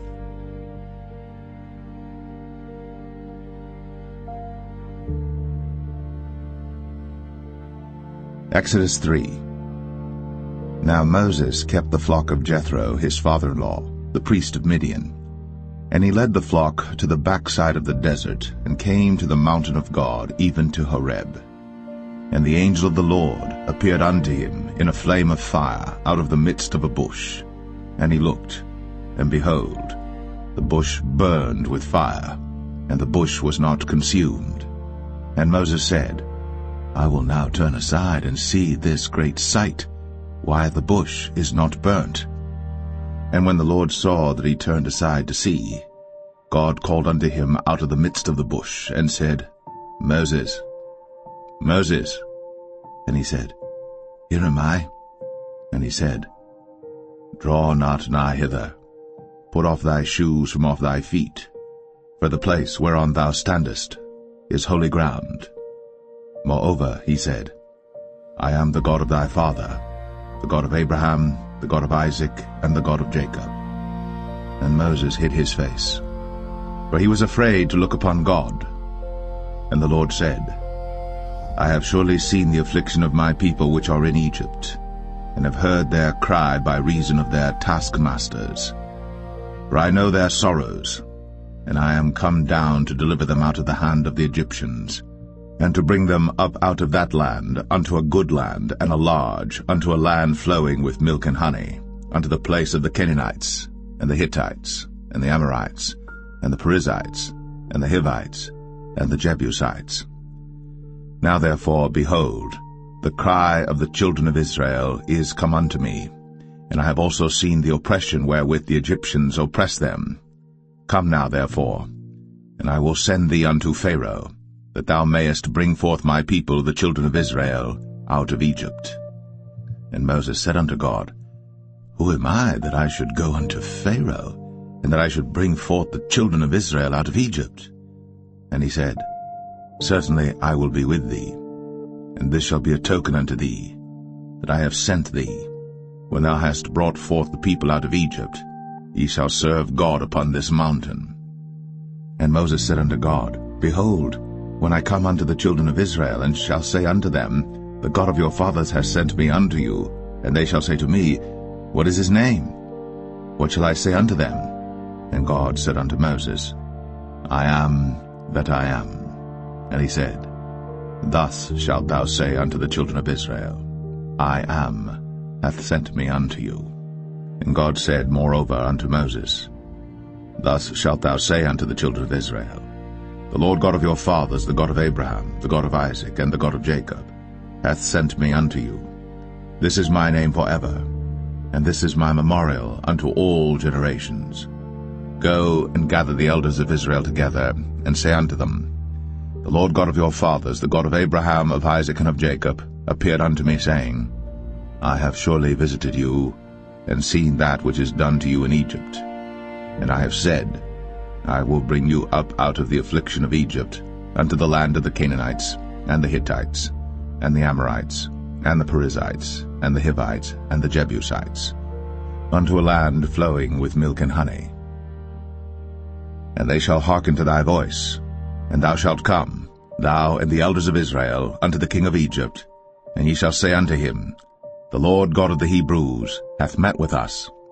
And now let us go, we beseech thee, 3 days' journey into the wilderness, that we may sacrifice to the Lord our God. And I am sure that the king of Egypt will not let you go, no, not by a mighty hand. And I will stretch out my hand, and smite Egypt with all my wonders which I will do in the midst thereof, and after that he will let you go. And I will give this people favor in the sight of the Egyptians, and it shall come to pass that, when ye go, ye shall not go empty. But every woman shall borrow of her neighbor, and of her that sojourneth in her house, jewels of silver, and jewels of gold, and raiment, and ye shall put them upon your sons, and upon your daughters, and ye shall spoil the Egyptians.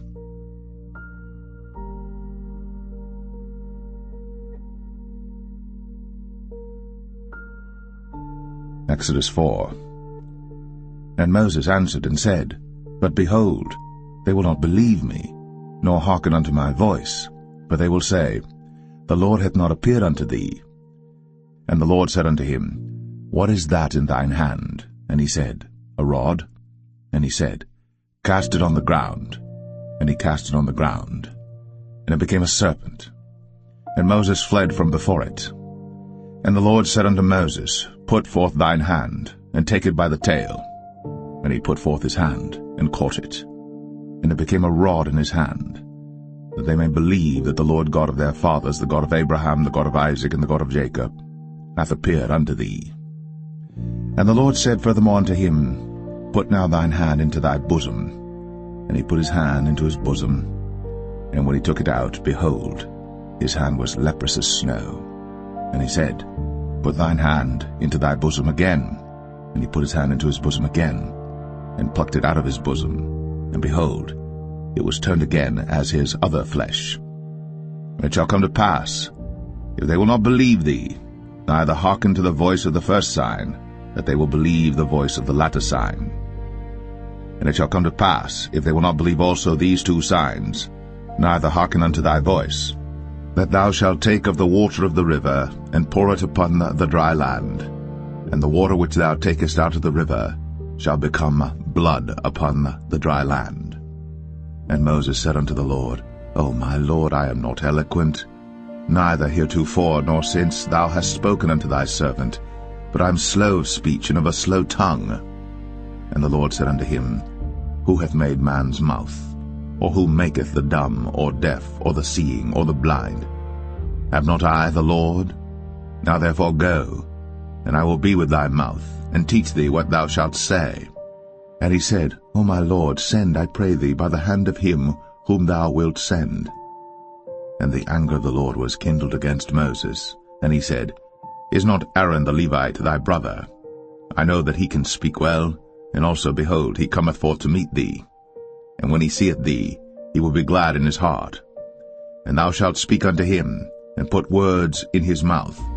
And I will be with thy mouth, and with his mouth, and will teach you what ye shall do. And he shall be thy spokesman unto the people, and he shall be, even he, shall be to thee instead of a mouth, and thou shalt be to him instead of God. And thou shalt take this rod in thine hand, wherewith thou shalt do signs. And Moses went, and returned to Jethro his father-in-law, and said unto him, Let me go, I pray thee, and return unto my brethren which are in Egypt, and see whether they be yet alive. And Jethro said to Moses, Go in peace. And the Lord said unto Moses in Midian, Go, return into Egypt, for all the men are dead which sought thy life. And Moses took his wife and his sons, and set them upon an ass, and he returned to the land of Egypt. And Moses took the rod of God in his hand. And the Lord said unto Moses, When thou goest to return into Egypt, see that thou do all those wonders before Pharaoh, which I have put in thine hand. But I will harden his heart, that he shall not let the people go. And thou shalt say unto Pharaoh, Thus saith the Lord, Israel is my son, even my firstborn. And I say unto thee, Let my son go, that he may serve me. And if thou refuse to let him go, behold, I will slay thy son, even thy firstborn. And it came to pass by the way in the inn, that the Lord met him, and sought to kill him. Then Zipporah took a sharp stone, and cut off the foreskin of her son, and cast it at his feet, and said, Surely a bloody husband art thou to me. So he let him go. Then she said, A bloody husband thou art, because of the circumcision. And the Lord said to Aaron, Go into the wilderness to meet Moses. And he went, and met him in the mount of God, and kissed him. And Moses told Aaron all the words of the Lord who had sent him, and all the signs which he had commanded him. And Moses and Aaron went, and gathered together all the elders of the children of Israel. And Aaron spake all the words which the Lord had spoken unto Moses, and did the signs in the sight of the people. And the people believed. And when they heard that the Lord had visited the children of Israel, and that he had looked upon their affliction, then they bowed their heads and worshipped.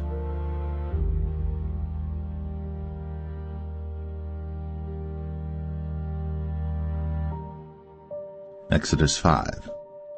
And afterward Moses and Aaron went in, and told Pharaoh, Thus saith the Lord God of Israel, Let my people go, that they may hold a feast unto me in the wilderness.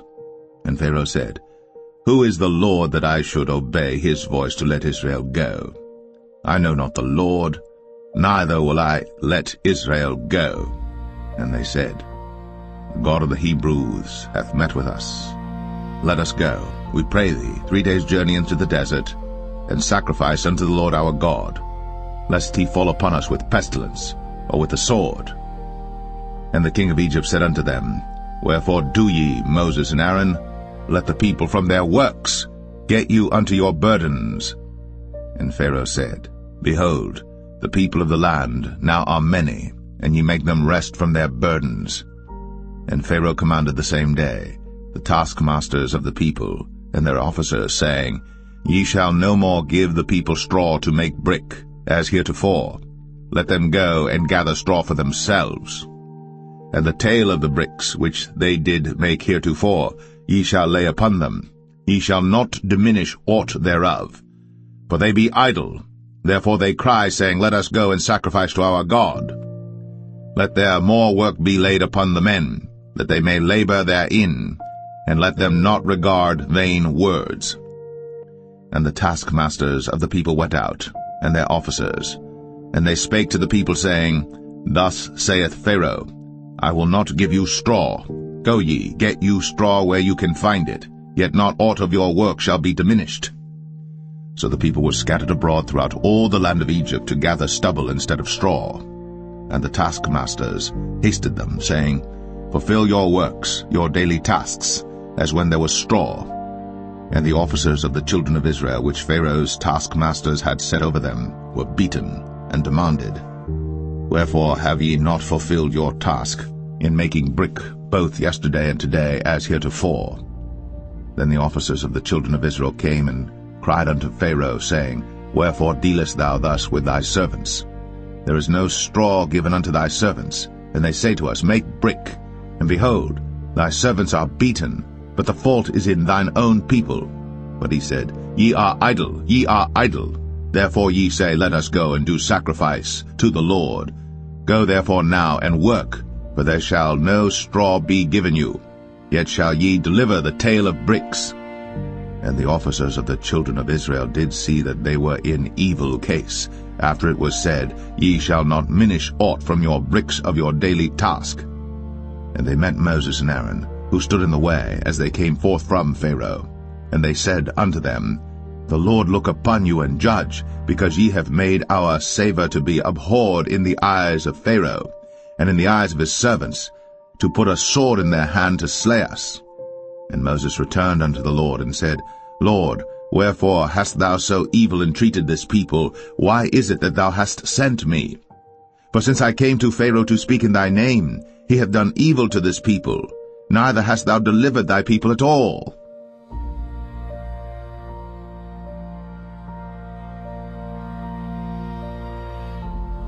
Exodus 6. Then the Lord said unto Moses, Now shalt thou see what I will do to Pharaoh.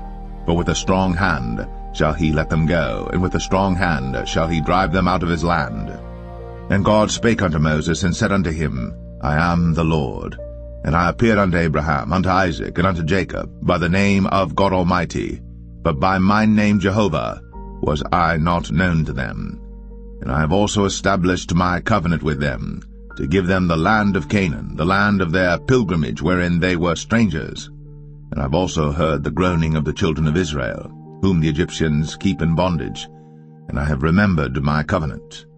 Wherefore say unto the children of Israel, I am the Lord, and I will bring you out from under the burdens of the Egyptians, and I will rid you out of their bondage, and I will redeem you with a stretched out arm and with great judgments. And I will take you to me for a people, and I will be to you a God, and ye shall know that I am the Lord your God, which bringeth you out from under the burdens of the Egyptians. And I will bring you in unto the land concerning the which I did swear to give it to Abraham, to Isaac, and to Jacob, and I will give it you for an heritage. I am the Lord. And Moses spake so unto the children of Israel, but they hearkened not unto Moses for anguish of spirit, and for cruel bondage. And the Lord spake unto Moses, saying, Go in, speak unto Pharaoh king of Egypt, that he let the children of Israel go out of his land. And Moses spake before the Lord, saying, Behold, the children of Israel have not hearkened unto me. How then shall Pharaoh hear me, who am of uncircumcised lips? And the Lord spake unto Moses and unto Aaron, and gave them a charge unto the children of Israel, and unto Pharaoh king of Egypt, to bring the children of Israel out of the land of Egypt. These be the heads of their fathers' houses, the sons of Reuben, the firstborn of Israel, Hanok and Palu, Hezron and Carmi. These be the families of Reuben. And the sons of Simeon, Jemuel and Jamin, and Ohad and Jachin, and Zohar and Shaul the son of a Canaanitish woman. These are the families of Simeon. And these are the names of the sons of Levi according to their generations, Gershon and Kohath and Merari. And the years of the life of Levi were 137 years.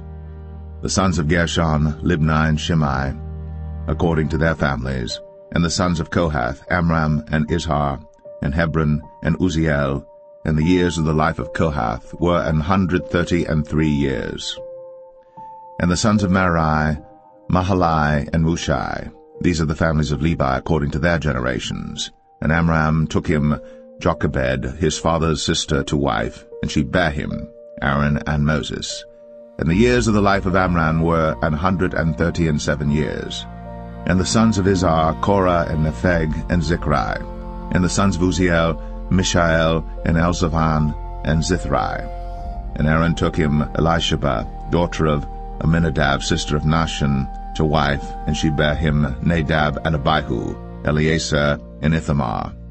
And the sons of Korah, Asir and Elkanah and Abiasaph. These are the families of the Korhites.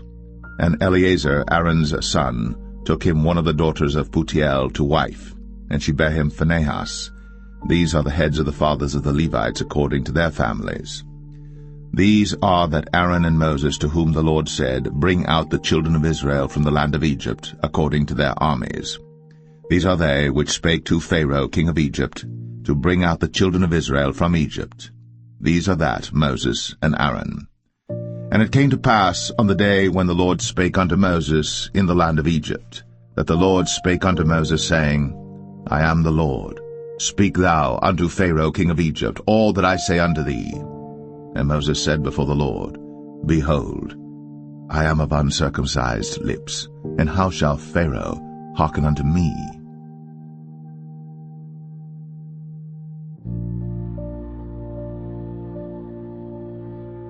Exodus 7.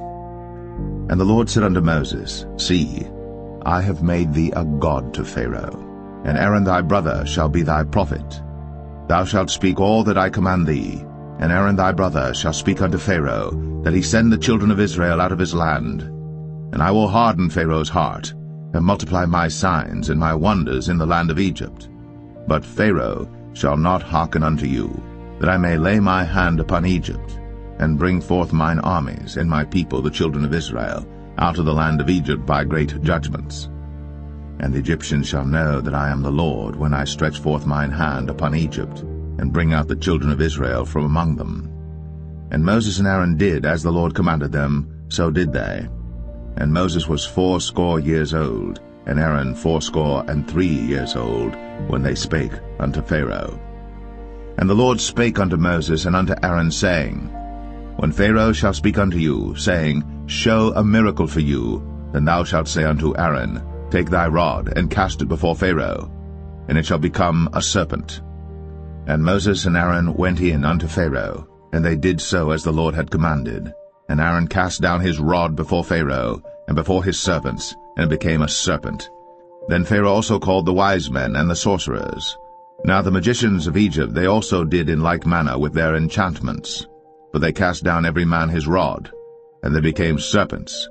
But Aaron's rod swallowed up their rods. And he hardened Pharaoh's heart, that he hearkened not unto them, as the Lord had said. And the Lord said unto Moses, Pharaoh's heart is hardened, he refuseth to let the people go. Get thee unto Pharaoh in the morning. Lo, he goeth out unto the water, and thou shalt stand by the river's brink against he come. And the rod which was turned to a serpent shalt thou take in thine hand. And thou shalt say unto him, The Lord God of the Hebrews hath sent me unto thee, saying, Let my people go, that they may serve me in the wilderness. And behold, hitherto thou wouldest not hear. Thus saith the Lord, In this thou shalt know that I am the Lord. Behold, I will smite with the rod that is in mine hand upon the waters which are in the river, and they shall be turned to blood. And the fish that is in the river shall die, and the river shall stink, and the Egyptians shall loathe to drink of the water of the river. And the Lord spake unto Moses, Say unto Aaron, Take thy rod, and stretch out thine hand upon the waters of Egypt, upon their streams, upon their rivers, and upon their ponds, and upon all their pools of water, that they may become blood, and that there may be blood throughout all the land of Egypt, both in vessels of wood and in vessels of stone. And Moses and Aaron did so, as the Lord commanded. And he lifted up the rod, and smote the waters that were in the river, in the sight of Pharaoh, and in the sight of his servants, and all the waters that were in the river were turned to blood. And the fish that was in the river died, and the river stank, and the Egyptians could not drink of the water of the river, and there was blood throughout all the land of Egypt. And the magicians of Egypt did so with their enchantments, and Pharaoh's heart was hardened, neither did he hearken unto them, as the Lord had said. And Pharaoh turned and went into his house, neither did he set his heart to this also. And all the Egyptians digged around about the river for water to drink, but they could not drink of the water of the river. And 7 days were fulfilled. After that the Lord had smitten the river.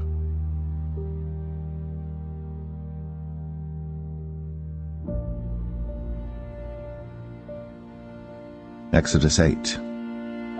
And the Lord spake unto Moses, Go unto Pharaoh, and say unto him, Thus saith the Lord, Let my people go, that they may serve me.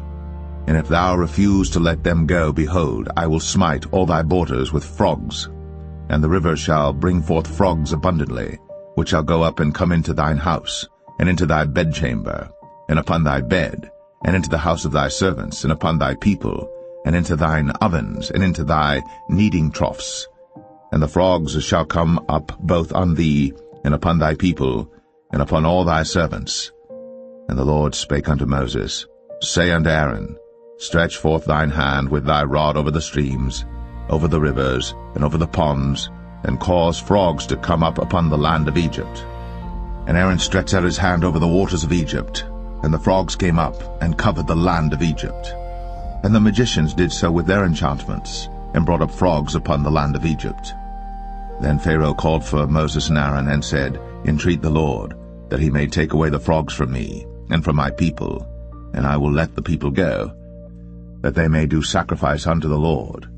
And Moses said unto Pharaoh, Glory over me. When shall I entreat for thee, and for thy servants, and for thy people, to destroy the frogs from thee, and thy houses, that they may remain in the river only? And he said, Tomorrow. And he said, Be it according to thy word, that thou mayest know that there is none like unto the Lord our God. And the frogs shall depart from thee, and from thy houses, and from thy servants, and from thy people, they shall remain in the river only. And Moses and Aaron went out from Pharaoh, and Moses cried unto the Lord because of the frogs, which he had brought against Pharaoh. And the Lord did according to the word of Moses, and the frogs died out of the houses, out of the villages, and out of the fields. And they gathered them together upon heaps, and the land stank. But when Pharaoh saw that there was respite, he hardened his heart, and hearkened not unto them, as the Lord had said. And the Lord said unto Moses, Say unto Aaron, Stretch out thy rod, and smite the dust of the land, that it may become lice throughout all the land of Egypt. And they did so. For Aaron stretched out his hand with his rod, and smote the dust of the earth, and it became lice in man and in beast. All the dust of the land became lice throughout all the land of Egypt. And the magicians did so with their enchantments to bring forth lice, but they could not, so there were lice upon man and upon beast. Then the magicians said unto Pharaoh, This is the finger of God. And Pharaoh's heart was hardened, and he hearkened not unto them, as the Lord had said. And the Lord said unto Moses, Rise up early in the morning, and stand before Pharaoh. Lo, he cometh forth to the water. And say unto him, Thus saith the Lord, Let my people go, that they may serve me. Else, if thou wilt not let my people go, behold, I will send swarms of flies upon thee, and upon thy servants, and upon thy people, and into thy houses, and the houses of the Egyptians shall be full of swarms of flies, and also the ground whereon they are. And I will sever in that day the land of Goshen, in which my people dwell, that no swarms of flies shall be there, to the end thou mayest know that I am the Lord in the midst of the earth. And I will put a division between my people and thy people. Tomorrow shall this sign be. And the Lord did so. And there came a grievous swarm of flies into the house of Pharaoh, and into his servants' houses, and into all the land of Egypt. The land was corrupted by reason of the swarm of flies. And Pharaoh called for Moses and for Aaron, and said, Go ye, sacrifice to your God in the land. And Moses said, It is not meet so to do, for we shall sacrifice the abomination of the Egyptians to the Lord our God. Lo, shall we sacrifice the abomination of the Egyptians before their eyes? And will they not stone us? We will go 3 days' journey into the wilderness, and sacrifice to the Lord our God, as he shall command us. And Pharaoh said, I will let you go, that ye may sacrifice to the Lord your God in the wilderness. Only ye shall not go very far away. Entreat for me. And Moses said, Behold, I go out from thee, and I will entreat the Lord that the swarms of flies may depart from Pharaoh, from his servants, and from his people tomorrow. But let not Pharaoh deal deceitfully any more, not letting the people go to sacrifice to the Lord. And Moses went out from Pharaoh, and entreated the Lord. And the Lord did according to the word of Moses, and he removed the swarms of flies from Pharaoh, from his servants, and from his people. There remained not one. And Pharaoh hardened his heart at this time also, neither would he let the people go.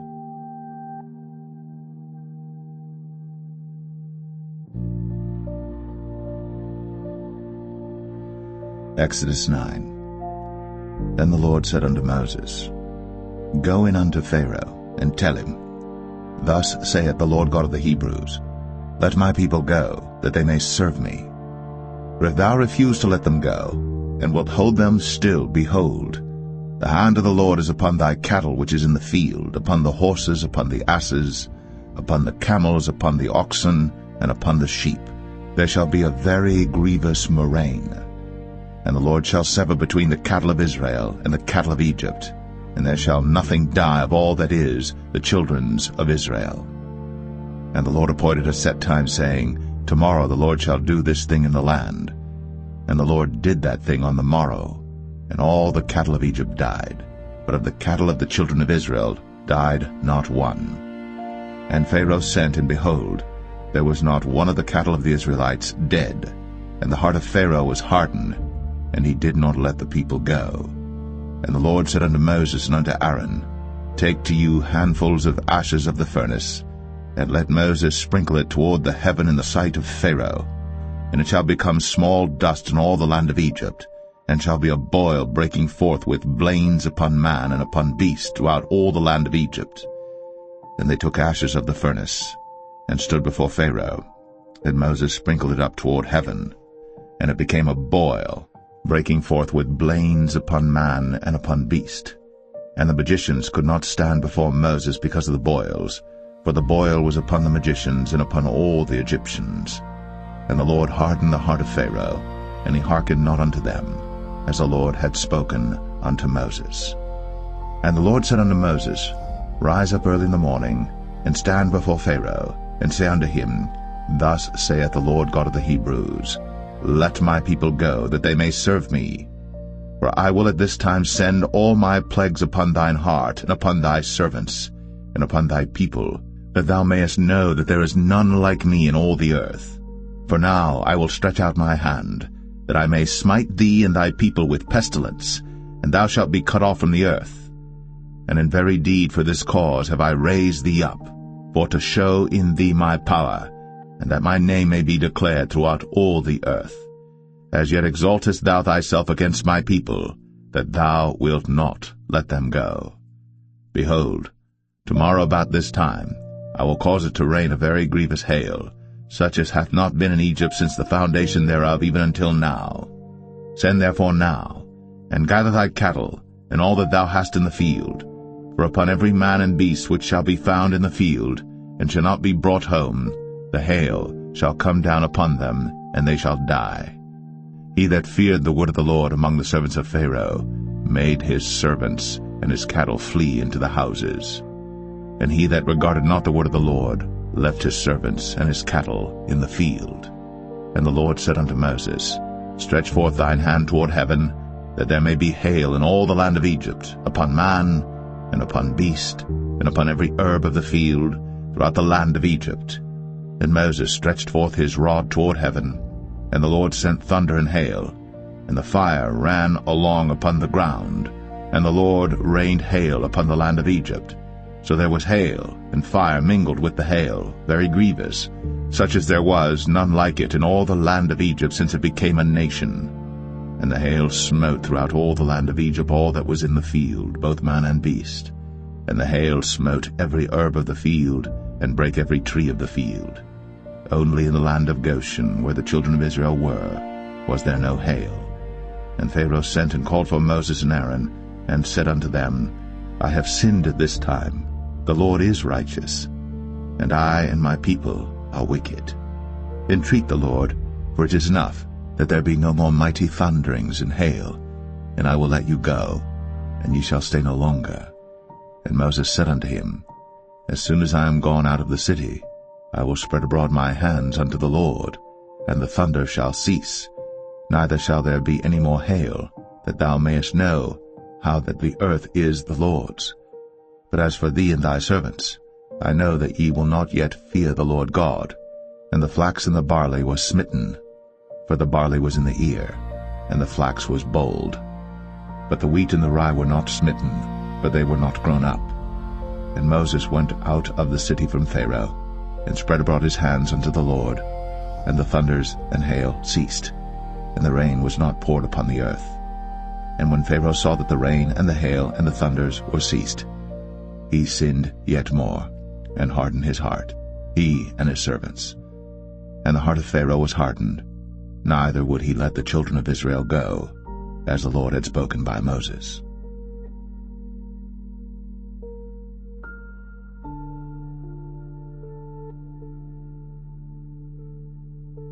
Exodus 10. And the Lord said unto Moses, Go in unto Pharaoh, for I have hardened his heart, and the heart of his servants, that I might show these my signs before him, and that thou mayest tell in the ears of thy son, and of thy son's son, what things I have wrought in Egypt, and my signs which I have done among them, that ye may know how that I am the Lord. And Moses and Aaron came in unto Pharaoh, and said unto him, Thus saith the Lord God of the Hebrews, How long wilt thou refuse to humble thyself before me? Let my people go, that they may serve me. Else, if thou refuse to let my people go, behold, tomorrow will I bring the locusts into thy coast. And they shall cover the face of the earth, that one cannot be able to see the earth. And they shall eat the residue of that which is escaped, which remaineth unto you from the hail, and shall eat every tree which groweth for you out of the field. And they shall fill thy houses, and the houses of all thy servants, and the houses of all the Egyptians, which neither thy fathers nor thy fathers' fathers have seen, since the day that they were upon the earth unto this day. And he turned himself, and went out from Pharaoh. And Pharaoh's servants said unto him, How long shall this man be a snare unto us? Let the men go, that they may serve the Lord their God. Knowest thou not yet that Egypt is destroyed? And Moses and Aaron were brought again unto Pharaoh, and he said unto them, Go, serve the Lord your God. But who are they that shall go? And Moses said, We will go with our young and with our old, with our sons and with our daughters, with our flocks and with our herds will we go, for we must hold a feast unto the Lord.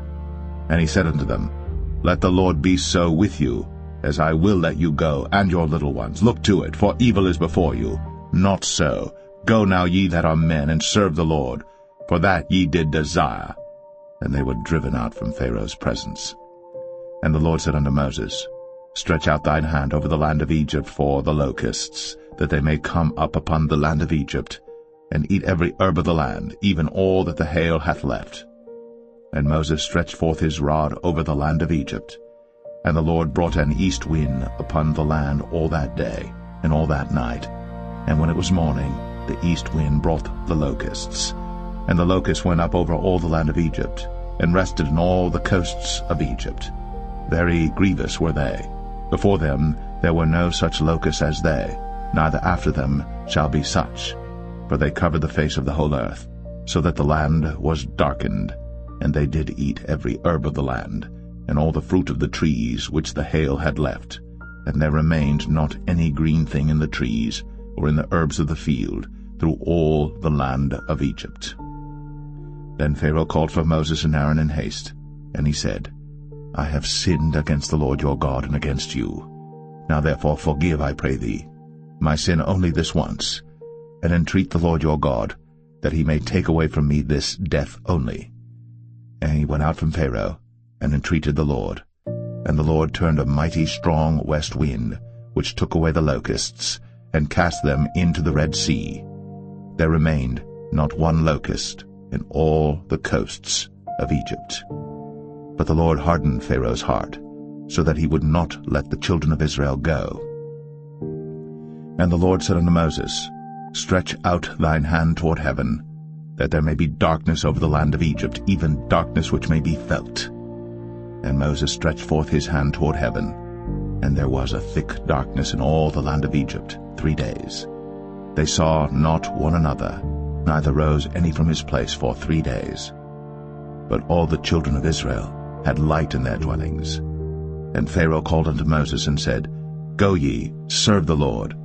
Only let your flocks and your herds be stayed. Let your little ones also go with you. And Moses said, Thou must give us also sacrifices and burnt offerings, that we may sacrifice unto the Lord our God.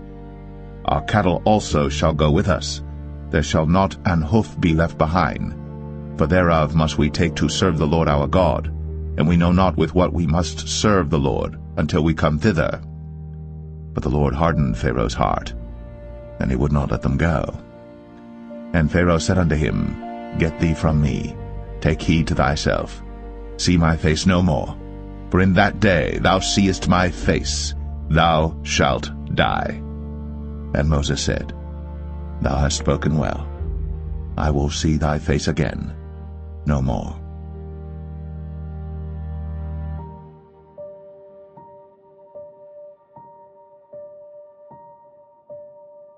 Exodus 11. And the Lord said unto Moses, Yet will I bring one plague more upon Pharaoh and upon Egypt. Afterwards he will let you go hence. When he shall let you go, he shall surely thrust you out hence altogether. Speak now in the ears of the people, and let every man borrow of his neighbor, and every woman of her neighbor, jewels of silver and jewels of gold. And the Lord gave the people favor in the sight of the Egyptians. Moreover, the man Moses was very great in the land of Egypt, in the sight of Pharaoh's servants, and in the sight of the people. And Moses said, Thus saith the Lord, About midnight will I go out into the midst of Egypt, and all the firstborn in the land of Egypt shall die, from the firstborn of Pharaoh that sitteth upon his throne, even unto the firstborn of the maidservant that is behind the mill, and all the firstborn of beasts. And there shall be a great cry throughout all the land of Egypt, such as there was none like it, nor shall be like it any more. But against any of the children of Israel shall not a dog move his tongue, against man or beast, that ye may know how that the Lord doth put a difference between the Egyptians and Israel. And all these thy servants shall come down unto me, and bow down themselves unto me, saying, Get thee out, and all the people that follow thee, and after that I will go out. And he went out from Pharaoh in a great anger. And the Lord said unto Moses, Pharaoh shall not hearken unto you, that my wonders may be multiplied in the land of Egypt. And Moses and Aaron did all these wonders before Pharaoh. And the Lord hardened Pharaoh's heart, so that he would not let the children of Israel go out of his land.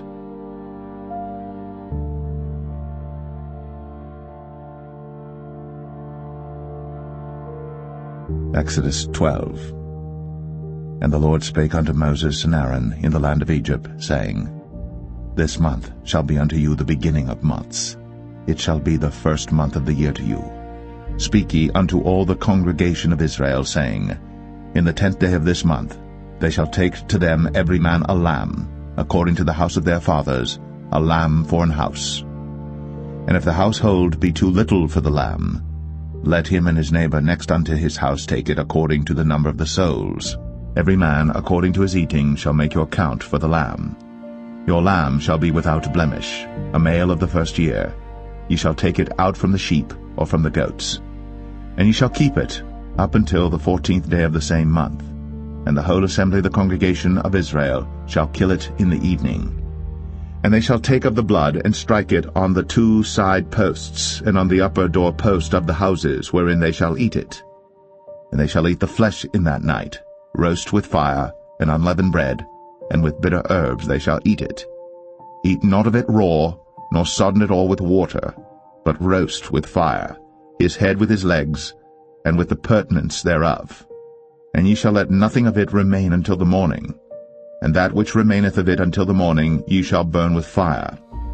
And thus shall ye eat it, with your loins girded, your shoes on your feet, and your staff in your hand, and ye shall eat it in haste. It is the Lord's Passover. For I will pass through the land of Egypt this night, and will smite all the firstborn in the land of Egypt, both man and beast, and against all the gods of Egypt I will execute judgment. I am the Lord. And the blood shall be to you for a token upon the houses where ye are. And when I see the blood, I will pass over you, and the plague shall not be upon you to destroy you, when I smite the land of Egypt. And this day shall be unto you for a memorial, and ye shall keep it a feast to the Lord throughout your generations. Ye shall keep it a feast by an ordinance forever. 7 days shall ye eat unleavened bread. Even the first day ye shall put away leaven out of your houses. For whosoever eateth leavened bread from the first day until the 7th day, that soul shall be cut off from Israel. And in the first day there shall be an holy convocation, and in the 7th day there shall be an holy convocation to you. No manner of work shall be done in them, save that which every man must eat, that only may be done of you. And ye shall observe the feast of unleavened bread. For in this selfsame day have I brought your armies out of the land of Egypt. Therefore shall ye observe this day in your generations by an ordinance forever. In the 1st month, on the 14th day of the month at even, ye shall eat unleavened bread, until the 21st day of the month at even. 7 days shall there be no leaven found in your houses. For whosoever eateth that which is leavened, even that soul shall be cut off from the congregation of Israel, whether he be a stranger or born in the land. Ye shall eat nothing leavened. In all your habitations shall ye eat unleavened bread. Then Moses called for all the elders of Israel, and said unto them, Draw out, and take you a lamb according to your families, and kill the Passover. And ye shall take a bunch of hyssop, and dip it in the blood that is in the basin, and strike the lintel and the 2 side posts with the blood that is in the basin, and none of you shall go out at the door of his house until the morning. For the Lord will pass through to smite the Egyptians. And when he seeth the blood upon the lintel, and on the 2 side posts, the Lord will pass over the door, and will not suffer the destroyer to come in unto your houses to smite you. And ye shall observe this thing for an ordinance to thee, and to thy sons, forever. And it shall come to pass, when ye be come to the land which the Lord will give you, according as he hath promised, that ye shall keep this service. And it shall come to pass, when your children shall say unto you, What mean ye by this service? That ye shall say, It is the sacrifice of the Lord's Passover, who passed over the houses of the children of Israel in Egypt, when he smote the Egyptians, and delivered our houses. And the people bowed the head, and worshipped. And the children of Israel went away, and did, as the Lord had commanded Moses and Aaron, so did they. And it came to pass that at midnight the Lord smote all the firstborn in the land of Egypt, from the firstborn of Pharaoh that sat on his throne unto the firstborn of the captive that was in the dungeon, and all the firstborn of cattle. And Pharaoh rose up in the night, he and all his servants and all the Egyptians, and there was a great cry in Egypt, but there was not a house where there was not one dead. And he called for Moses and Aaron by night, and said, Rise up, and get you forth from among my people, both ye and the children of Israel, and go, serve the Lord, as ye have said.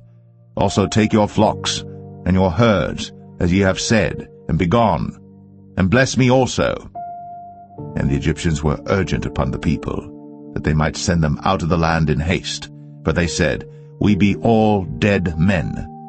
And the people took their dough before it was leavened, their kneading troughs being bound up in their clothes upon their shoulders. And the children of Israel did according to the word of Moses. And they borrowed of the Egyptians jewels of silver, and jewels of gold and raiment. And the Lord gave the people favor in the sight of the Egyptians, so that they lent unto them such things as they required, and they spoiled the Egyptians. And the children of Israel journeyed from Ramses to Succoth, about 600,000 on foot, that were men, beside children. And a mixed multitude went up also with them, and flocks and herds, even very much cattle. And they baked unleavened cakes of the dough which they brought forth out of Egypt, for it was not leavened, because they were thrust out of Egypt, and could not tarry, neither had they prepared for themselves any victual. Now the sojourning of the children of Israel, who dwelt in Egypt, was 430 years. And it came to pass at the end of the 430 years, even the selfsame day it came to pass, that all the hosts of the Lord went out from the land of Egypt. It is a night to be much observed unto the Lord for bringing them out from the land of Egypt. This is that night of the Lord to be observed of all the children of Israel in their generations. And the Lord said unto Moses and Aaron, This is the ordinance of the Passover. There shall no stranger eat thereof. But every man's servant that is bought for money, when thou hast circumcised him, then shall he eat thereof. A foreigner and an hired servant shall not eat thereof. In one house shall it be eaten. Thou shalt not carry forth aught of the flesh abroad out of the house, neither shall ye break a bone thereof. All the congregation of Israel shall keep it. And when a stranger shall sojourn with thee, and will keep the Passover to the Lord, let all his males be circumcised, and then let him come near and keep it, and he shall be as one that is born in the land. For no uncircumcised person shall eat thereof. One law shall be to him that is homeborn, and unto the stranger that sojourneth among you. Thus did all the children of Israel. As the Lord commanded Moses and Aaron, so did they. And it came to pass the selfsame day, that the Lord did bring the children of Israel out of the land of Egypt by their armies.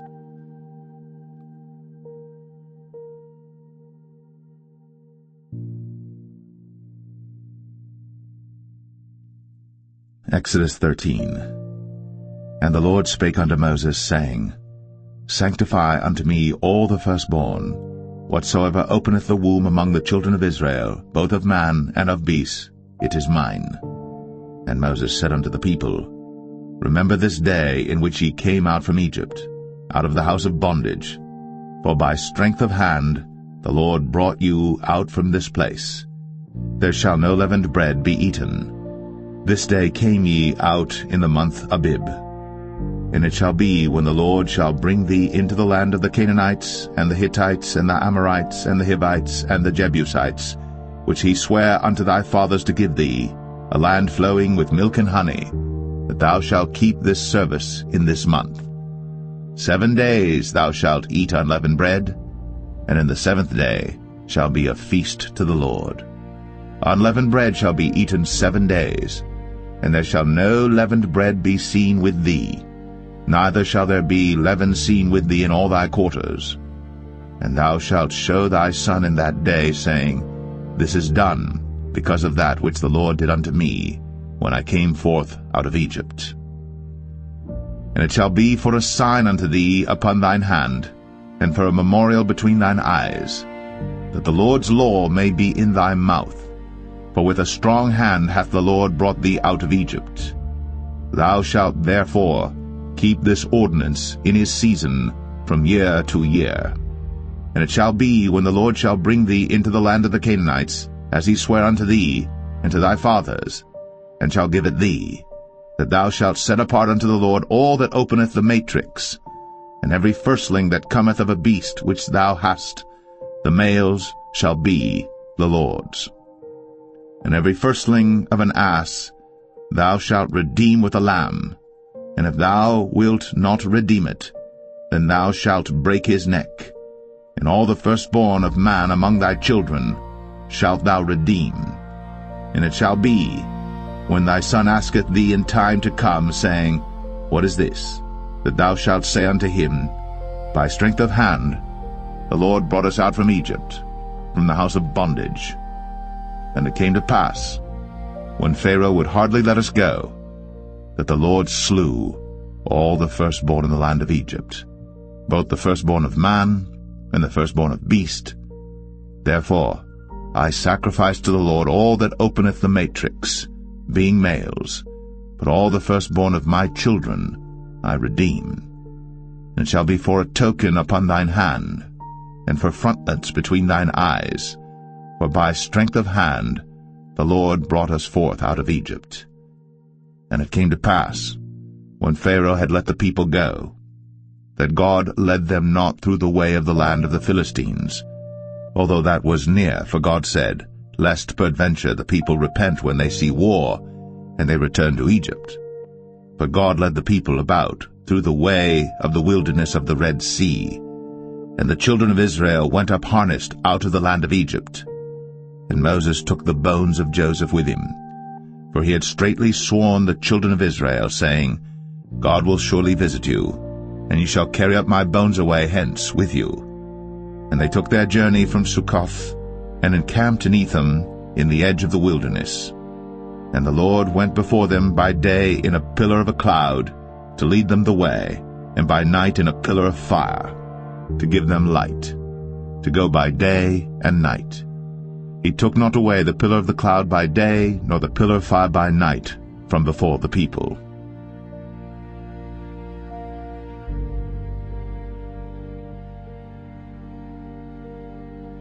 Exodus 14. And the Lord spake unto Moses, saying, Speak unto the children of Israel, that they turn and encamp before Pi-hahiroth, between Migdol and the sea, over against Baal-zephon. Before it shall ye encamp by the sea. For Pharaoh will say of the children of Israel, They are entangled in the land, the wilderness hath shut them in, and I will harden Pharaoh's heart, that he shall follow after them, and I will be honored upon Pharaoh, and upon all his host, that the Egyptians may know that I am the Lord. And they did so. And it was told the king of Egypt that the people fled, and the heart of Pharaoh and of his servants was turned against the people, and they said, Why have we done this, that we have let Israel go from serving us? And he made ready his chariot, and took his people with him. And he took 600 chosen chariots, and all the chariots of Egypt, and captains over every one of them. And the Lord hardened the heart of Pharaoh king of Egypt, and he pursued after the children of Israel. And the children of Israel went out with an high hand. But the Egyptians pursued after them all the horses and chariots of Pharaoh, and his horsemen and his army, and overtook them encamping by the sea, beside Pi-hahiroth, before Baal-zephon. And when Pharaoh drew nigh, the children of Israel lifted up their eyes, and behold, the Egyptians marched after them, and they were sore afraid. And the children of Israel cried out unto the Lord, and they said unto Moses, Because there were no graves in Egypt, hast thou taken us away to die in the wilderness? Wherefore hast thou dealt thus with us, to carry us forth out of Egypt? Is not this the word that we did tell thee in Egypt, saying, Let us alone, that we may serve the Egyptians? For it had been better for us to serve the Egyptians, than that we should die in the wilderness. And Moses said unto the people, Fear ye not, stand still, and see the salvation of the Lord, which he will show to you today. For the Egyptians whom ye have seen today, ye shall see them again no more forever. The Lord shall fight for you, and ye shall hold your peace. And the Lord said unto Moses, Wherefore criest thou unto me? Speak unto the children of Israel, that they go forward. But lift thou up thy rod, and stretch out thine hand over the sea, and divide it. And the children of Israel shall go on dry ground through the midst of the sea. And I, behold, I will harden the hearts of the Egyptians, and they shall follow them, And I will get me honor upon Pharaoh, and upon all his host, upon his chariots, and upon his horsemen. And the Egyptians shall know that I am the Lord, when I have gotten me honor upon Pharaoh, upon his chariots, and upon his horsemen. And the angel of God, which went before the camp of Israel, removed, and went behind them. And the pillar of the cloud went from before their face, and stood behind them. And it came between the camp of the Egyptians and the camp of Israel. And it was a cloud and darkness to them, but it gave light by night to these, so that the one came not near the other all the night. And Moses stretched out his hand over the sea, and the Lord caused the sea to go back by a strong east wind all that night, and made the sea dry land, and the waters were divided. And the children of Israel went into the midst of the sea upon the dry ground, and the waters were a wall unto them on their right hand and on their left. And the Egyptians pursued, and went in after them to the midst of the sea, even all Pharaoh's horses, his chariots, and his horsemen. And it came to pass that in the morning watch the Lord looked unto the host of the Egyptians through the pillar of fire and of the cloud, and troubled the host of the Egyptians, and took off their chariot wheels, that they drave them heavily, so that the Egyptians said, Let us flee from the face of Israel, for the Lord fighteth for them against the Egyptians.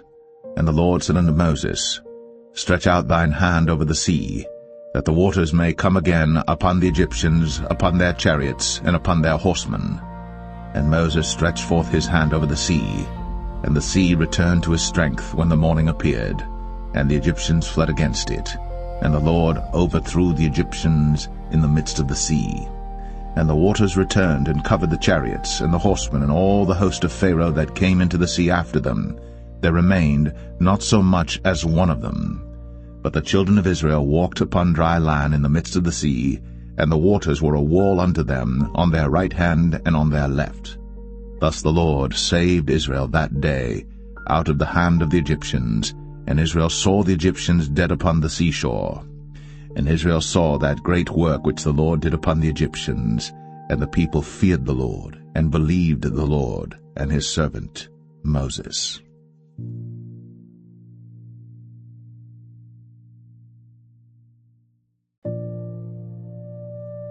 Exodus 15. Then sang Moses and the children of Israel this song unto the Lord, and spake, saying, I will sing unto the Lord, for he hath triumphed gloriously. The horse and his rider hath he thrown into the sea.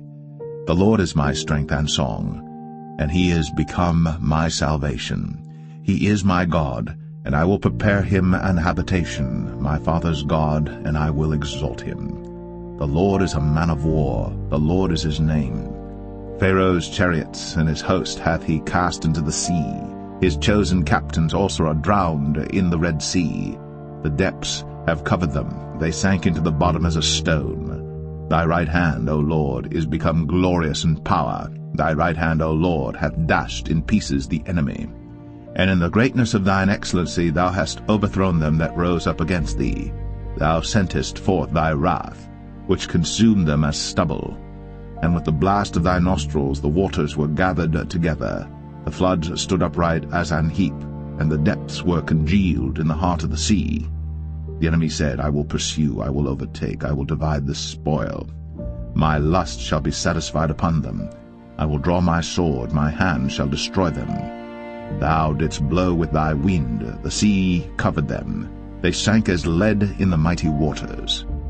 Who is like unto thee, O Lord, among the gods? Who is like thee, glorious in holiness, fearful in praises, doing wonders? Thou stretchest out thy right hand, the earth swallowed them. Thou in thy mercy hast led forth the people which thou hast redeemed. Thou hast guided them in thy strength unto thy holy habitation. The people shall hear and be afraid. Sorrow shall take hold on the inhabitants of Palestina. Then the dukes of Edom shall be amazed. The mighty men of Moab, trembling, shall take hold upon them. All the inhabitants of Canaan shall melt away. Fear and dread shall fall upon them. By the greatness of thine arm they shall be as still as a stone, till thy people pass over, O Lord, till the people pass over, which thou hast purchased. Thou shalt bring them in, and plant them in the mountain of thine inheritance, in the place, O Lord, which thou hast made for thee to dwell in the sanctuary, O Lord, which thy hands have established. The Lord shall reign for ever and ever. For the horse of Pharaoh went in with his chariots and with his horsemen into the sea, and the Lord brought again the waters of the sea upon them. But the children of Israel went on dry land in the midst of the sea. And Miriam the prophetess, the sister of Aaron, took a timbrel in her hand, and all the women went out after her with timbrels and with dances. And Miriam answered them, Sing ye to the Lord, for he hath triumphed gloriously. The horse and his rider hath he thrown into the sea. So Moses brought Israel from the Red Sea, and they went out into the wilderness of Shur. And they went 3 days in the wilderness, and found no water. And when they came to Marah, they could not drink of the waters of Marah, for they were bitter. Therefore the name of it was called Marah. And the people murmured against Moses, saying, What shall we drink? And he cried unto the Lord, and the Lord showed him a tree, which when he had cast into the waters were made sweet.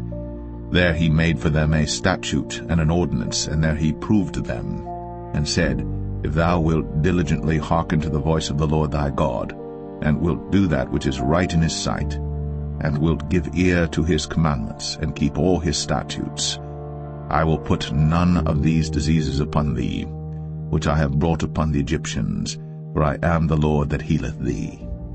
And they came to Elim, where were 12 wells of water, and 70 palm trees, and they encamped there by the waters.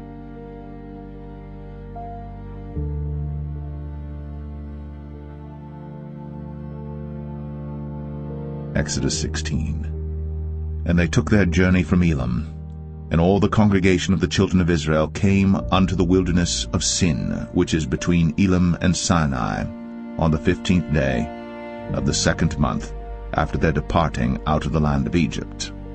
And the whole congregation of the children of Israel murmured against Moses and Aaron in the wilderness. And the children of Israel said unto them, Would to God we had died by the hand of the Lord in the land of Egypt, when we sat by the flesh pots, and when we did eat bread to the full. For ye have brought us forth into this wilderness to kill this whole assembly with hunger.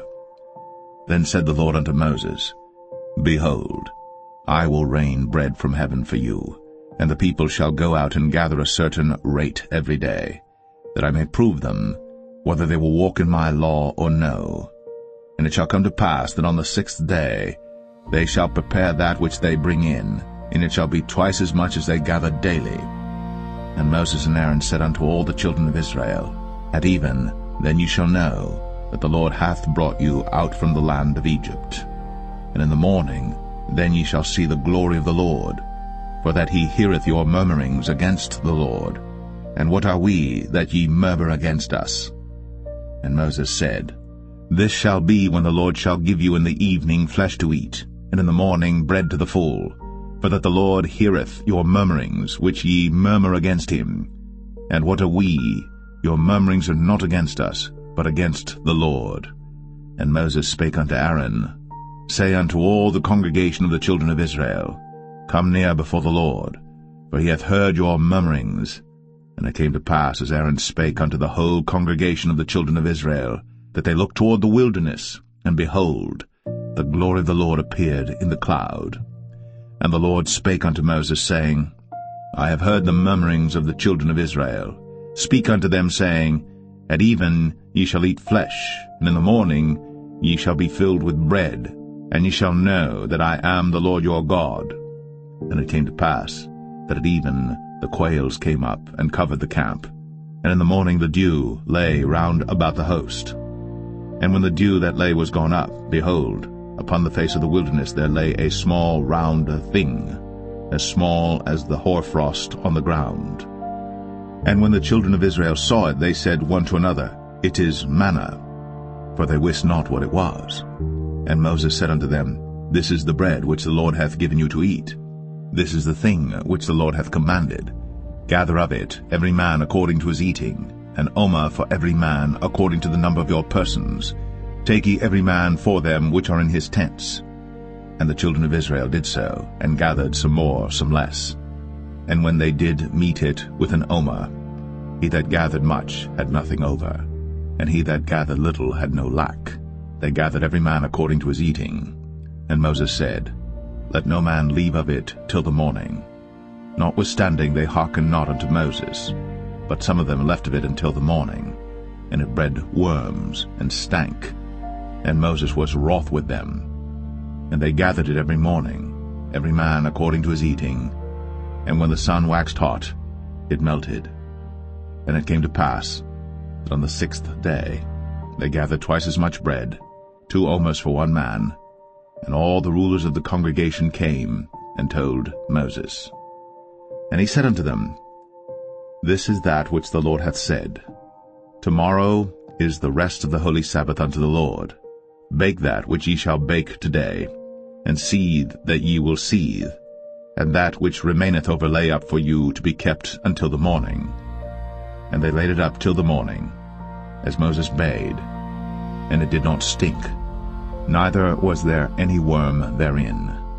And Moses said, Eat that today, for today is a Sabbath unto the Lord. Today ye shall not find it in the field.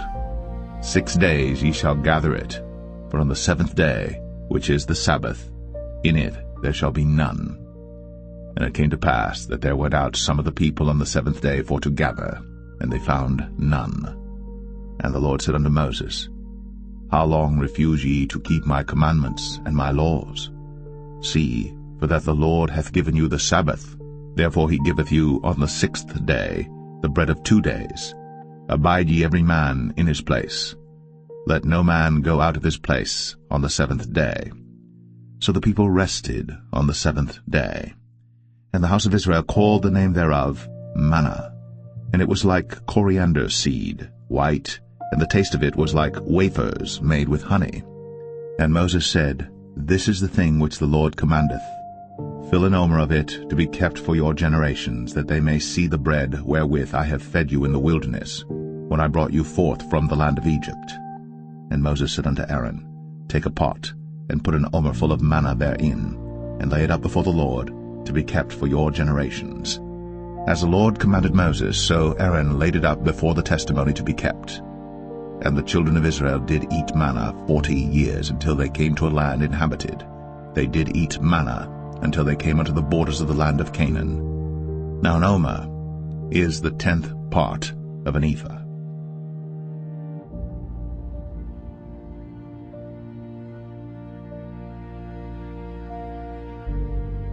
Exodus 17. And all the congregation of the children of Israel journeyed from the wilderness of Sin after their journeys, according to the commandment of the Lord, and pitched in Rephidim. And there was no water for the people to drink. Wherefore the people did chide with Moses, and said, Give us water that we may drink. And Moses said unto them, Why chide ye with me? Wherefore do ye tempt the Lord? And the people thirsted there for water. And the people murmured against Moses, and said, Wherefore is this that thou hast brought us up out of Egypt, to kill us, and our children, and our cattle with thirst? And Moses cried unto the Lord, saying, What shall I do unto this people? They be almost ready to stone me. And the Lord said unto Moses, Go on before the people, and take with thee of the elders of Israel, and thy rod wherewith thou smotest the river, take in thine hand, and go. Behold, I will stand before thee there upon the rock in Horeb, and thou shalt smite the rock. And there shall come water out of it, that the people may drink. And Moses did so in the sight of the elders of Israel. And he called the name of the place Massah and Meribah, because of the chiding of the children of Israel, and because they tempted the Lord, saying, Is the Lord among us or not? Then came Amalek and fought with Israel in Rephidim. And Moses said unto Joshua, Choose us out men, and go out, fight with Amalek. Tomorrow I will stand on the top of the hill with the rod of God in mine hand. So Joshua did as Moses had said to him, and fought with Amalek. And Moses, Aaron, and Hur went up to the top of the hill. And it came to pass, when Moses held up his hand, that Israel prevailed. And when he let down his hand, Amalek prevailed. But Moses' hands were heavy, and they took a stone and put it under him, and he sat thereon. And Aaron and Hur stayed up his hands, the one on the one side, and the other on the other side. And his hands were steady until the going down of the sun. And Joshua discomfited Amalek and his people with the edge of the sword. And the Lord said unto Moses, Write this for a memorial in a book, and rehearse it in the ears of Joshua. For I will utterly put out the remembrance of Amalek from under heaven. And Moses built an altar, and called the name of it Jehovah Nissi. For he said, Because the Lord has sworn that the Lord will have war with Amalek from generation to generation.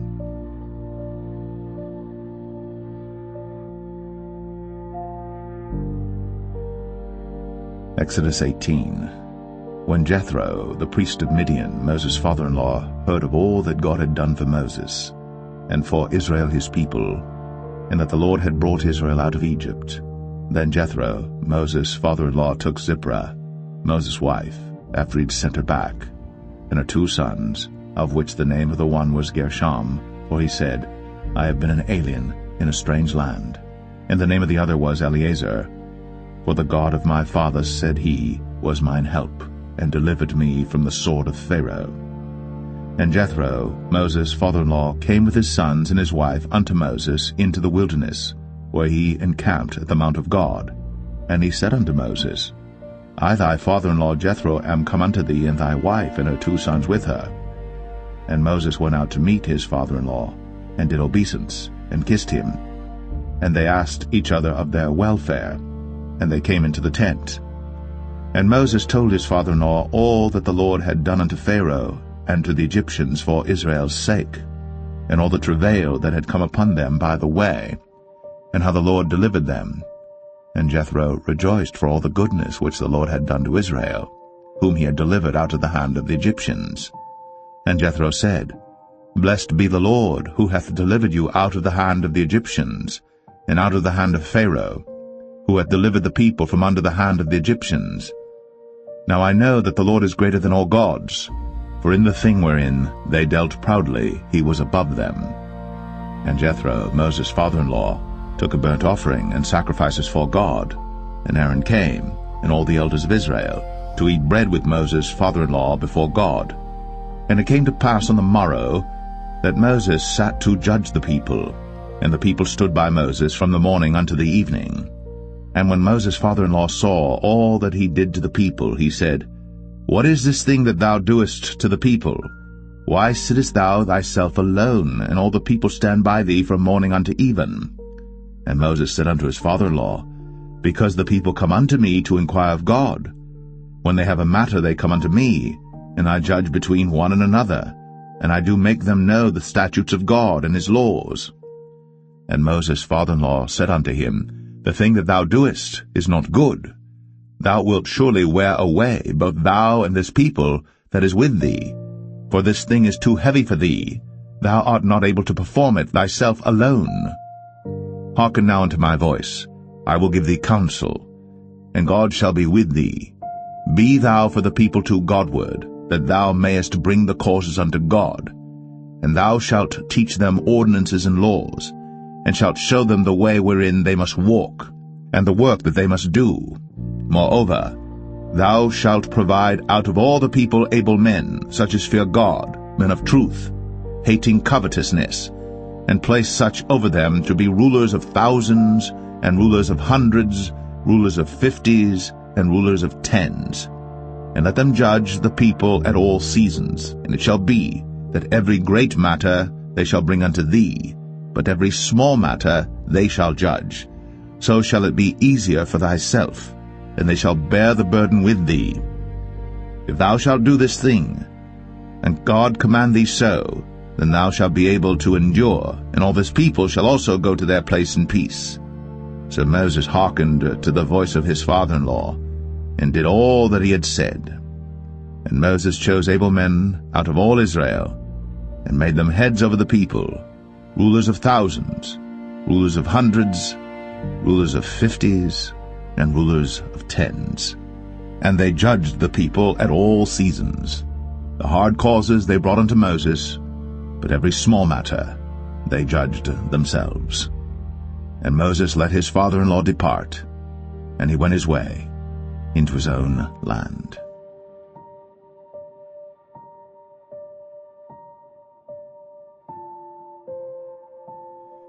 Exodus 19. In the 3rd month, when the children of Israel were gone forth out of the land of Egypt, the same day came they into the wilderness of Sinai. But they were departed from Rephidim, and were come to the desert of Sinai, and had pitched in the wilderness, and there Israel camped before the mount. And Moses went up unto God, and the Lord called unto him out of the mountain, saying, Thus shalt thou say to the house of Jacob, and tell the children of Israel, Ye have seen what I did unto the Egyptians, and how I bare you on eagle's wings, and brought you unto myself. Now therefore, if ye will obey my voice indeed, and keep my covenant, then ye shall be a peculiar treasure unto me above all people. For all the earth is mine, and ye shall be unto me a kingdom of priests, and an holy nation. These are the words which thou shalt speak unto the children of Israel.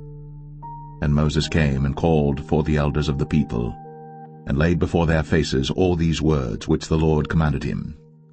And all the people answered together, and said, All that the Lord hath spoken we will do. And Moses returned the words of the people unto the Lord.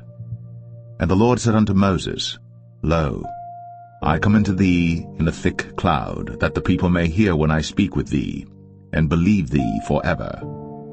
And Moses told the words of the people unto the Lord. And the Lord said unto Moses, Go unto the people, and sanctify them today and tomorrow, and let them wash their clothes, and be ready against the 3rd day. For the 3rd day the Lord will come down in the sight of all the people upon Mount Sinai. And thou shalt set bounds unto the people round about, saying, Take heed to yourselves, that ye go not up into the mount, or touch the border of it. Whosoever toucheth the mount shall be surely put to death. There shall not an hand touch it, but he shall surely be stoned, or shot through, whether it be beast or man. It shall not live. When the trumpet soundeth long, they shall come up to the mount. And Moses went down from the mount unto the people, and sanctified the people, and they washed their clothes. And he said unto the people, Be ready against the 3rd day, come not at your wives. And it came to pass on the 3rd day in the morning, that there were thunders and lightnings, and a thick cloud upon the mount, and the voice of the trumpet exceeding loud, so that all the people that was in the camp trembled. And Moses brought forth the people out of the camp to meet with God. And they stood at the nether part of the mount.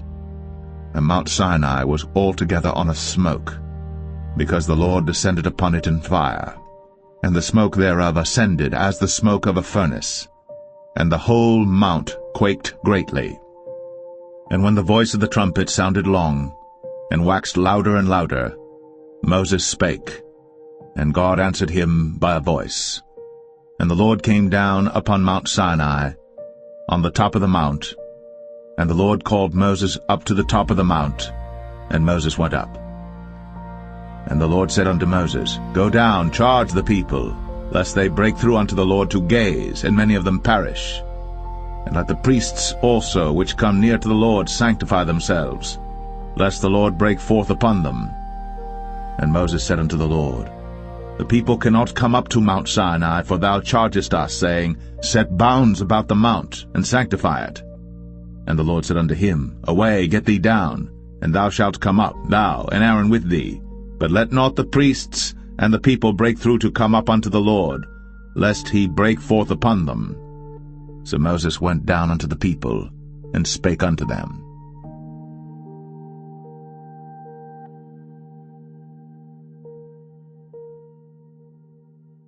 Exodus 20. And God spake all these words, saying, I am the Lord thy God, which have brought thee out of the land of Egypt, out of the house of bondage. Thou shalt have no other gods before me.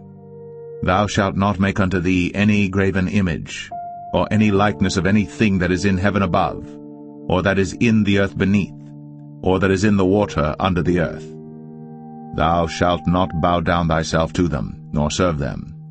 For I, the Lord thy God, am a jealous God, visiting the iniquity of the fathers upon the children unto the 3rd and 4th generation of them that hate me, and showing mercy unto thousands of them that love me, and keep my commandments.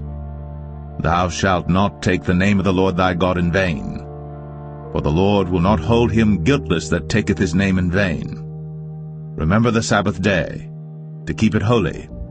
6 days shalt thou labor, and do all thy work. But the 7th day is the Sabbath of the Lord thy God. In it thou shalt not do any work, thou, nor thy son, nor thy daughter, thy manservant, nor thy maidservant, nor thy cattle, nor thy stranger that is within thy gates. For in 6 days the Lord made heaven and earth, the sea, and all that in them is, and rested the 7th day. Wherefore the Lord blessed the Sabbath day, and hallowed it. Honor thy father and thy mother, that thy days may be long upon the land which the Lord thy God giveth thee. Thou shalt not kill. Thou shalt not commit adultery. Thou shalt not steal. Thou shalt not bear false witness against thy neighbor. Thou shalt not covet thy neighbor's house. Thou shalt not covet thy neighbor's wife, nor his manservant, nor his maidservant, nor his ox, nor his ass, nor anything that is thy neighbor's. And all the people saw the thunderings, and the lightnings, and the noise of the trumpet, and the mountain smoking. And when the people saw it, they removed, and stood afar off. And they said unto Moses, Speak thou with us, and we will hear. But let not God speak with us, lest we die. And Moses said unto the people, Fear not, for God is come to prove you, and that his fear may be before your faces, that ye sin not. And the people stood afar off. And Moses drew near unto the thick darkness where God was. And the Lord said unto Moses, Thus thou shalt say unto the children of Israel, Ye have seen that I have talked with you from heaven. Ye shall not make with me gods of silver, neither shall ye make unto you gods of gold. An altar of earth thou shalt make unto me, and shalt sacrifice thereon thy burnt offerings, and thy peace offerings, thy sheep and thine oxen. In all places where I record my name I will come unto thee, and I will bless thee. And if thou wilt make me an altar of stone, thou shalt not build it of hewn stone, for if thou lift up thy tool upon it, thou hast polluted it. Neither shalt thou go up by steps unto mine altar, that thy nakedness be not discovered thereon.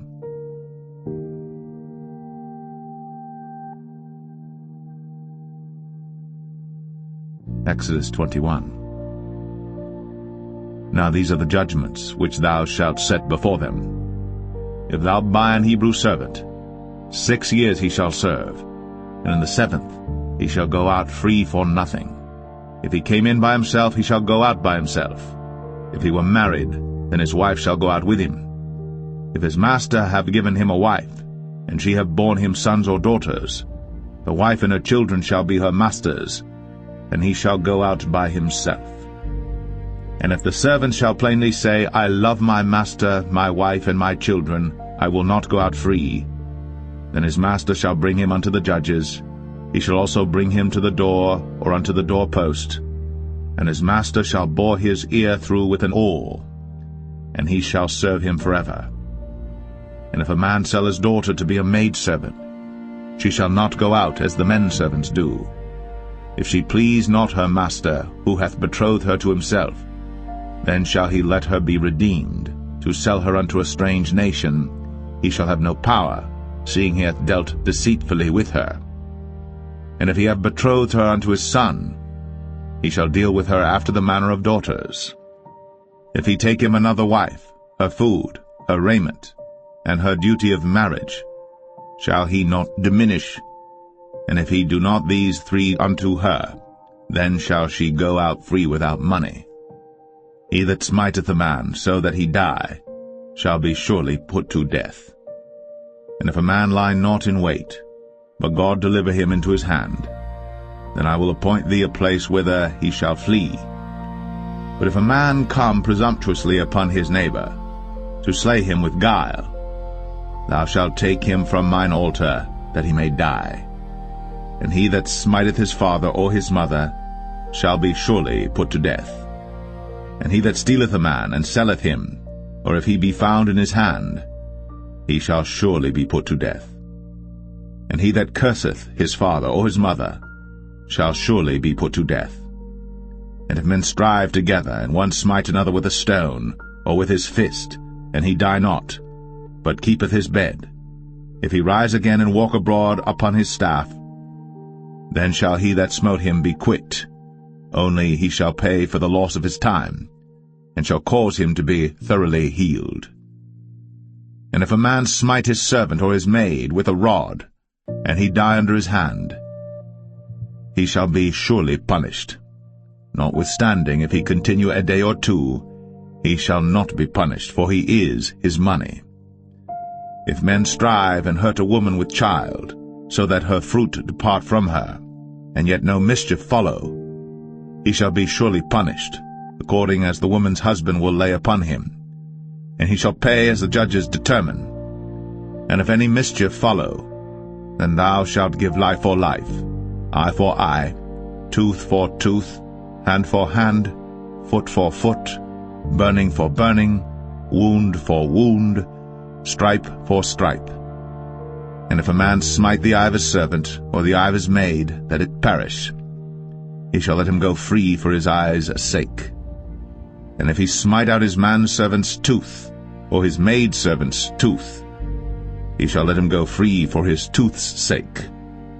If an ox gore a man or a woman, that they die, then the ox shall be surely stoned, and his flesh shall not be eaten, but the owner of the ox shall be quit. But if the ox were wont to push with his horn in time past, and hath been testified to his owner, and he hath not kept him in, but that he hath killed a man or a woman, the ox shall be stoned, and his owner also shall be put to death. If there be laid on him a sum of money, then he shall give for the ransom of his life whatsoever is laid upon him. Whether he have gored a son, or have gored a daughter, according to this judgment shall it be done unto him.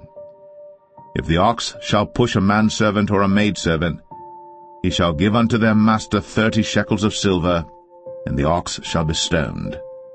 And if a man shall open a pit, if a man shall dig a pit, and not cover it, and an ox or an ass fall therein, the owner of the pit shall make it good, and give money unto the owner of them, and the dead beast shall be his. And if one man's ox hurt another's, that he die, then they shall sell the live ox, and divide the money of it, and the dead ox also they shall divide. For if it be known that the ox hath used to push in time past, and his owner hath not kept him in, he shall surely pay ox for ox, and the dead shall be his own.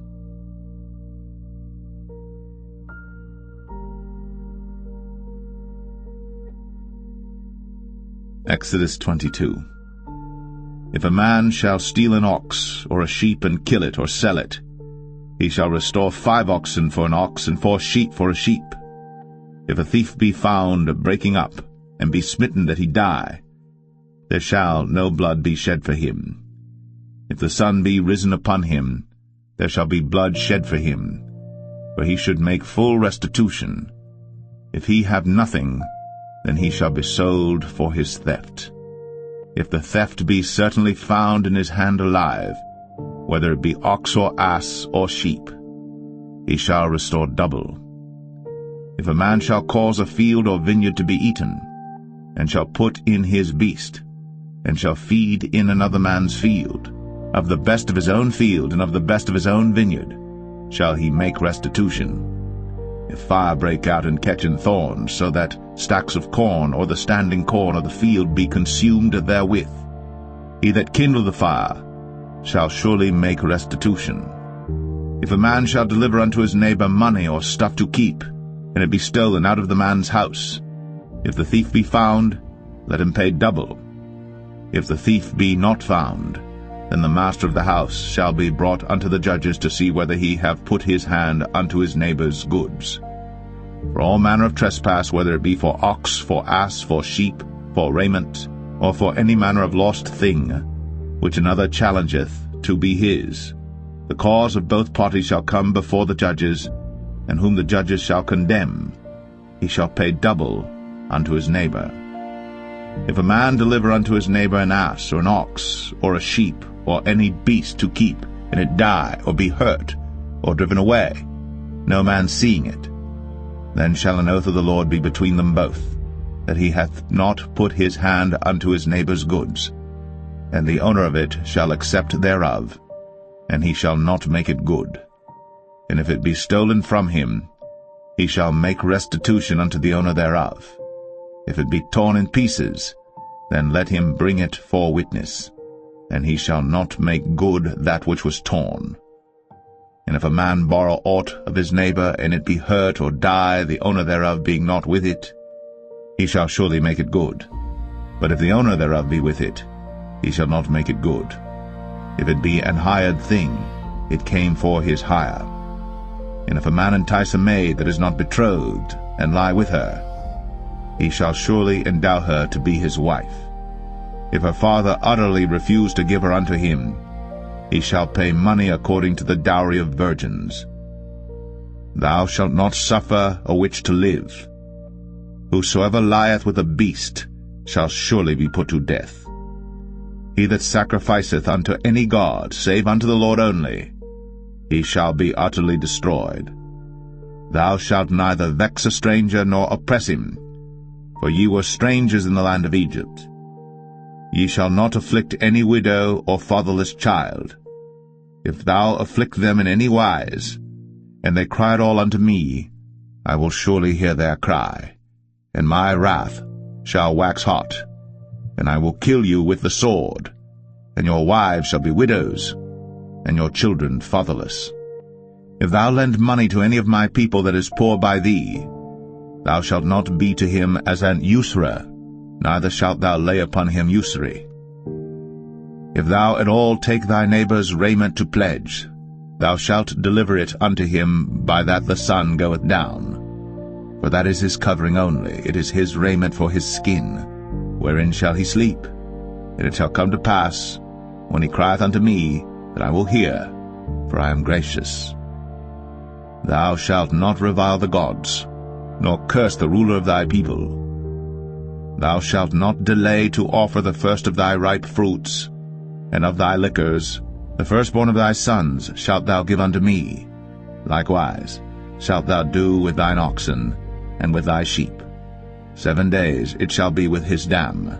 On the 8th day thou shalt give it me.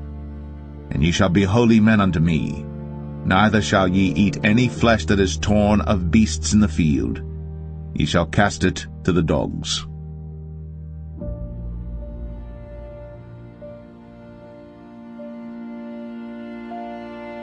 Exodus 23. Thou shalt not raise a false report. Put not thine hand with the wicked to be an unrighteous witness. Thou shalt not follow a multitude to do evil. Neither shalt thou speak in a cause to decline after many to wrest judgment. Neither shalt thou countenance a poor man in his cause.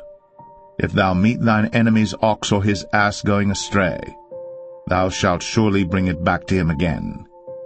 If thou see the ass of him that hateth thee lying under his burden, and wouldest forbear to help him, thou shalt surely help with him.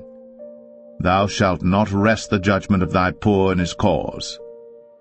Keep thee far from a false matter, and the innocent and righteous slay thou not. For I will not justify the wicked. And thou shalt take no gift, for the gift blindeth the wise, and perverteth the words of the righteous. Also, thou shalt not oppress a stranger. For ye know the heart of a stranger, seeing ye were strangers in the land of Egypt. And 6 years thou shalt sow thy land, and shalt gather in the fruits thereof. But the 7th year thou shalt let it rest and lie still, that the poor of thy people may eat, and what they leave the beasts of the field shall eat. In like manner thou shalt deal with thy vineyard, and with thy oliveyard. 6 days thou shalt do thy work, and on the 7th day thou shalt rest, that thine ox and thine ass may rest, and the son of thy handmaid, and the stranger may be refreshed. And in all things that I have said unto you be circumspect, and make no mention of the name of other gods, neither let it be heard out of thy mouth. 3 times thou shalt keep a feast unto me in the year. Thou shalt keep the feast of unleavened bread. Thou shalt eat unleavened bread 7 days, as I commanded thee, in the time appointed of the month Abib. For in it thou camest out from Egypt, and none shall appear before me empty. And the feast of harvest, the firstfruits of thy labors, which thou hast sown in the field, and the feast of ingathering, which is in the end of the year, when thou hast gathered in thy labors out of the field. 3 times in the year all thy males shall appear before the Lord God. Thou shalt not offer the blood of my sacrifice with leavened bread, neither shall the fat of my sacrifice remain until the morning. The first of the firstfruits of thy land thou shalt bring into the house of the Lord thy God. Thou shalt not see the kid in his mother's milk. Behold, I send an angel before thee, to keep thee in the way, and to bring thee into the place which I have prepared.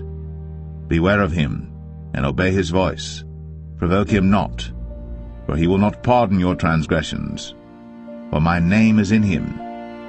But if thou shalt indeed obey his voice, and do all that I speak, then I will be an enemy unto thine enemies, and an adversary unto thine adversaries.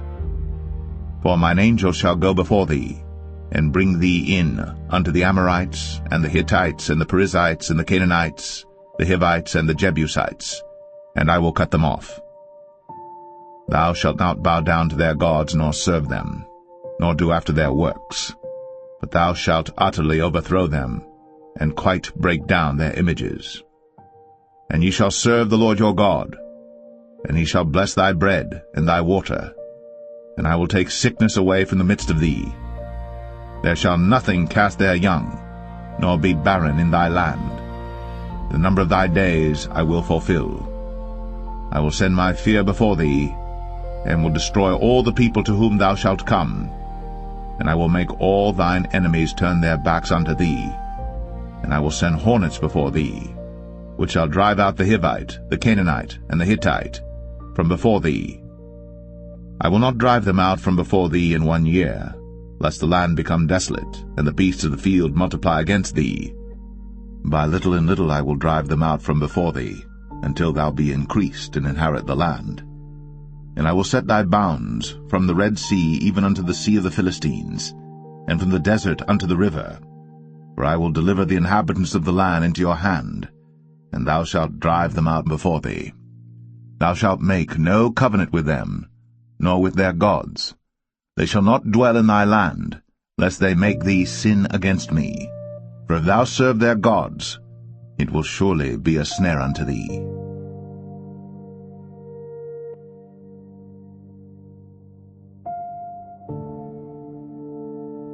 Exodus 24.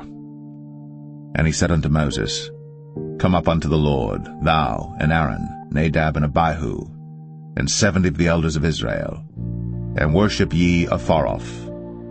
And Moses alone shall come near the Lord, but they shall not come nigh, neither shall the people go up with him. And Moses came, and told the people all the words of the Lord, and all the judgments, and all the people answered with one voice, and said, All the words which the Lord hath said will we do.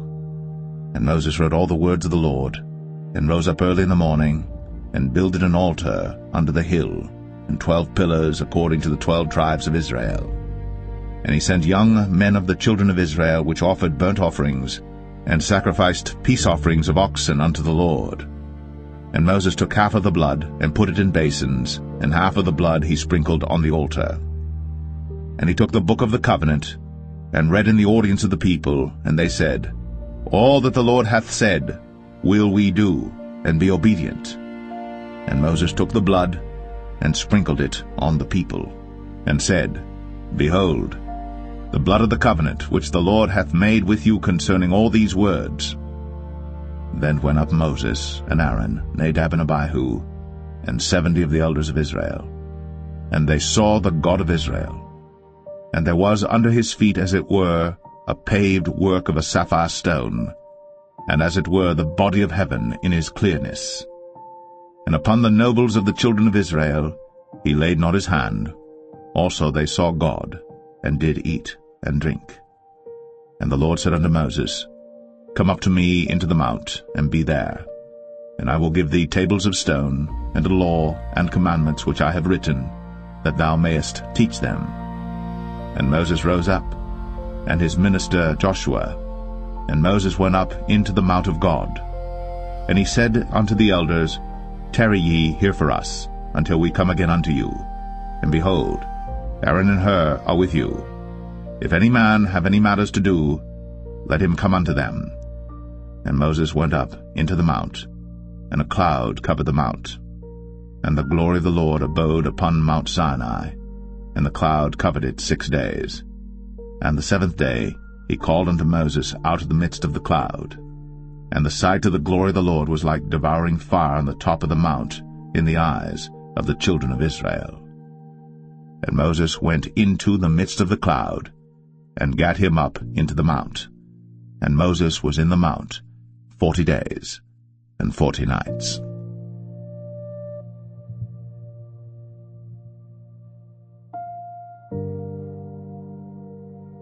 Exodus 25.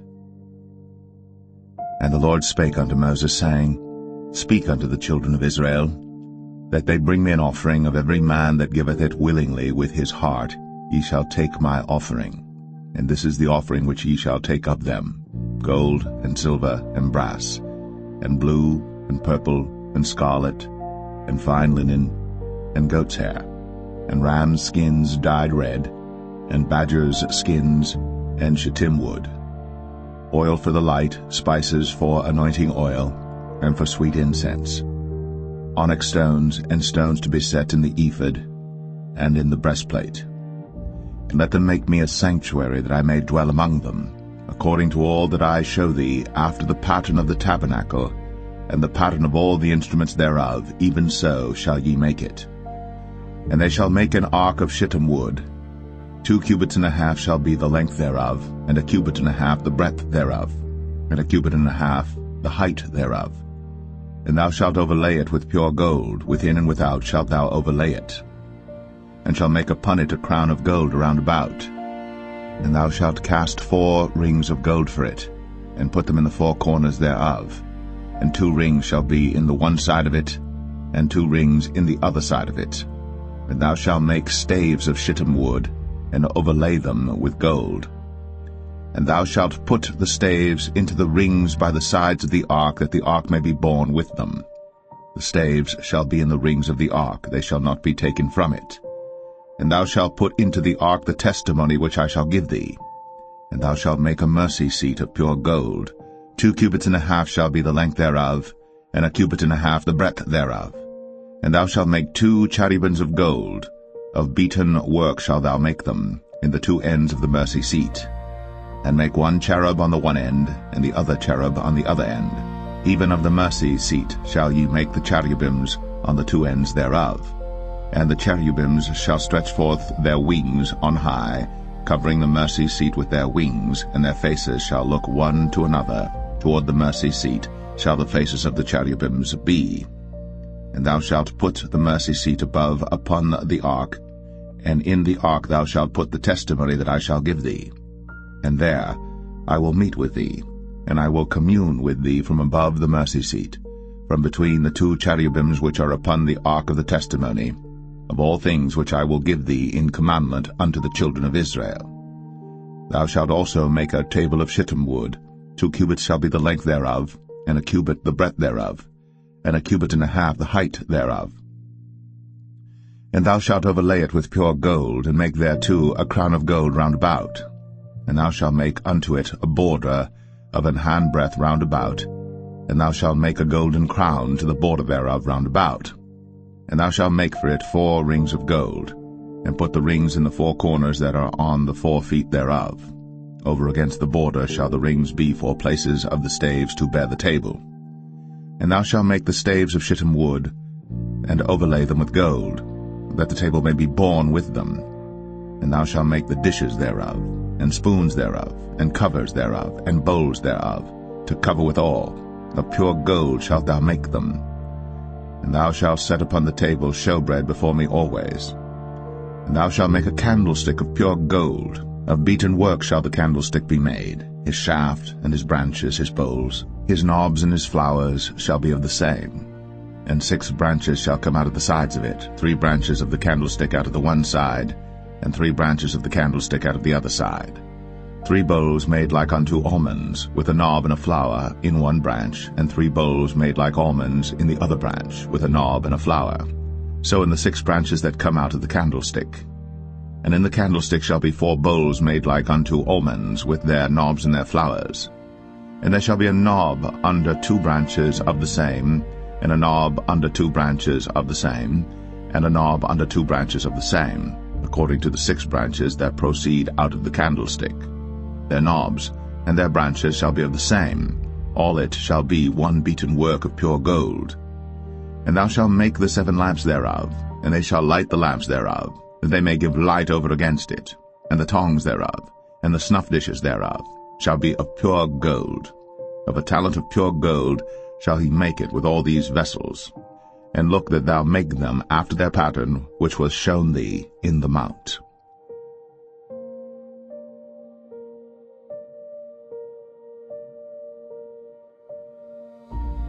Exodus 26.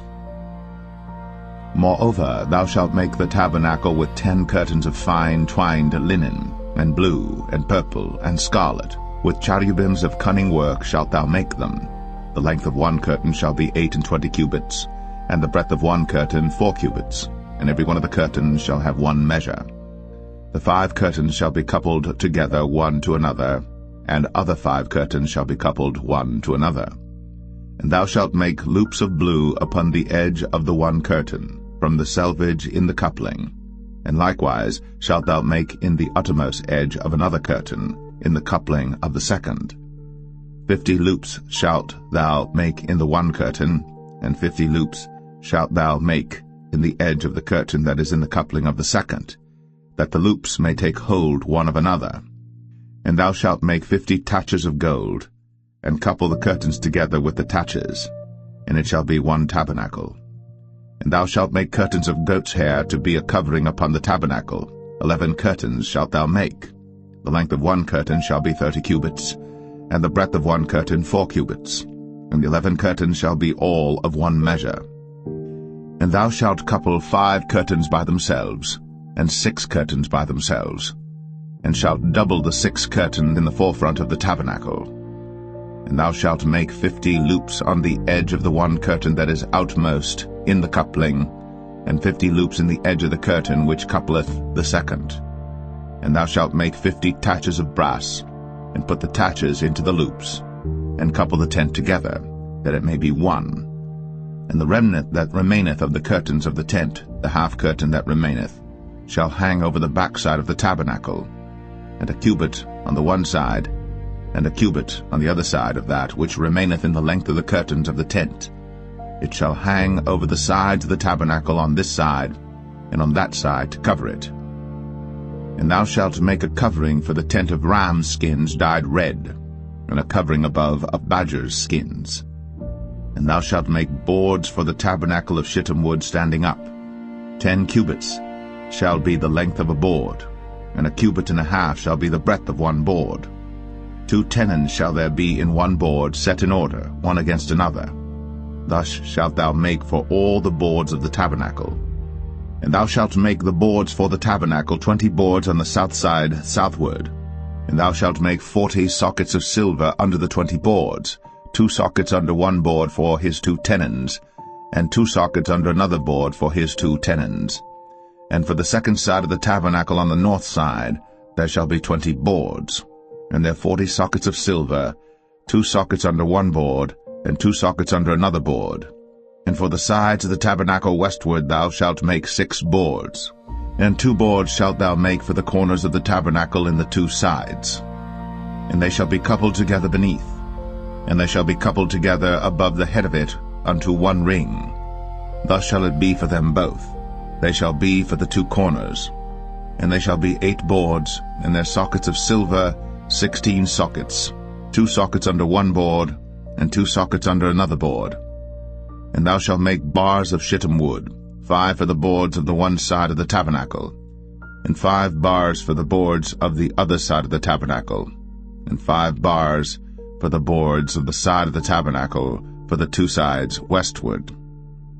And the middle bar in the midst of the boards shall reach from end to end, and thou shalt overlay the boards with gold, and make their rings of gold, for places for the bars, and thou shalt overlay the bars with gold. And thou shalt rear up the tabernacle according to the fashion thereof which was shown thee in the mount. And thou shalt make a veil of blue and purple and scarlet and fine twined linen of cunning work. With cherubims shall it be made. And thou shalt hang it upon 4 pillars of shittim wood overlaid with gold. Their hooks shall be of gold, upon the 4 sockets of silver. And thou shalt hang up the veil under the taches, that thou mayest bring in thither within the veil the ark of the testimony. And the veil shall divide unto you between the holy place and the most holy. And thou shalt put the mercy seat upon the ark of the testimony in the most holy place. And thou shalt set the table without the veil, and the candlestick over against the table on the side of the tabernacle toward the south. And thou shalt put the table on the north side. And thou shalt make an hanging for the door of the tent of blue and purple and scarlet, and fine twined linen wrought with needlework.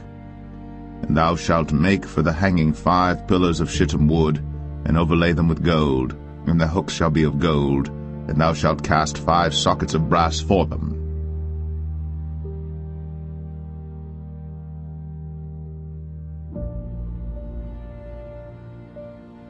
Exodus 27. And thou shalt make an altar of shittim wood, 5 cubits long and 5 cubits broad. The altar shall be 4 square, and the height thereof shall be 3 cubits. And thou shalt make the horns of it upon the 4 corners thereof. His horns shall be of the same, and thou shalt overlay it with brass.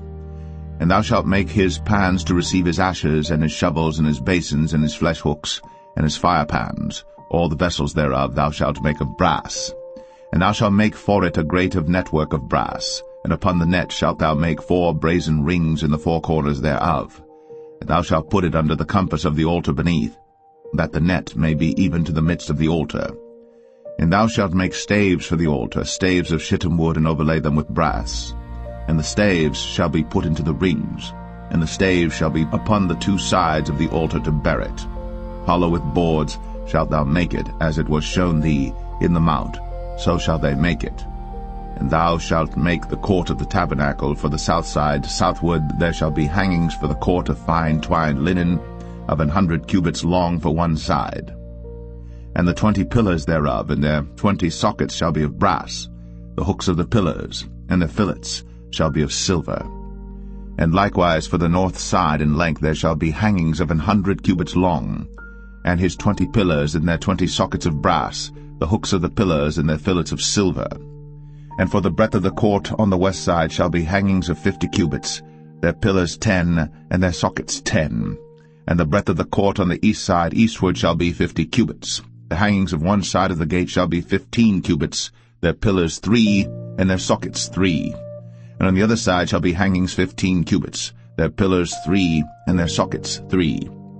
And for the gate of the court shall be an hanging of 20 cubits of blue, and purple, and scarlet, and fine twined linen, wrought with needlework, and their pillars shall be 4, and their sockets 4. All the pillars round about the court shall be filleted with silver. Their hooks shall be of silver, and their sockets of brass. The length of the court shall be 100 cubits, and the breadth 50 everywhere, and the height 5 cubits of fine twined linen, and their sockets of brass. All the vessels of the tabernacle, and all the service thereof, and all the pins thereof, and all the pins of the court shall be of brass. And thou shalt command the children of Israel that they bring thee pure oil, olive beaten for the light, to cause the lamp to burn always. In the tabernacle of the congregation without the veil, which is before the testimony, Aaron and his sons shall order it from evening to morning before the Lord. It shall be a statute forever unto their generations on the behalf of the children of Israel.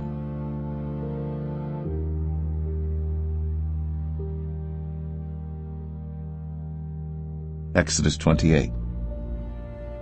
And take thou unto thee Aaron thy brother, and his sons with him, from among the children of Israel, that he may minister unto me in the priest's office, even Aaron, Nadab, and Abihu, Eleazar, and Ithamar, Aaron's sons.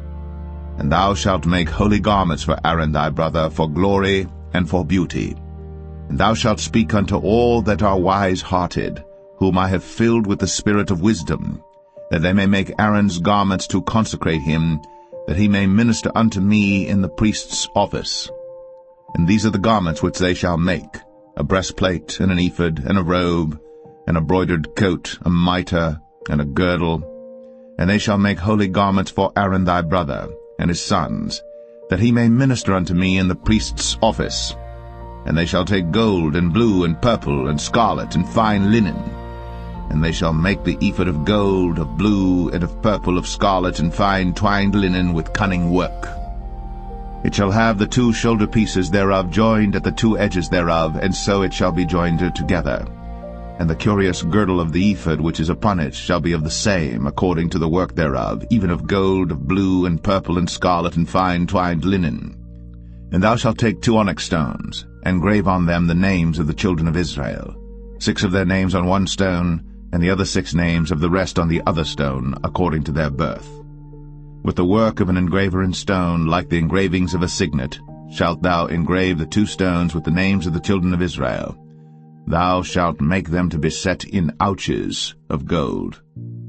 And thou shalt put the 2 stones upon the shoulders of the ephod for stones of memorial unto the children of Israel. And Aaron shall bear their names before the Lord upon his 2 shoulders for a memorial.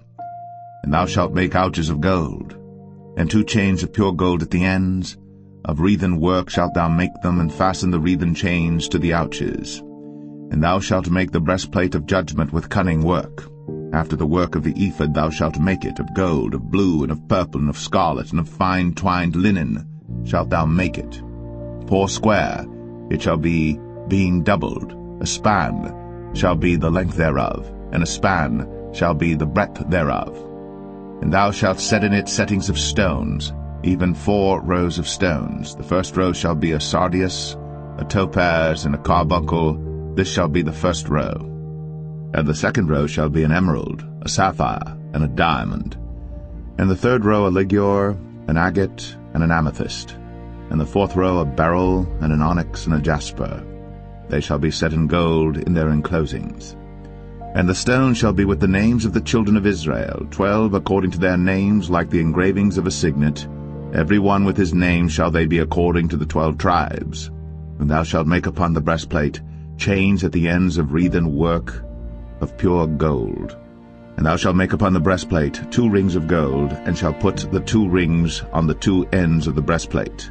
And thou shalt put the 2 wreathen chains of gold in the 2 rings which are on the ends of the breastplate. And the other 2 ends of the 2 wreathen chains thou shalt fasten in the 2 ouches, and put them on the shoulder pieces of the ephod before it. And thou shalt make 2 rings of gold, and thou shalt put them upon the 2 ends of the breastplate, in the border thereof, which is in the side of the ephod inward. And 2 other rings of gold thou shalt make, and shalt put them on the 2 sides of the ephod underneath, toward the forepart thereof, over against the other coupling thereof, above the curious girdle of the ephod. And they shall bind the breastplate by the rings thereof unto the rings of the ephod with a lace of blue, that it may be above the curious girdle of the ephod, and that the breastplate be not loosed from the ephod. And Aaron shall bear the names of the children of Israel in the breastplate of judgment upon his heart, when he goeth in unto the holy place for a memorial before the Lord continually. And thou shalt put in the breastplate of judgment the Urim and the Thummim, and they shall be upon Aaron's heart, when he goeth in before the Lord. And Aaron shall bear the judgment of the children of Israel upon his heart before the Lord continually. And thou shalt make the robe of the ephod all of blue. And there shall be an hole in the top of it, in the midst thereof. It shall have a binding of woven work round about the whole of it, as it were the whole of an habergeon, that it be not rent. And beneath upon the hem of it thou shalt make pomegranates of blue, and of purple, and of scarlet round about the hem thereof, and bells of gold between them round about. A golden bell and a pomegranate, a golden bell and a pomegranate, upon the hem of the robe round about. And it shall be upon Aaron to minister. And his sound shall be heard when he goeth in unto the holy place before the Lord, and when he cometh out.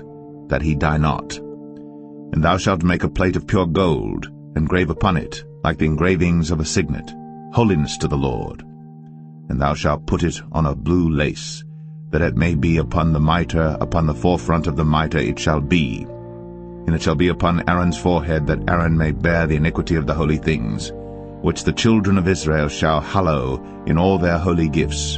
And it shall be always upon his forehead, that they may be accepted before the Lord. And thou shalt embroider the coat of fine linen, and thou shalt make the mitre of fine linen, and thou shalt make the girdle of needlework. And for Aaron's sons thou shalt make coats, and thou shalt make for them girdles, and bonnets shalt thou make for them for glory and for beauty. And thou shalt put them upon Aaron thy brother, and his sons with him, and shalt anoint them, and consecrate them, and sanctify them, that they may minister unto me in the priest's office. And thou shalt make them linen breeches to cover their nakedness, from the loins even unto the thighs they shall reach. And they shall be upon Aaron and upon his sons when they come in unto the tabernacle of the congregation, or when they come near unto the altar to minister in the holy place, that they bear not iniquity and die. It shall be a statute for ever unto him and his seed after him.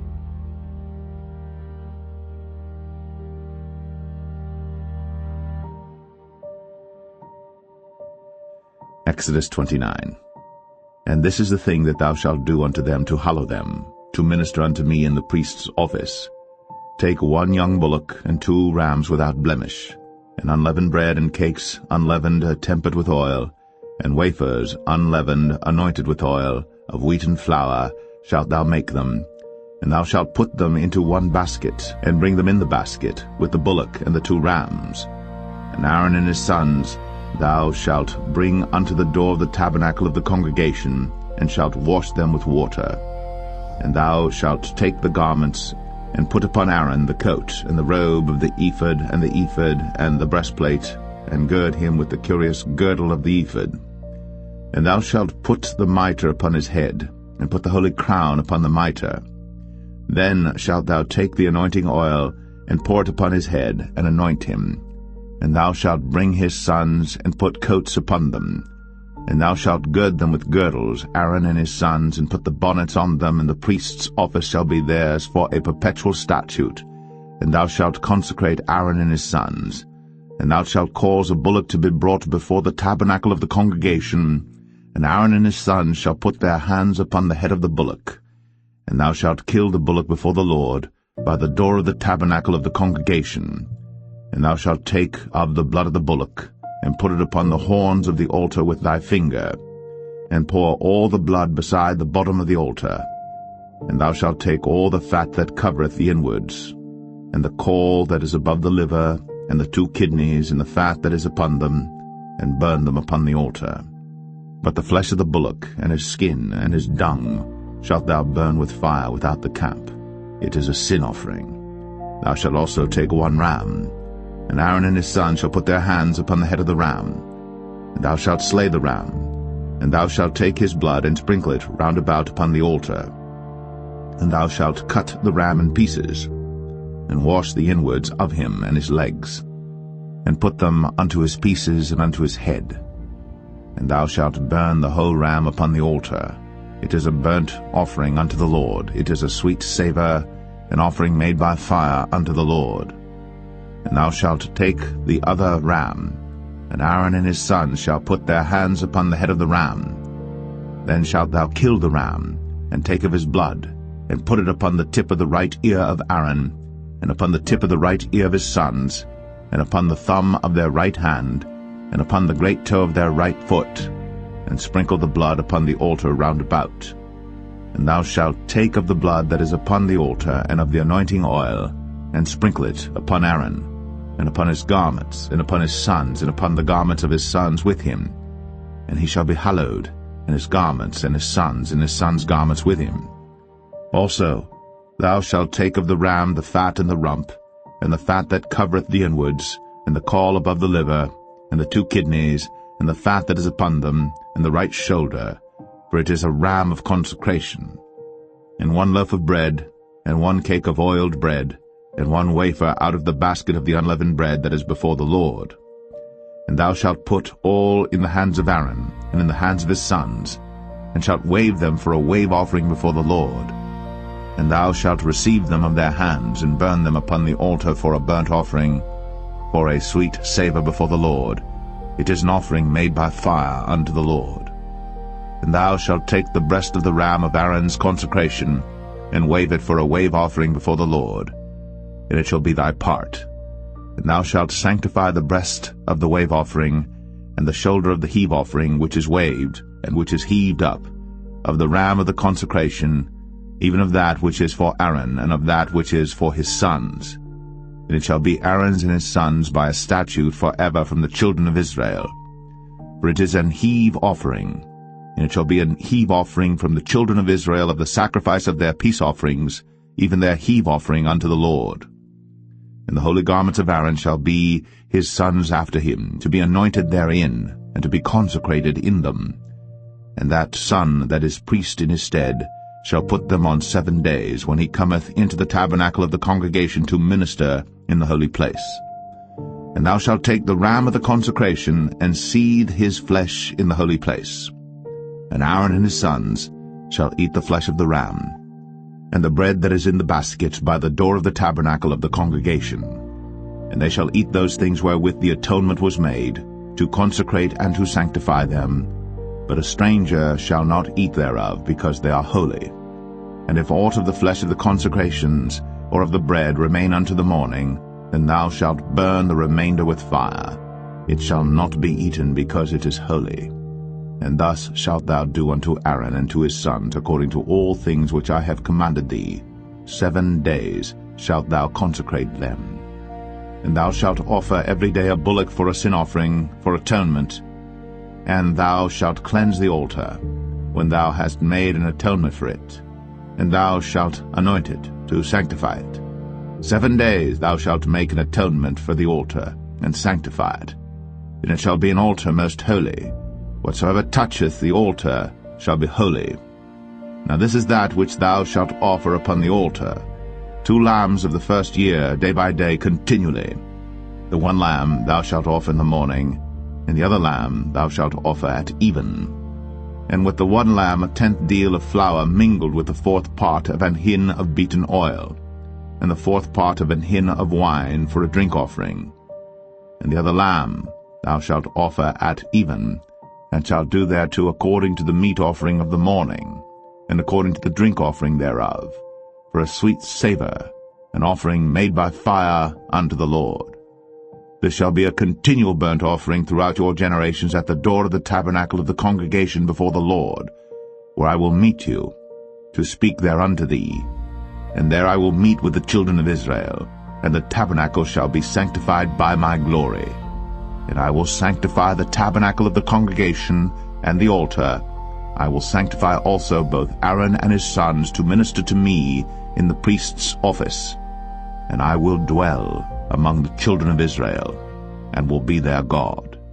And they shall know that I am the Lord their God, that brought them forth out of the land of Egypt, that I may dwell among them. I am the Lord their God.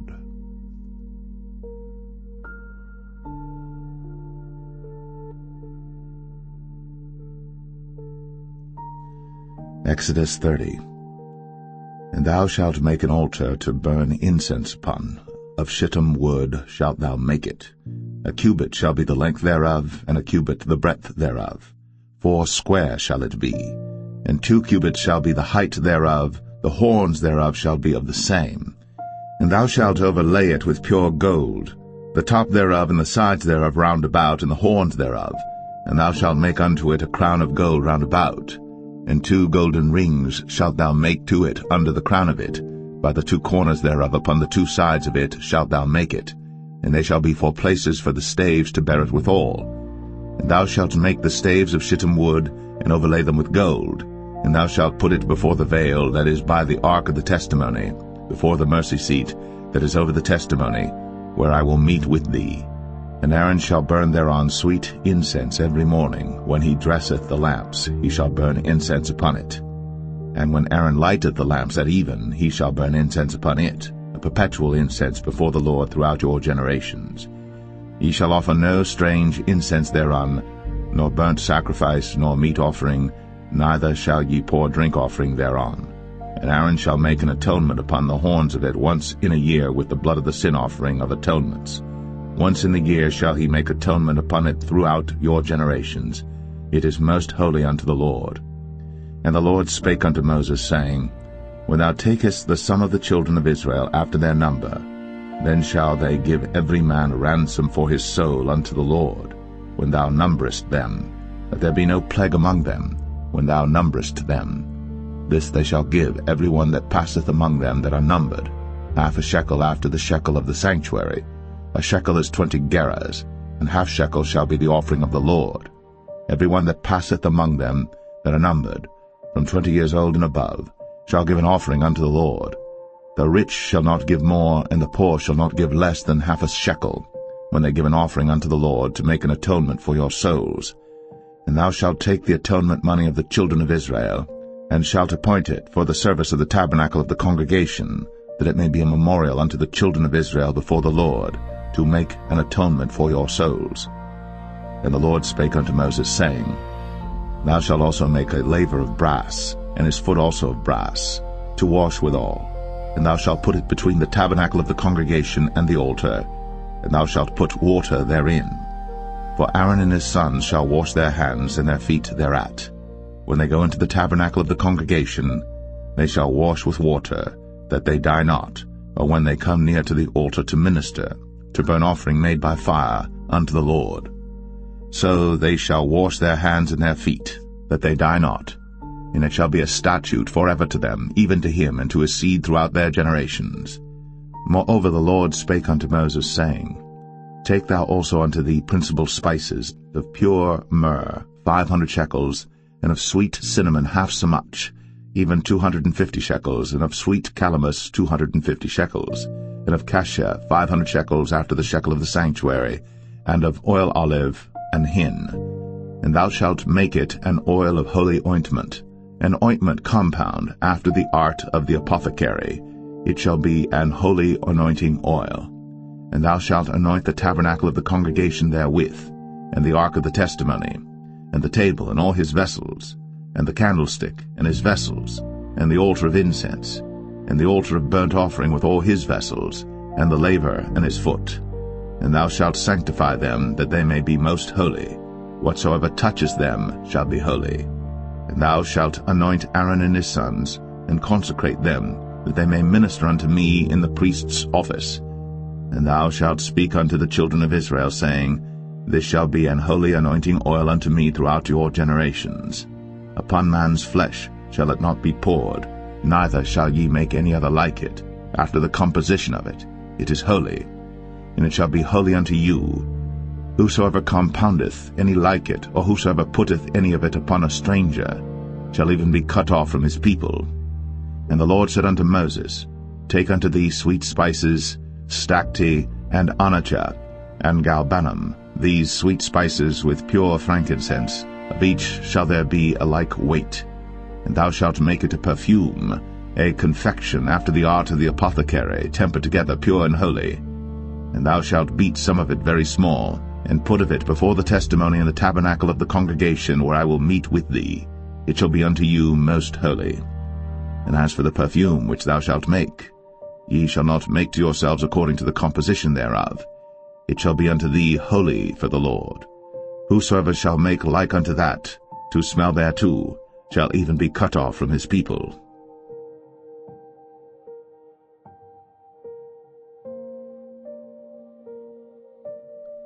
Exodus 31. And the Lord spake unto Moses, saying, See, I have called by name Bezalel the son of Uri, the son of Hur, of the tribe of Judah, and I have filled him with the Spirit of God, in wisdom, and in understanding, and in knowledge, and in all manner of workmanship, to devise cunning works, to work in gold, and in silver, and in brass, and in cutting of stones, to set them, and in carving of timber, to work in all manner of workmanship. And I, behold, I have given with him Aholiab, the son of Ahisamach, of the tribe of Dan. and in the hearts of all that are wise-hearted I have put wisdom, that they may make all that I have commanded thee: the tabernacle of the congregation, and the ark of the testimony, and the mercy seat that is thereupon, and all the furniture of the tabernacle, and the table and his furniture, and the pure candlestick with all his furniture, and the altar of incense, and the altar of burnt offering with all his furniture, and the laver and his foot, and the cloths of service, and the holy garments for Aaron the priest, and the garments of his sons to minister in the priest's office, and the anointing oil, and sweet incense for the holy place, according to all that I have commanded thee shall they do. And the Lord spake unto Moses, saying, Speak thou also unto the children of Israel, saying, Verily, my Sabbaths ye shall keep, for it is a sign between me and you throughout your generations, that ye may know that I am the Lord that doth sanctify you. Ye shall keep the Sabbath therefore, for it is holy unto you. Every one that defileth it shall surely be put to death. For whosoever doeth any work therein, that soul shall be cut off from among his people. 6 days may work be done, but in the 7th is the Sabbath of rest, holy to the Lord. Whosoever doeth any work in the Sabbath day, he shall surely be put to death. Wherefore the children of Israel shall keep the Sabbath, to observe the Sabbath throughout their generations, for a perpetual covenant. It is a sign between me and the children of Israel forever. For in 6 days the Lord made heaven and earth, and on the 7th day he rested and was refreshed. And he gave unto Moses, when he had made an end of communing with him upon Mount Sinai, 2 tables of testimony, tables of stone, written with the finger of God.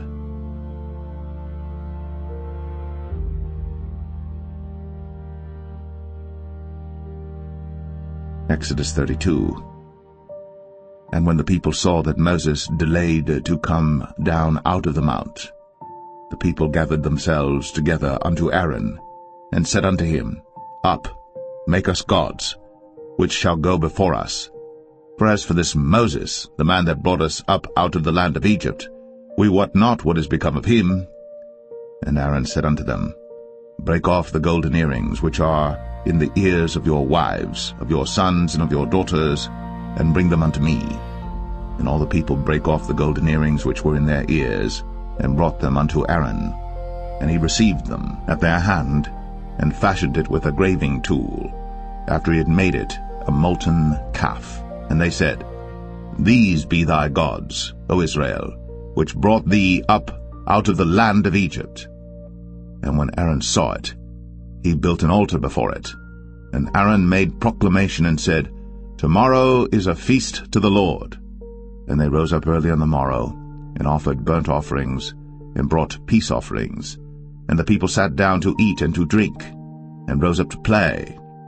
And the Lord said unto Moses, Go, get thee down, for thy people which thou broughtest out of the land of Egypt have corrupted themselves. They have turned aside quickly out of the way which I commanded them. They have made them a molten calf, and have worshipped it, and have sacrificed thereunto, and said, These be thy gods, O Israel, which have brought thee up out of the land of Egypt. And the Lord said unto Moses, I have seen this people, and behold, it is a stiff-necked people. Now therefore let me alone, that my wrath may wax hot against them, and that I may consume them. And I will make of thee a great nation. And Moses besought the Lord his God, and said, Lord, why doth thy wrath wax hot against thy people, which thou hast brought forth out of the land of Egypt with great power, and with a mighty hand? Wherefore should the Egyptians speak and say, For mischief did he bring them out, to slay them in the mountains, and to consume them from the face of the earth? Turn from thy fierce wrath, and repent of this evil against thy people. Remember Abraham, Isaac, and Israel, thy servants, to whom thou swarest by thine own self, and saidst unto them, I will multiply your seed as the stars of heaven. And all this land that I have spoken of will I give unto your seed, and they shall inherit it forever. And the Lord repented of the evil which he thought to do unto his people. And Moses turned, and went down from the mount, and the 2 tables of the testimony were in his hand. The tables were written on both their sides, On the one side and on the other were they written. And the tables were the work of God, and the writing was the writing of God, graven upon the tables. And when Joshua heard the noise of the people as they shouted, he said unto Moses, There is a noise of war in the camp. And he said, It is not the voice of them that shout for mastery, neither is it the voice of them that cry for being overcome, but the noise of them that sing do I hear.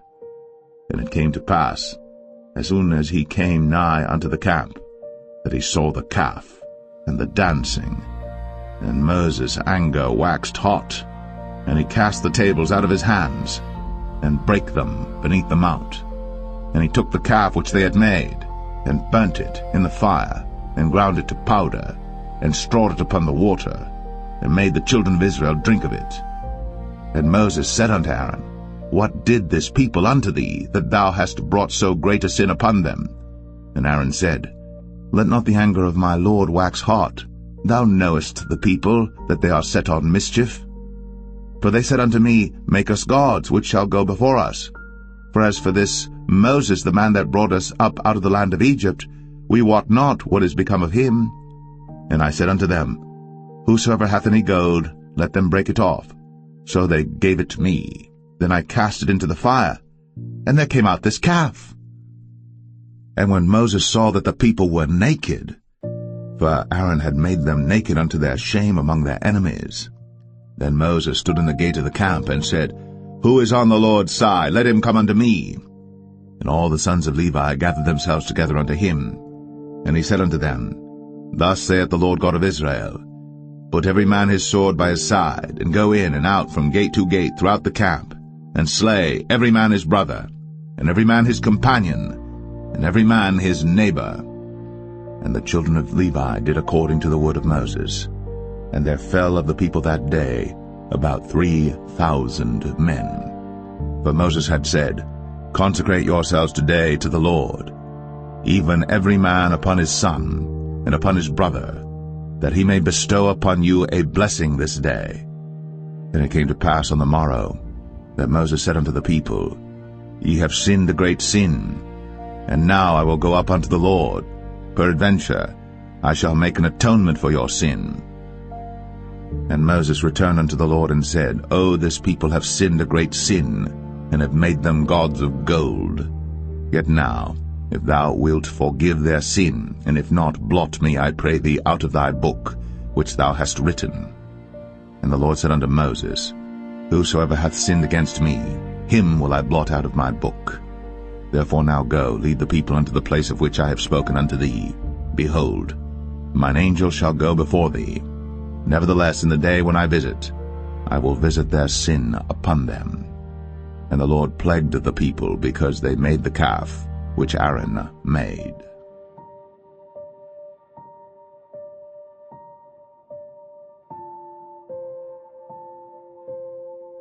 Exodus 33. And the Lord said unto Moses, Depart, and go up hence, thou and the people which thou hast brought up out of the land of Egypt, unto the land which I sware unto Abraham, to Isaac, and to Jacob, saying, Unto thy seed will I give it. And I will send an angel before thee, and I will drive out the Canaanite, the Amorite, and the Hittite, and the Perizzite, the Hivite, and the Jebusite, unto a land flowing with milk and honey. For I will not go up in the midst of thee, for thou art a stiff-necked people, lest I consume thee in the way. And when the people heard these evil tidings, they mourned, and no man did put on him his ornaments. For the Lord had said unto Moses, Say unto the children of Israel, Ye are a stiff-necked people. I will come up into the midst of thee in a moment, and consume thee. Therefore now put off thy ornaments from thee, that I may know what to do unto thee. And the children of Israel stripped themselves of their ornaments by the mount Horeb. And Moses took the tabernacle, and pitched it without the camp, afar off from the camp, and called it the tabernacle of the congregation. And it came to pass that every one which sought the Lord went out unto the tabernacle of the congregation, which was without the camp. And it came to pass, when Moses went out unto the tabernacle, that all the people rose up, and stood every man at his tent door, and looked after Moses, until he was gone into the tabernacle. And it came to pass, as Moses entered into the tabernacle, the cloudy pillar descended and stood at the door of the tabernacle, and the Lord talked with Moses. And all the people saw the cloudy pillar stand at the tabernacle door. And all the people rose up and worshipped, every man in his tent door. And the Lord spake unto Moses face to face, as a man speaketh unto his friend. And he turned again into the camp. But his servant Joshua the son of Nun, a young man, departed not out of the tabernacle. And Moses said unto the Lord, See, thou sayest unto me, Bring up this people, and thou hast not let me know whom thou wilt send with me. Yet thou hast said, I know thee by name, and thou hast also found grace in my sight. Now therefore, I pray thee, if I have found grace in thy sight, show me now thy way, that I may know thee, that I may find grace in thy sight, and consider that this nation is thy people. And he said, My presence shall go with thee, and I will give thee rest.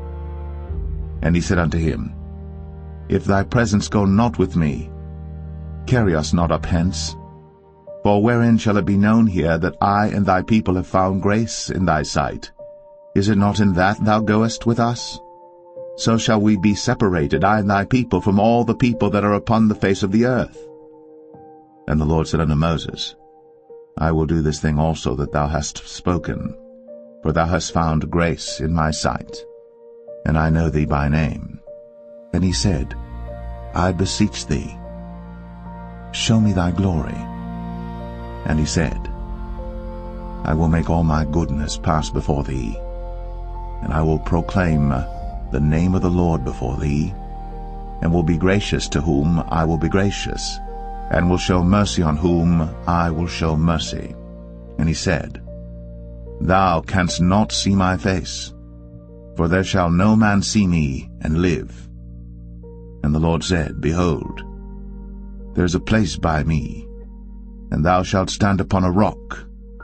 And it shall come to pass, while my glory passeth by, that I will put thee in a cleft of the rock, and will cover thee with my hand while I pass by.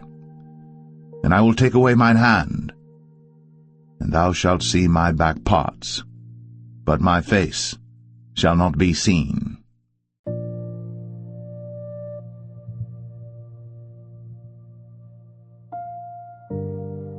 Exodus 34. And the Lord said unto Moses, Hew thee 2 tables of stone like unto the first. And I will write upon these tables the words that were in the first tables which thou breakest.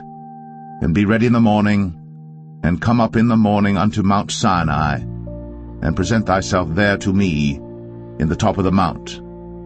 And no man shall come up with thee, neither let any man be seen throughout all the mount. Neither let the flocks nor herds feed before that mount. And he hewed 2 tables of stone like unto the first. And Moses rose up early in the morning, and went up unto Mount Sinai, as the Lord had commanded him, and took in his hand the 2 tables of stone. And the Lord descended in the cloud, and stood with him there, and proclaimed the name of the Lord. And the Lord passed by before him, and proclaimed, the Lord God, merciful and gracious, long-suffering, and abundant in goodness and truth, keeping mercy for thousands, forgiving iniquity, and transgression and sin, and that will by no means clear the guilty, visiting the iniquity of the fathers upon the children, and upon the children's children, unto the 3rd and to the 4th generation. And Moses made haste, and bowed his head toward the earth, and worshipped. And he said, If now I have found grace in thy sight, O Lord, let my Lord, I pray thee, go among us. For it is a stiff-necked people, and pardon our iniquity and our sin, and take us for thine inheritance. And he said, Behold, I make a covenant. Before all thy people I will do marvels, such as have not been done in all the earth, nor in any nation. And all the people among which thou art shall see the work of the Lord. For it is a terrible thing that I will do with thee. Observe thou that which I command thee this day. Behold, I drive out before thee the Amorite, and the Canaanite, and the Hittite, and the Perizzite, and the Hivite, and the Jebusite. Take heed to thyself, lest thou make a covenant with the inhabitants of the land whither thou goest, lest it be for a snare in the midst of thee. But ye shall destroy their altars, break their images, and cut down their groves. For thou shalt worship no other god, for the Lord whose name is jealous is a jealous God. Lest thou make a covenant with the inhabitants of the land, and they go a-whoring after their gods, and do sacrifice unto their gods, and one call thee, and thou eat of his sacrifice, and thou take of their daughters unto thy sons, and their daughters go a-whoring after their gods, and make thy sons go a-whoring after their gods. Thou shalt make thee no molten gods. The feast of unleavened bread shalt thou keep. 7 days thou shalt eat unleavened bread as I commanded thee, in the time of the month Abib. For in the month Abib thou camest out from Egypt. All that openeth the matrix is mine, and every firstling among thy cattle, whether ox or sheep that is male. But the firstling of an ass thou shalt redeem with a lamb. And if thou redeem him not, then shalt thou break his neck. All the firstborn of thy sons thou shalt redeem, and none shall appear before me empty. 6 days thou shalt work, but on the 7th day thou shalt rest. In earing time and in harvest thou shalt rest. And thou shalt observe the feast of weeks, of the firstfruits of wheat harvest, and the feast of ingathering at the year's end. Thrice in the year shall all your men-children appear before the Lord God, the God of Israel. For I will cast out the nations before thee, and enlarge thy borders. Neither shall any man desire thy land, when thou shalt go up to appear before the Lord thy God thrice in the year. Thou shalt not offer the blood of my sacrifice with leaven, neither shall the sacrifice of the feast of the Passover be left unto the morning. The first of the firstfruits of thy land thou shalt bring unto the house of the Lord thy God. Thou shalt not see the kid in his mother's milk. And the Lord said unto Moses, Write thou these words, for after the tenor of these words I have made a covenant with thee and with Israel. And he was there with the Lord 40 days and 40 nights. He did neither eat bread nor drink water. And he wrote upon the tables the words of the covenant, the 10 commandments.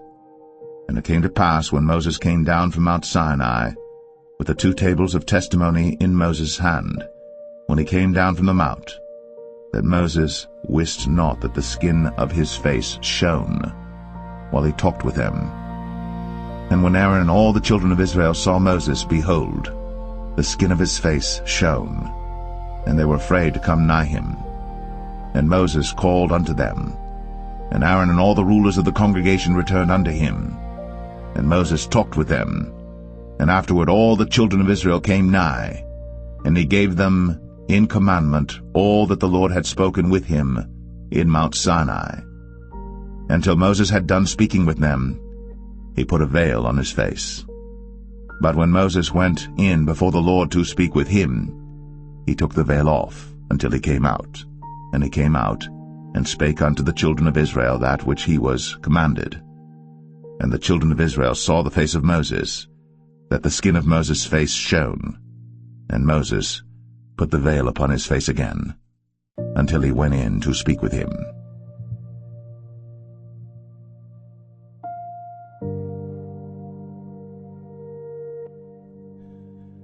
Exodus 35.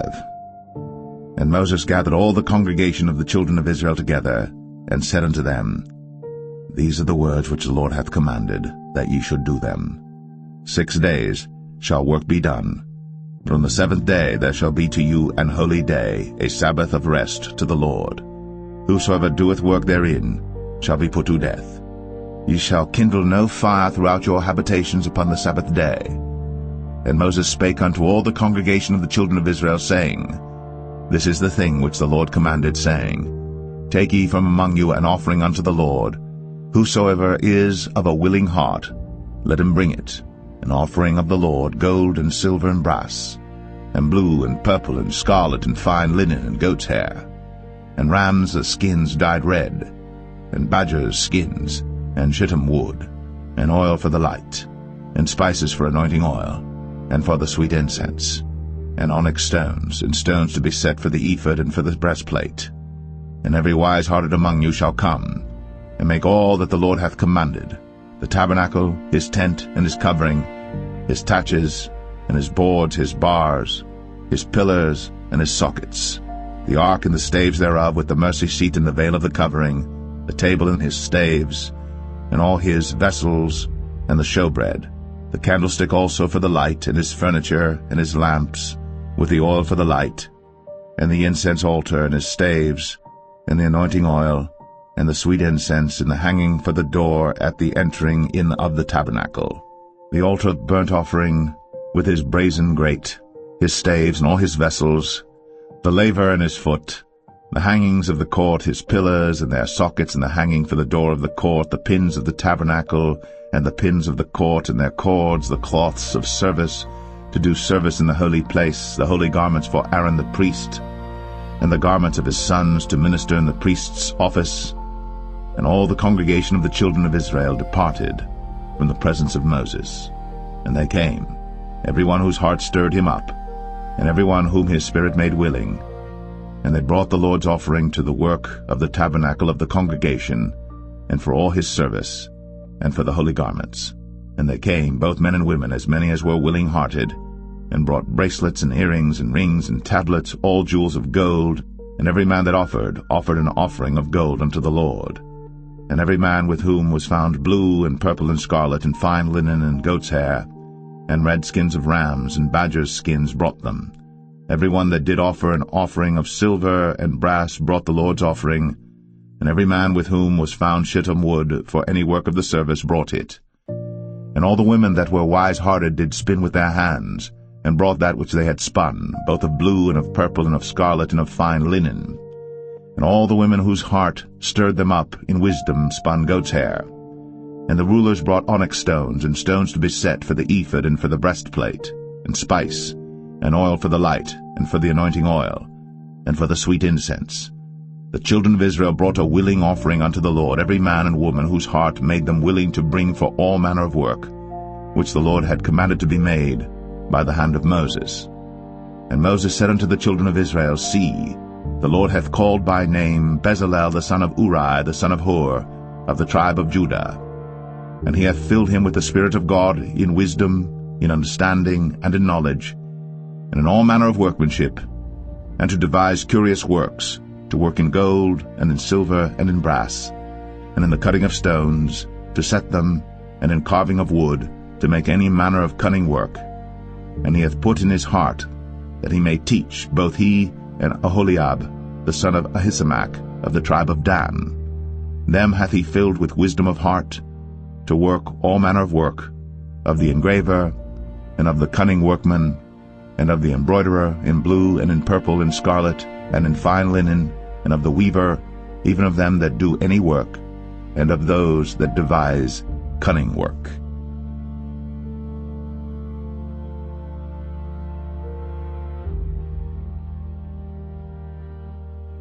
Exodus 36. Then wrought Bezalel and Aholiab, and every wise-hearted man, in whom the Lord put wisdom and understanding to know how to work all manner of work for the service of the sanctuary, according to all that the Lord had commanded. And Moses called Bezalel and Aholiab, and every wise-hearted man, in whose heart the Lord had put wisdom, even every one whose heart stirred him up to come unto the work to do it. And they received of Moses all the offering, which the children of Israel had brought for the work of the service of the sanctuary, to make it withal. And they brought yet unto him free offerings every morning. And all the wise men that wrought all the work of the sanctuary came every man from his work which they made. And they spake unto Moses, saying, The people bring much more than enough for the service of the work which the Lord commanded to make. And Moses gave commandment, and they caused it to be proclaimed throughout the camp, saying, Let neither man nor woman make any more work for the offering of the sanctuary. So the people were restrained from bringing. For the stuff they had was sufficient for all the work to make it, and too much. And every wise-hearted man among them that wrought the work of the tabernacle made 10 curtains of fine twined linen and blue and purple and scarlet. With cherubims of cunning work made he them. The length of one curtain was 28 cubits, and the breadth of one curtain 4 cubits. The curtains were all of one size. And he coupled the 5 curtains one unto another, and the other 5 curtains he coupled one unto another.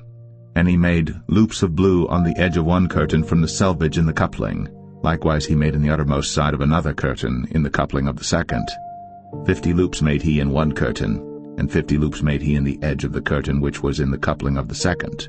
The loops held one curtain to another.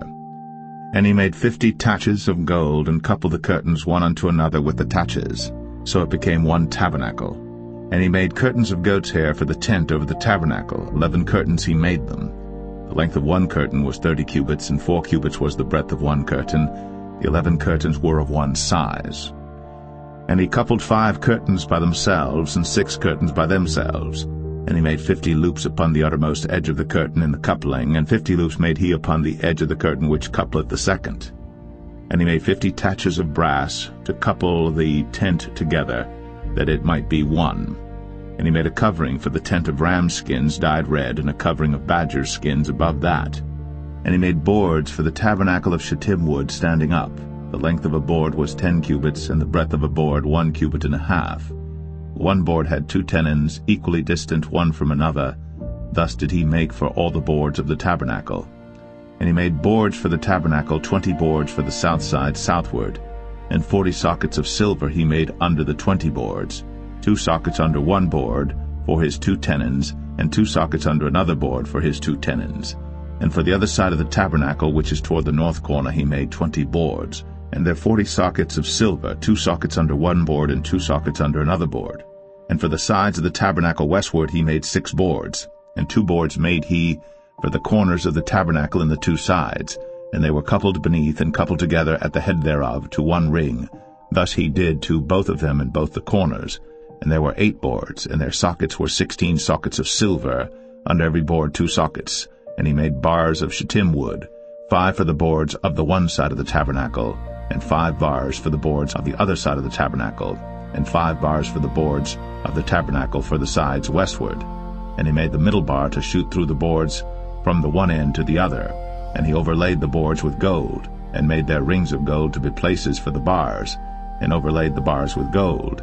And he made a veil of blue and purple and scarlet, and fine twined linen with cherubims made he it of cunning work. And he made thereunto 4 pillars of shittim wood, and overlaid them with gold. Their hooks were of gold. And he cast for them 4 sockets of silver. And he made an hanging for the tabernacle door of blue and purple and scarlet and fine twined linen of needlework. And the 5 pillars of it with their hooks, and he overlaid their chapiters and their fillets with gold. But their 5 sockets were of brass.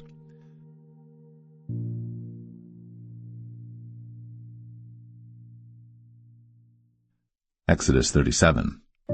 And Bezalel made the ark of shittim wood. 2 cubits and a half was the length of it, and 1 cubit and a half the breadth of it, and 1 cubit and a half the height of it. And he overlaid it with pure gold within and without, and made a crown of gold to it round about. And he cast for it 4 rings of gold, to be set by the 4 corners of it, even 2 rings upon the one side of it, and 2 rings upon the other side of it. And he made staves of shittim wood, and overlaid them with gold. And he put the staves into the rings by the sides of the ark to bear the ark. And he made the mercy seat of pure gold. 2 cubits and a half was the length thereof, and 1 cubit and a half the breadth thereof. And he made 2 cherubims of gold, beaten out of one piece made he them, on the 2 ends of the mercy seat. 1 cherub on the end on this side, and another cherub on the other end on that side. Out of the mercy seat made he the cherubims on the 2 ends thereof. And the cherubims spread out their wings on high, and covered with their wings over the mercy seat with their faces one to another. Even to the mercy seatward were the faces of the cherubims. And he made the table of shittim wood. 2 cubits was the length thereof, and 1 cubit the breadth thereof, and 1 cubit and a half the height thereof. And he overlaid it with pure gold, and made thereunto a crown of gold round about. Also he made thereunto a border of an handbreadth round about, and made a crown of gold for the border thereof round about.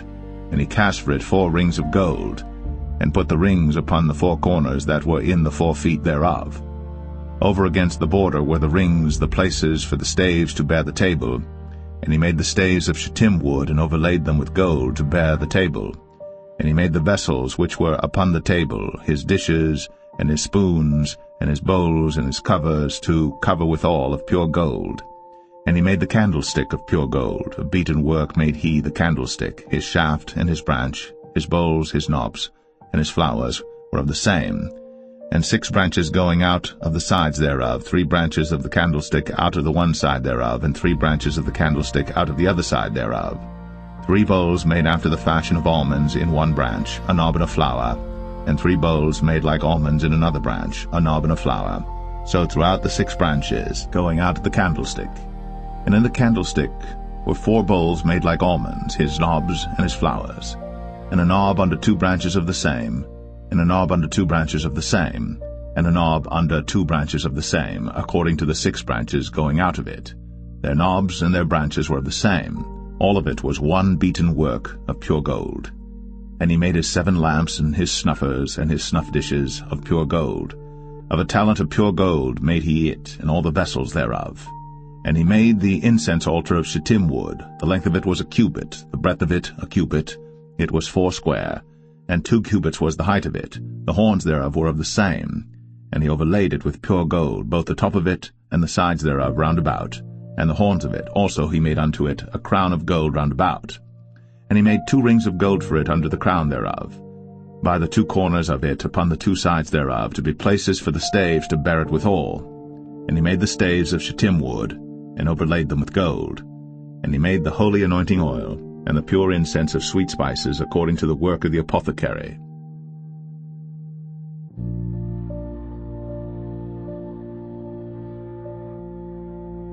Exodus 38. And he made the altar of burnt offering of shittim wood. 5 cubits was the length thereof, and 5 cubits the breadth thereof. It was 4 square, and 3 cubits the height thereof. And he made the horns thereof on the 4 corners of it. The horns thereof were of the same, and he overlaid it with brass. And he made all the vessels of the altar, the pots and the shovels and the basins and the flesh hooks, and the firepans, all the vessels thereof made he of brass. And he made for the altar a brazen grate of network under the compass thereof beneath unto the midst of it. And he cast 4 rings for the 4 ends of the grate of brass, to be places for the staves. And he made the staves of shittim wood, and overlaid them with brass. And he put the staves into the rings on the sides of the altar, to bear it withal. He made the altar hollow with boards. And he made the laver of brass, and the foot of it of brass, of the looking glasses of the women assembling, which assembled at the door of the tabernacle of the congregation. And he made the court. On the south side southward the hangings of the court were of fine twined linen, 100 cubits. Their pillars were 20, and their brazen sockets 20. The hooks of the pillars and their fillets were of silver. And for the north side the hangings were 100 cubits, their pillars were 20, and their sockets of brass 20. The hooks of the pillars and their fillets of silver. And for the west side were hangings of 50 cubits, their pillars 10, and their sockets 10, the hooks of the pillars and their fillets of silver. And for the east side eastward 50 cubits. The hangings of the one side of the gate were 15 cubits, their pillars 3, and their sockets 3. And for the other side of the court gate, on this hand and that hand, were hangings of 15 cubits, their pillars 3, and their sockets 3. All the hangings of the court round about were of fine twined linen. And the sockets for the pillars were of brass, the hooks of the pillars and their fillets of silver, and the overlaying of their chapiters of silver. And all the pillars of the court were filleted with silver. And the hanging for the gate of the court was needlework, of blue and purple and scarlet and fine twined linen. And 20 cubits was the length, and the height and the breadth was 5 cubits, answerable to the hangings of the court. And their pillars were 4, and their sockets of brass 4, their hooks of silver, and the overlaying of their chapiters and their fillets of silver. And all the pins of the tabernacle and of the court round about were of brass. This is the sum of the tabernacle, even of the tabernacle of testimony, as it was counted, according to the commandment of Moses, for the service of the Levites, by the hand of Ithamar, son to Aaron the priest. And Bezalel, the son of Uri, the son of Hur, of the tribe of Judah, made all that the Lord commanded Moses. And with him was Aholiab, son of Ahisamach, of the tribe of Dan, an engraver, and a cunning workman, and an embroiderer in blue, and in purple, and in scarlet, and fine linen. All the gold that was occupied for the work, and all the work of the holy place, even the gold of the offering, was 29 talents. and 730 shekels after the shekel of the sanctuary. And the silver of them that were numbered of the congregation was 100 talents, and 1,760 shekels after the shekel of the sanctuary. A bekah for every man, that is, half a shekel, after the shekel of the sanctuary, for every one that went to be numbered, from 20 years old and upward, for 600,000 and 3,550 men. And of the 100 talents of silver were cast the sockets of the sanctuary, and the sockets of the veil, and 100 sockets of the 100 talents, a talent for a socket. And of the 1,775 shekels he made hooks for the pillars, and overlaid their chapiters, and filleted them. And the brass of the offering was 70 talents, and 2,400 shekels. And therewith he made the sockets to the door of the tabernacle of the congregation, and the brazen altar, and the brazen grate for it, and all the vessels of the altar, and the sockets of the court round about, and the sockets of the court gate, and all the pins of the tabernacle, and all the pins of the court round about.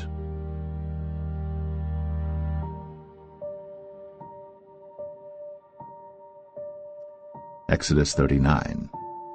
And of the blue, and purple, and scarlet they made cloths of service, to do service in the holy place, and made the holy garments for Aaron, as the Lord commanded Moses. And he made the ephod of gold, blue, and purple, and scarlet, and fine-twined linen.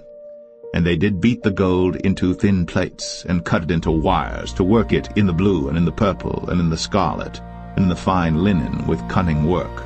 They made shoulder pieces for it, to couple it together. By the two edges was it coupled together. And the curious girdle of his ephod that was upon it was of the same, according to the work thereof, of gold, blue, and purple, and scarlet, and fine twined linen, as the Lord commanded Moses. And they wrought onyx stones enclosed in ouches of gold, graven as signets are graven, with the names of the children of Israel. And he put them on the shoulders of the ephod, that they should be stones for a memorial to the children of Israel, as the Lord commanded Moses. And he made the breastplate of cunning work, like the work of the ephod, of gold, blue, and purple, and scarlet, and fine twined linen. It was foursquare. They made the breastplate double. A span was the length thereof, and a span the breadth thereof, being doubled. And they set in it 4 rows of stones. The first row was a sardius, a topaz, and a carbuncle. This was the first row. And the second row an emerald, a sapphire, and a diamond. And the third row a ligure, an agate, and an amethyst. And the fourth row a beryl, an onyx, and a jasper. They were enclosed in ouches of gold in their enclosings. And the stones were according to the names of the children of Israel, 12 according to their names, like the engravings of a signet, every one with his name, according to the 12 tribes.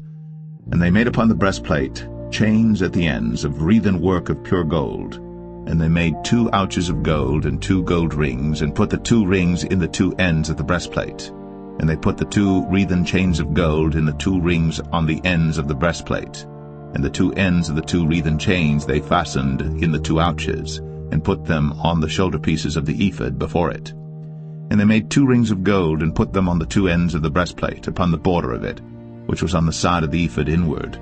And they made 2 other golden rings, and put them on the 2 sides of the ephod underneath, toward the forepart of it, over against the other coupling thereof, above the curious girdle of the ephod. And they did bind the breastplate by his rings unto the rings of the ephod with a lace of blue, that it might be above the curious girdle of the ephod, and that the breastplate might not be loosed from the ephod, as the Lord commanded Moses. And he made the robe of the ephod of woven work, all of blue. And there was an hole in the midst of the robe, as the hole of an habergeon, with a band round about the hole, that it should not rend. And they made upon the hems of the robe pomegranates of blue and purple and scarlet and twined linen. And they made bells of pure gold, and put the bells between the pomegranates upon the hem of the robe, round about between the pomegranates. A bell and a pomegranate, a bell and a pomegranate, round about the hem of the robe to minister in, as the Lord commanded Moses. And they made coats of fine linen of woven work for Aaron and for his sons, and a mitre of fine linen, and goodly bonnets of fine linen, and linen breeches of fine twined linen, and a girdle of fine twined linen, and blue and purple and scarlet of needlework, as the Lord commanded Moses. And they made the plate of the holy crown of pure gold, and wrote upon it a writing like to the engravings of a signet, Holiness to the Lord. And they tied unto it a lace of blue, to fasten it on high upon the mitre, as the Lord commanded Moses. Thus was all the work of the tabernacle of the tent of the congregation finished. And the children of Israel did according to all that the Lord commanded Moses, so did they. And they brought the tabernacle unto Moses, the tent, and all his furniture, his taches, his boards, his bars, and his pillars, and his sockets, and the covering of ram skins dyed red, and the covering of badger skins, and the veil of the covering, the ark of the testimony, and the staves thereof, and the mercy seat, the table and all the vessels thereof, and the showbread, the pure candlestick, with the lamps thereof, even with the lamps to be set in order, and all the vessels thereof, and the oil for light, and the golden altar, and the anointing oil, and the sweet incense, and the hanging for the tabernacle door, the brazen altar, and his grate of brass, his staves and all his vessels, the laver and his foot, the hangings of the court, his pillars and his sockets, and the hanging for the court gate, his cords, and his pins, and all the vessels of the service of the tabernacle for the tent of the congregation, the cloths of service to do service in the holy place, and the holy garments for Aaron the priest, and his sons' garments, to minister in the priest's office. According to all that the Lord commanded Moses, so the children of Israel made all the work. And Moses did look upon all the work, and behold, they had done it, as the Lord had commanded, even so had they done it. And Moses blessed them.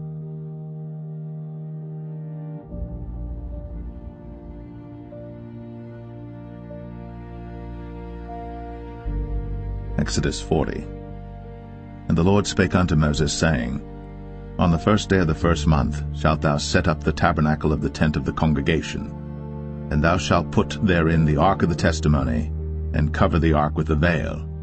And thou shalt bring in the table, and set in order the things that are to be set in order upon it. And thou shalt bring in the candlestick, and light the lamps thereof.